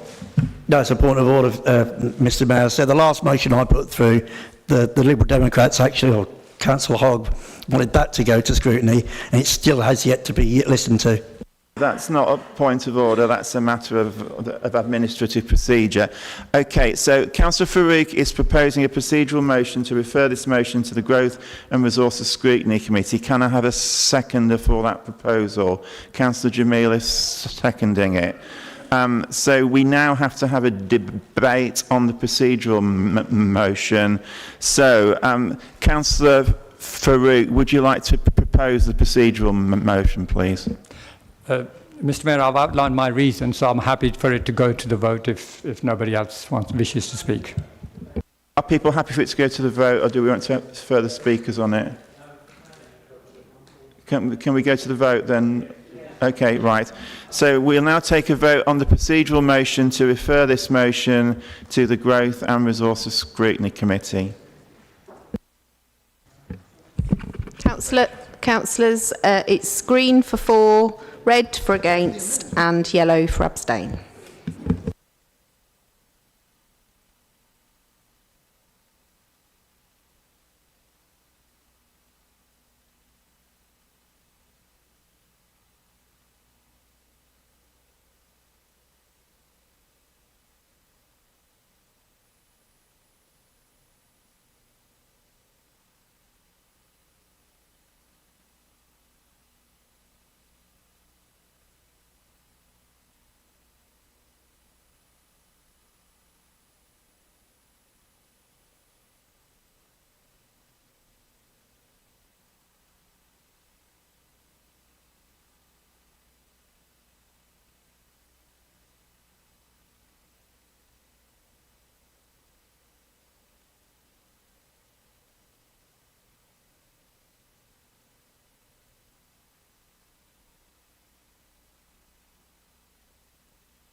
Thank you, members. The votes are 30 in favour, 20 against and 2 abstentions. Therefore, this is carried. Thank you. Right, okay, so the motion is carried. So the motion from Councillor Fenner is now referred to the Growth and Resources Scrutiny Committee, and I would ask the chair of that committee to take note of the decision of full council.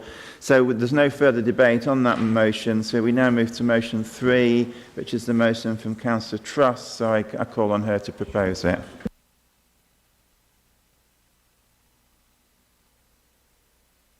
It appears that motion is agreed. Then, Councillor Hogg, did you want to not agree? I just wanted to congratulate Councillor Trust on a well-written and executed motion.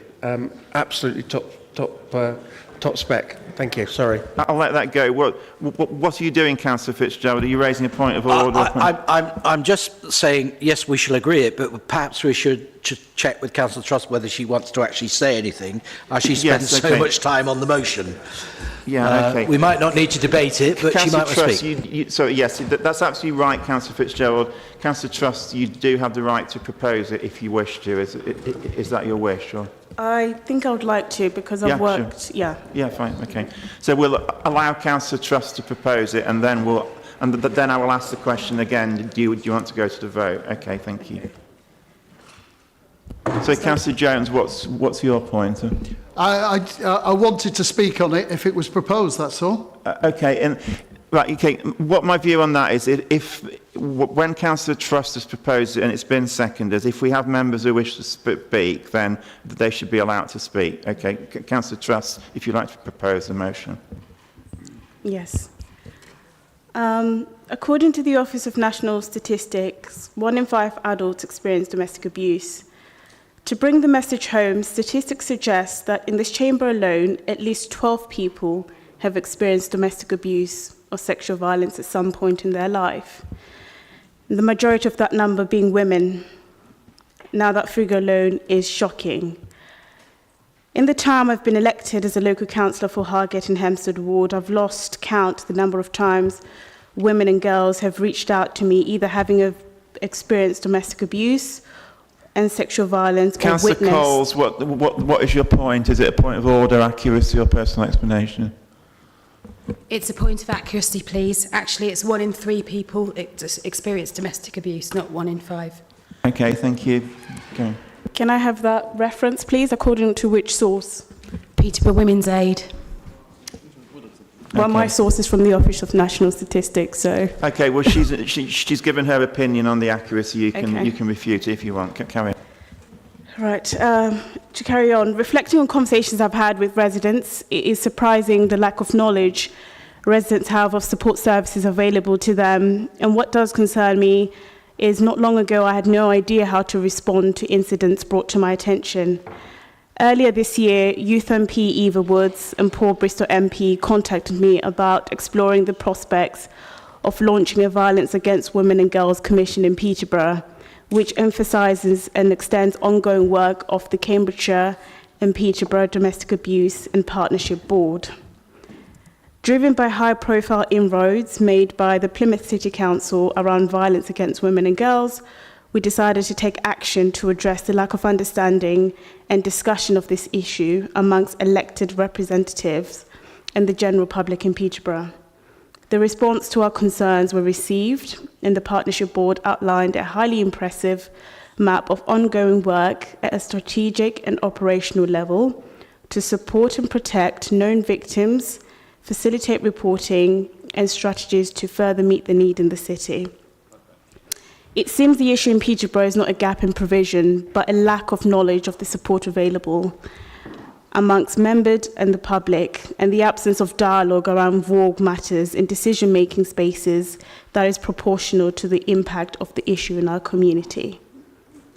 To help combat the lack of profile of this work across our community, it is requested that members engage with plans for wider communications campaign to highlight vague matters, and specifically the role of all members, especially our male colleagues, can play a role in challenging them. And that is through our run-up to the White Ribbon Day event this month on the 25th of November. All members are requested to take the White Ribbon Pledge this month and promote efforts to tackle gender-related violence.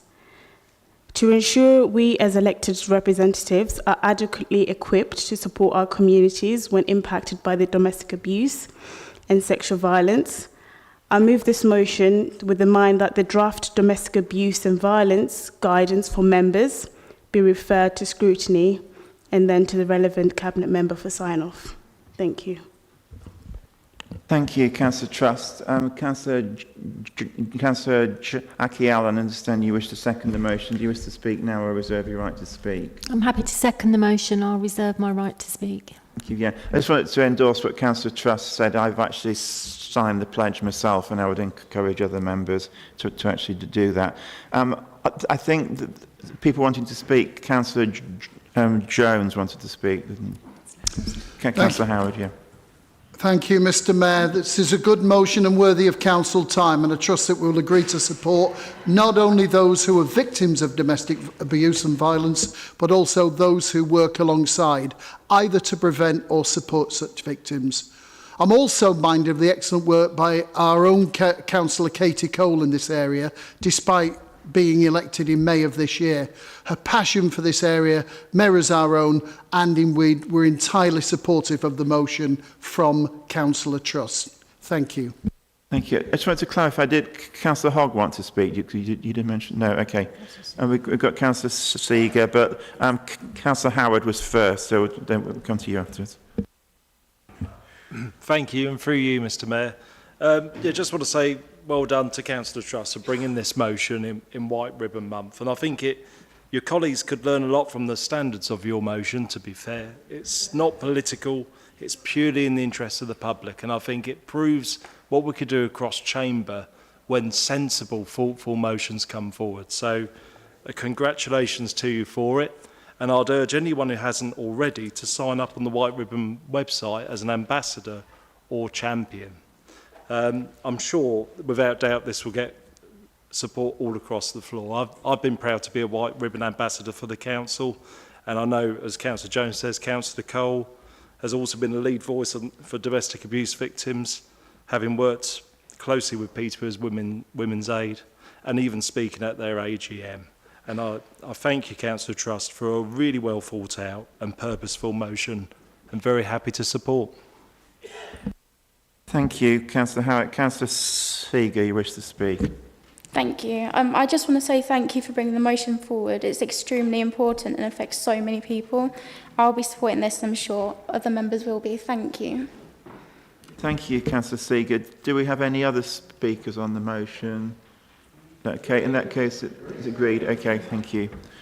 Right, so that's agreed. So we now move to motion number 4 from Councillor Hussain. So, Councillor Hussain, would you like to move your motion as set out in the agenda pack?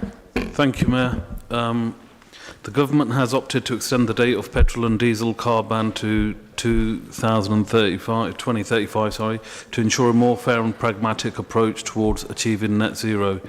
The delay aims to provide an opportunity for individuals and businesses, including taxi drivers, to take advantage of the decreasing costs of electric vehicles, thus promoting an eco-friendly way of travel.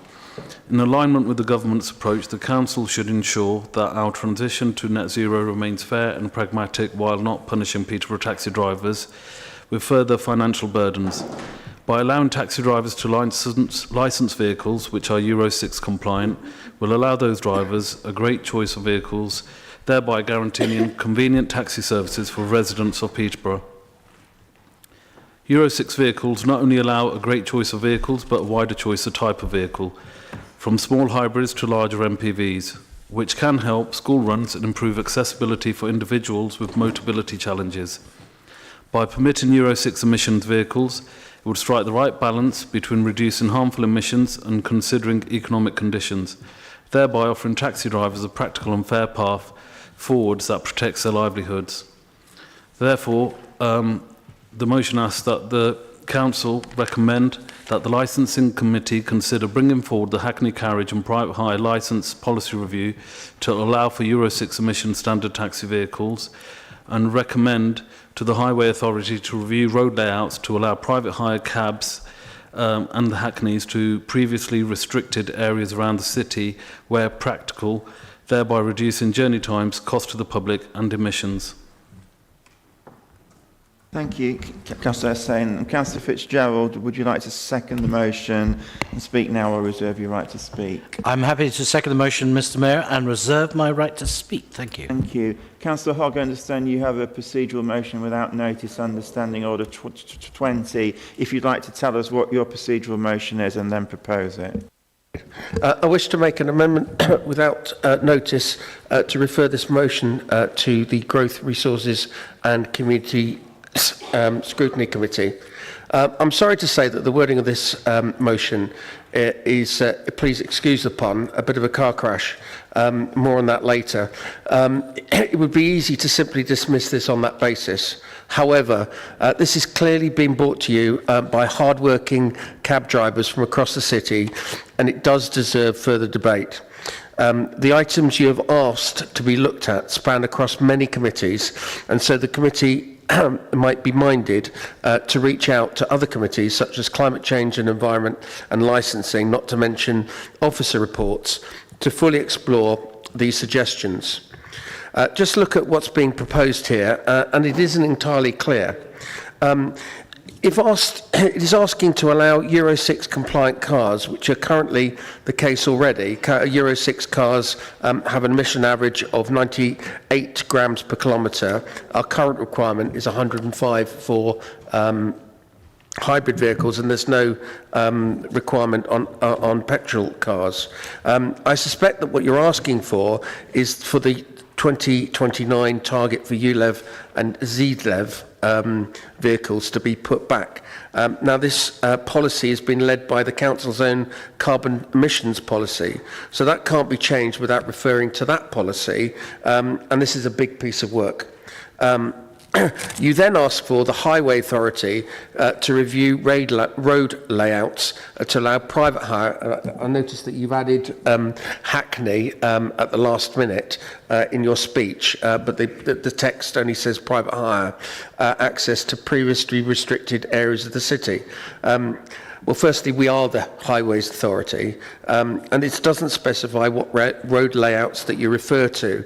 So I have to make an assumption here that you're talking about the network of bus lanes. If this is the case, then again, this is another large piece of work needing widespread consultation and TROs and extra signage, surely triggering this as a motion with major financial implications.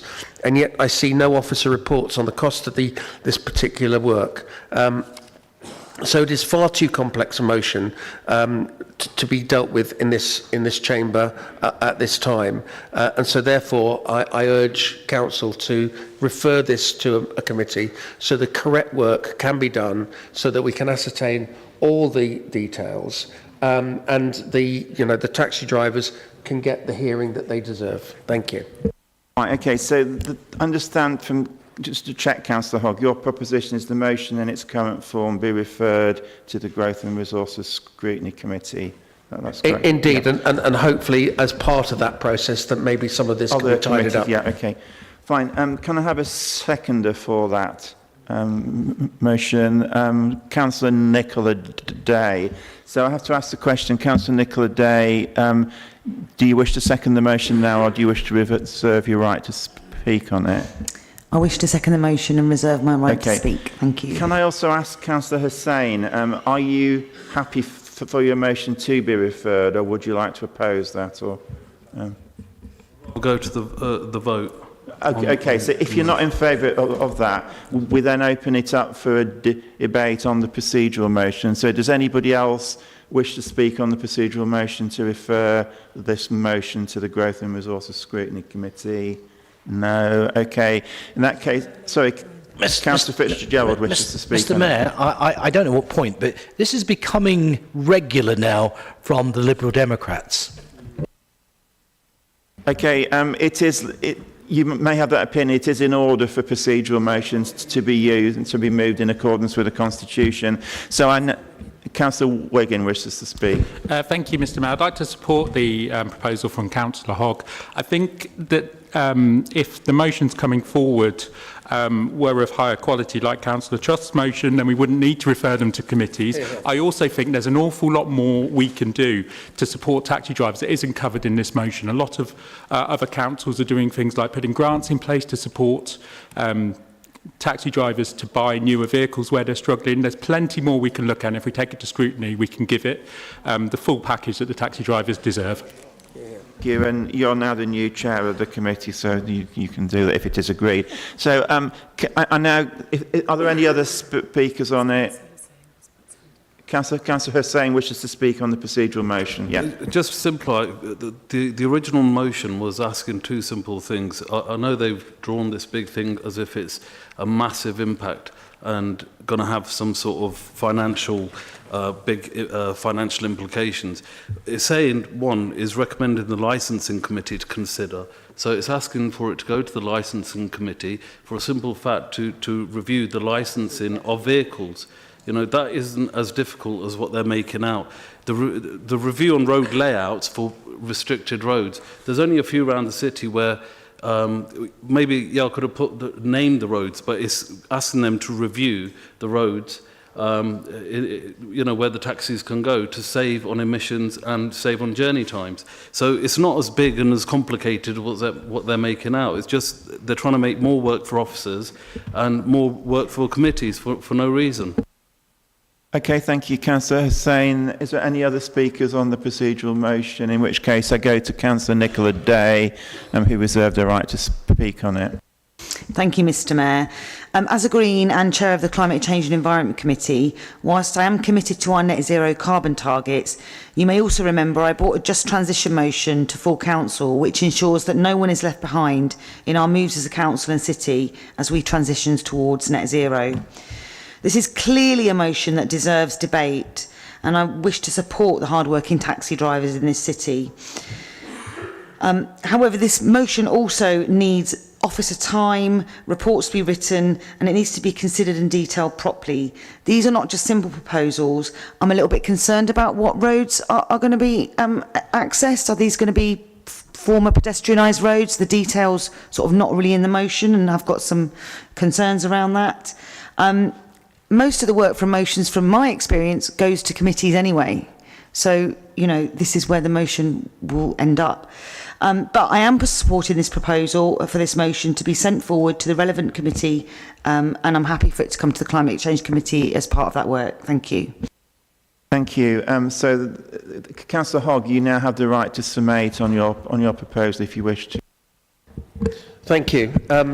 So I've done my homework on this. I've spoken to the licensing officers. They inform me that in order to change this policy, it is basically driven by the council's overarching policy on net zero target, and so therefore it would have to go back to that, and that would need to be changed in order for this to be changed as a licensing requirement.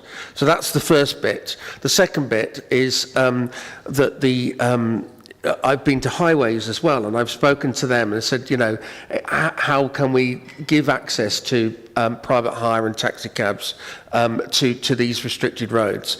And essentially they've told me that it needs a large body of work in terms of producing TROs, changing the signage so that it's no longer just saying buses only, that it would then say taxi cabs are available as well. There would need to be a consultation. The bus company would need to be involved in that consultation, and also that, you know, health and safety, etc., etc. So it is a large body of work, and that's what I've been told by our highways, the head of highways.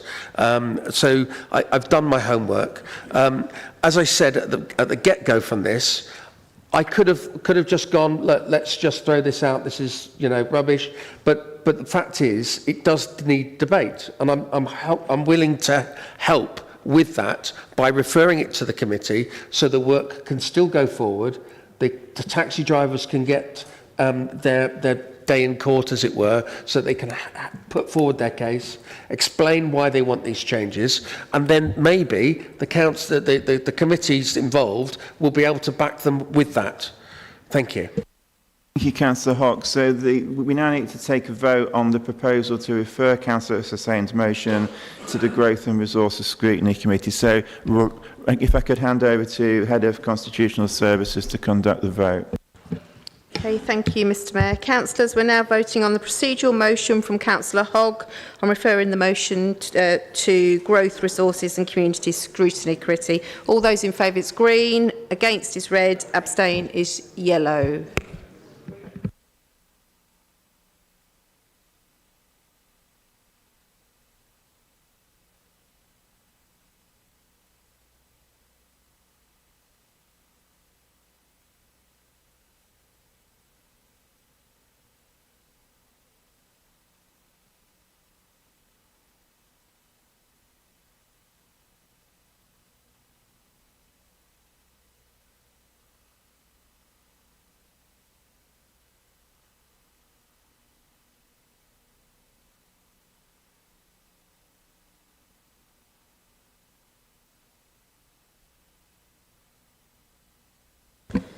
Thank you, councillors. That's 32 in favour, 18 against, 1 abstention. Therefore, that's carried.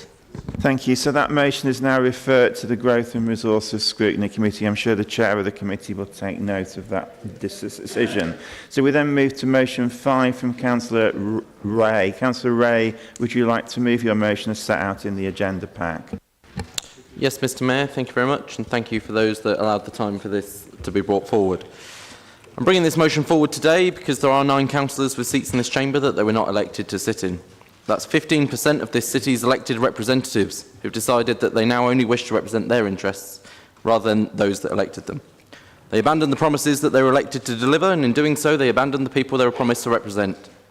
The last time each of our seats were contested, as mentioned earlier on, a total of 31 Conservatives were elected. That's 52%, which I appreciate is a difficult number for some within the room, and it's a very close margin, but that is a mandate to lead from those that we claim to represent. These individual actions describe or demonstrate a complete lack of moral integrity and the absence of honesty. We're allowed to change our mind, we're allowed to change our views, but what we can't do is decide that as one individual or as 9, that we know better than the thousands of residents that gave us the honour of sitting in this chamber, because that's what it is. I applaud colleagues that have been brave enough to go back to the ballot and hold themselves accountable, of which there are a number in the room, sometimes successfully and sometimes not, but they were decent enough to give the power to choose to the electorate. Councillor Skibsted being one, successfully re-elected on a Green manifesto shortly after crossing the floor. Councillor Fox and Fox have both been re-elected numerous times as independents, and they proudly represent their residents. Former councillors Murphy, Ansar Ali, Imataz Ali all gave the public the opportunity to choose, but were unsuccessful. Tonight, I call on all councillors to do the right thing and to take a step for honesty, for accountability and for democracy. It's time to put Peterborough first, to put the people first, not ourselves first.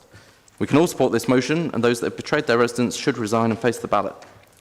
I will just add that I know members have raised this evening that there are former councillors who crossed the floor to the Conservatives.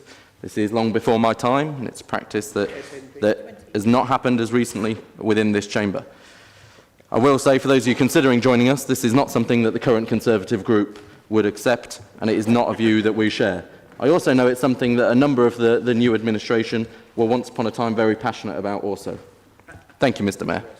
Thank you, Councillor Ray. Councillor Allen, you wish to second the motion. Do you want to speak now or reserve your right to speak?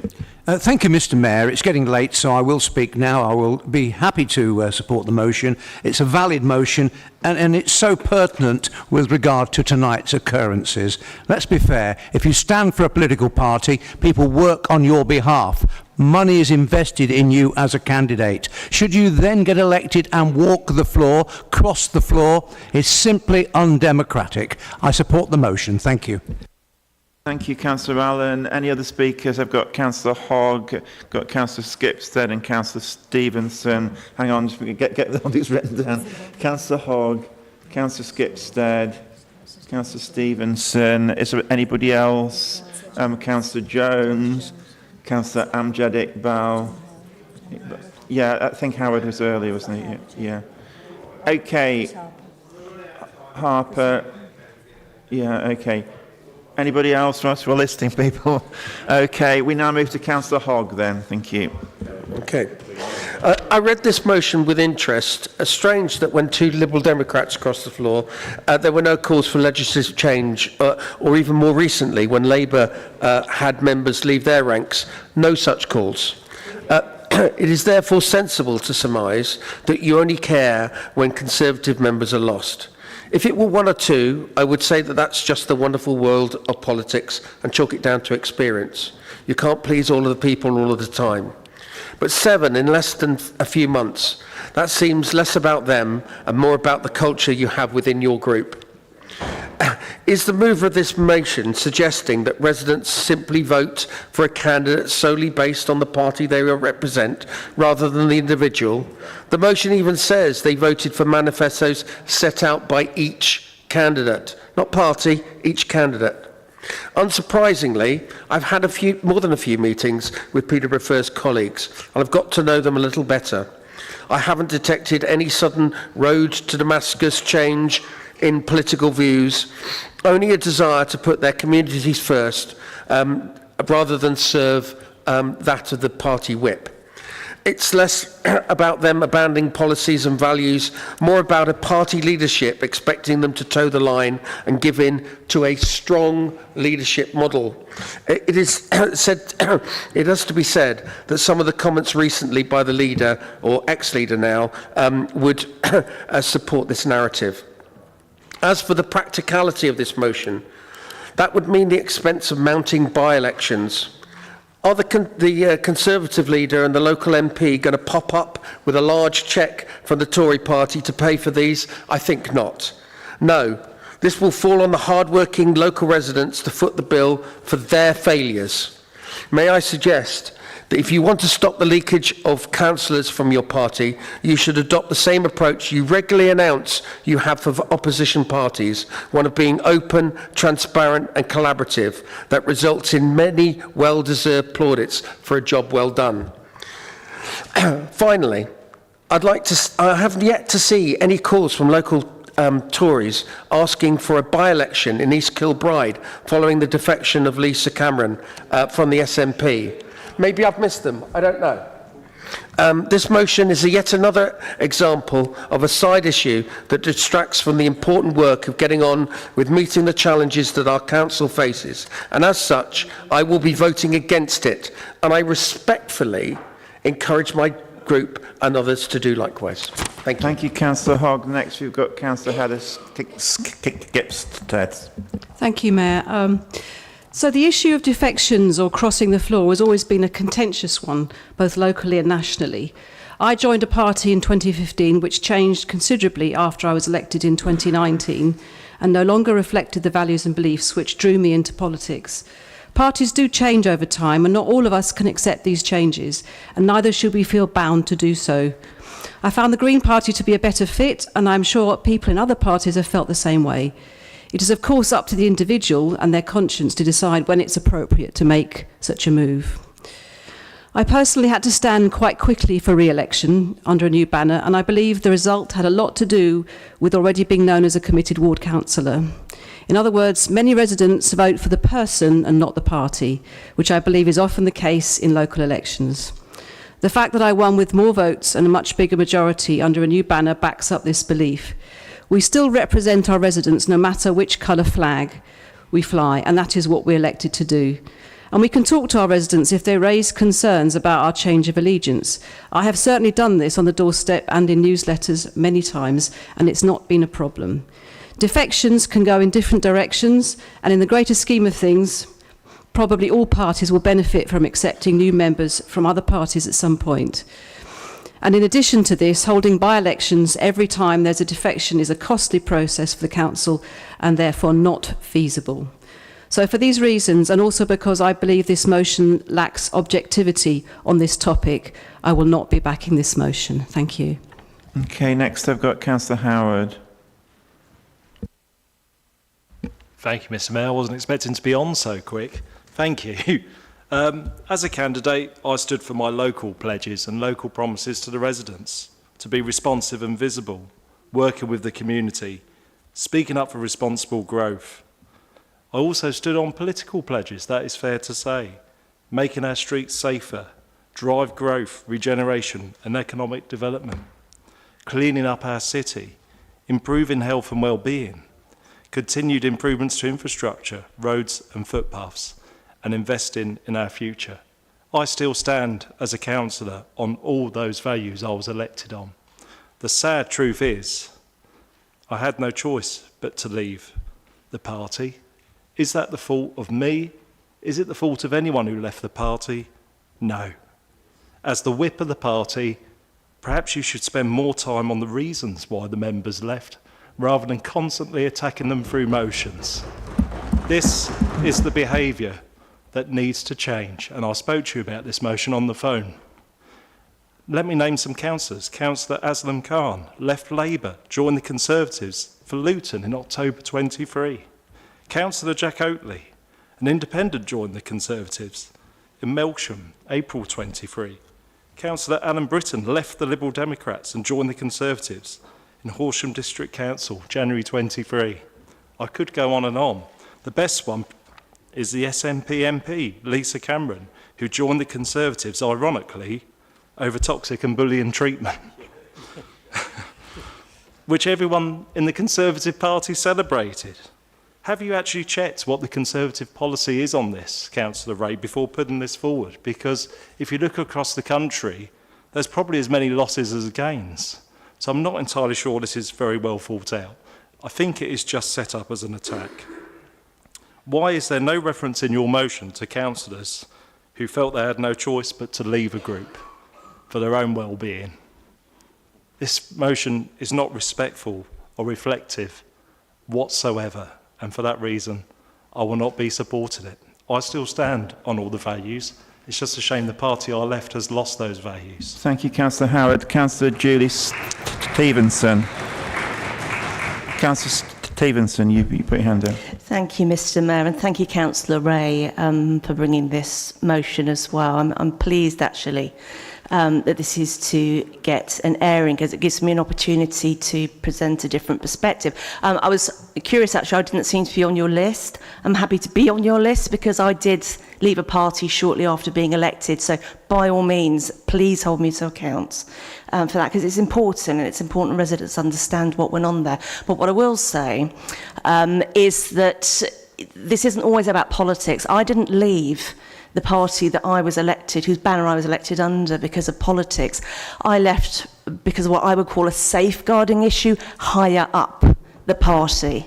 The party that I was with was not able to provide me with the safeguarding that I had requested.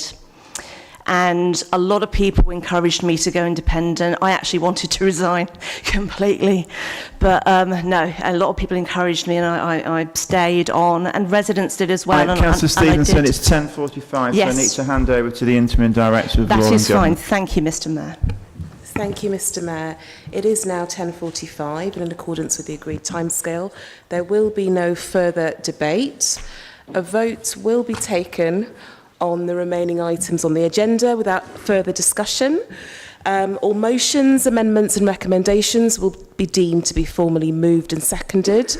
And I'm going to ask the Head of Constitutional Services to read out the specific provisions in relation to this motion, and then we will go to the vote. The only motions that may be moved are for a matter to be withdrawn or for a matter to be delegated or referred to a relevant body or individual for decision or report. So I'm going to hand over to the Head of Constitutional Services. Thank you. Councillors, we're now voting on the motion from Councillor Ray on cross the floor. All those in favour, it's green. All those... Mr Mayor, sorry.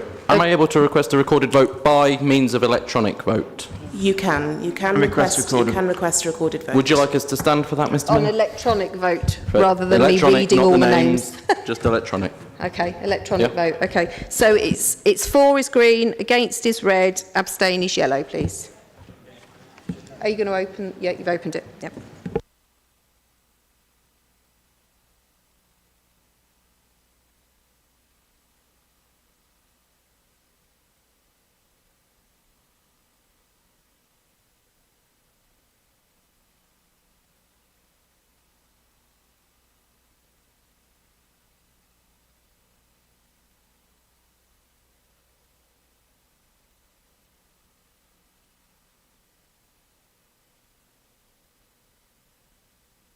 Thank you, members. That's 19 in favour, 32 against. There's one abstention. That's defeated. Thank you. That's the end of the meeting. I'd just like to remind people we have got a buffet in the Mayor's Parlour, and all councillors and members of the public are invited to come. And please, could you make a financial contribution towards the costs? Thank you.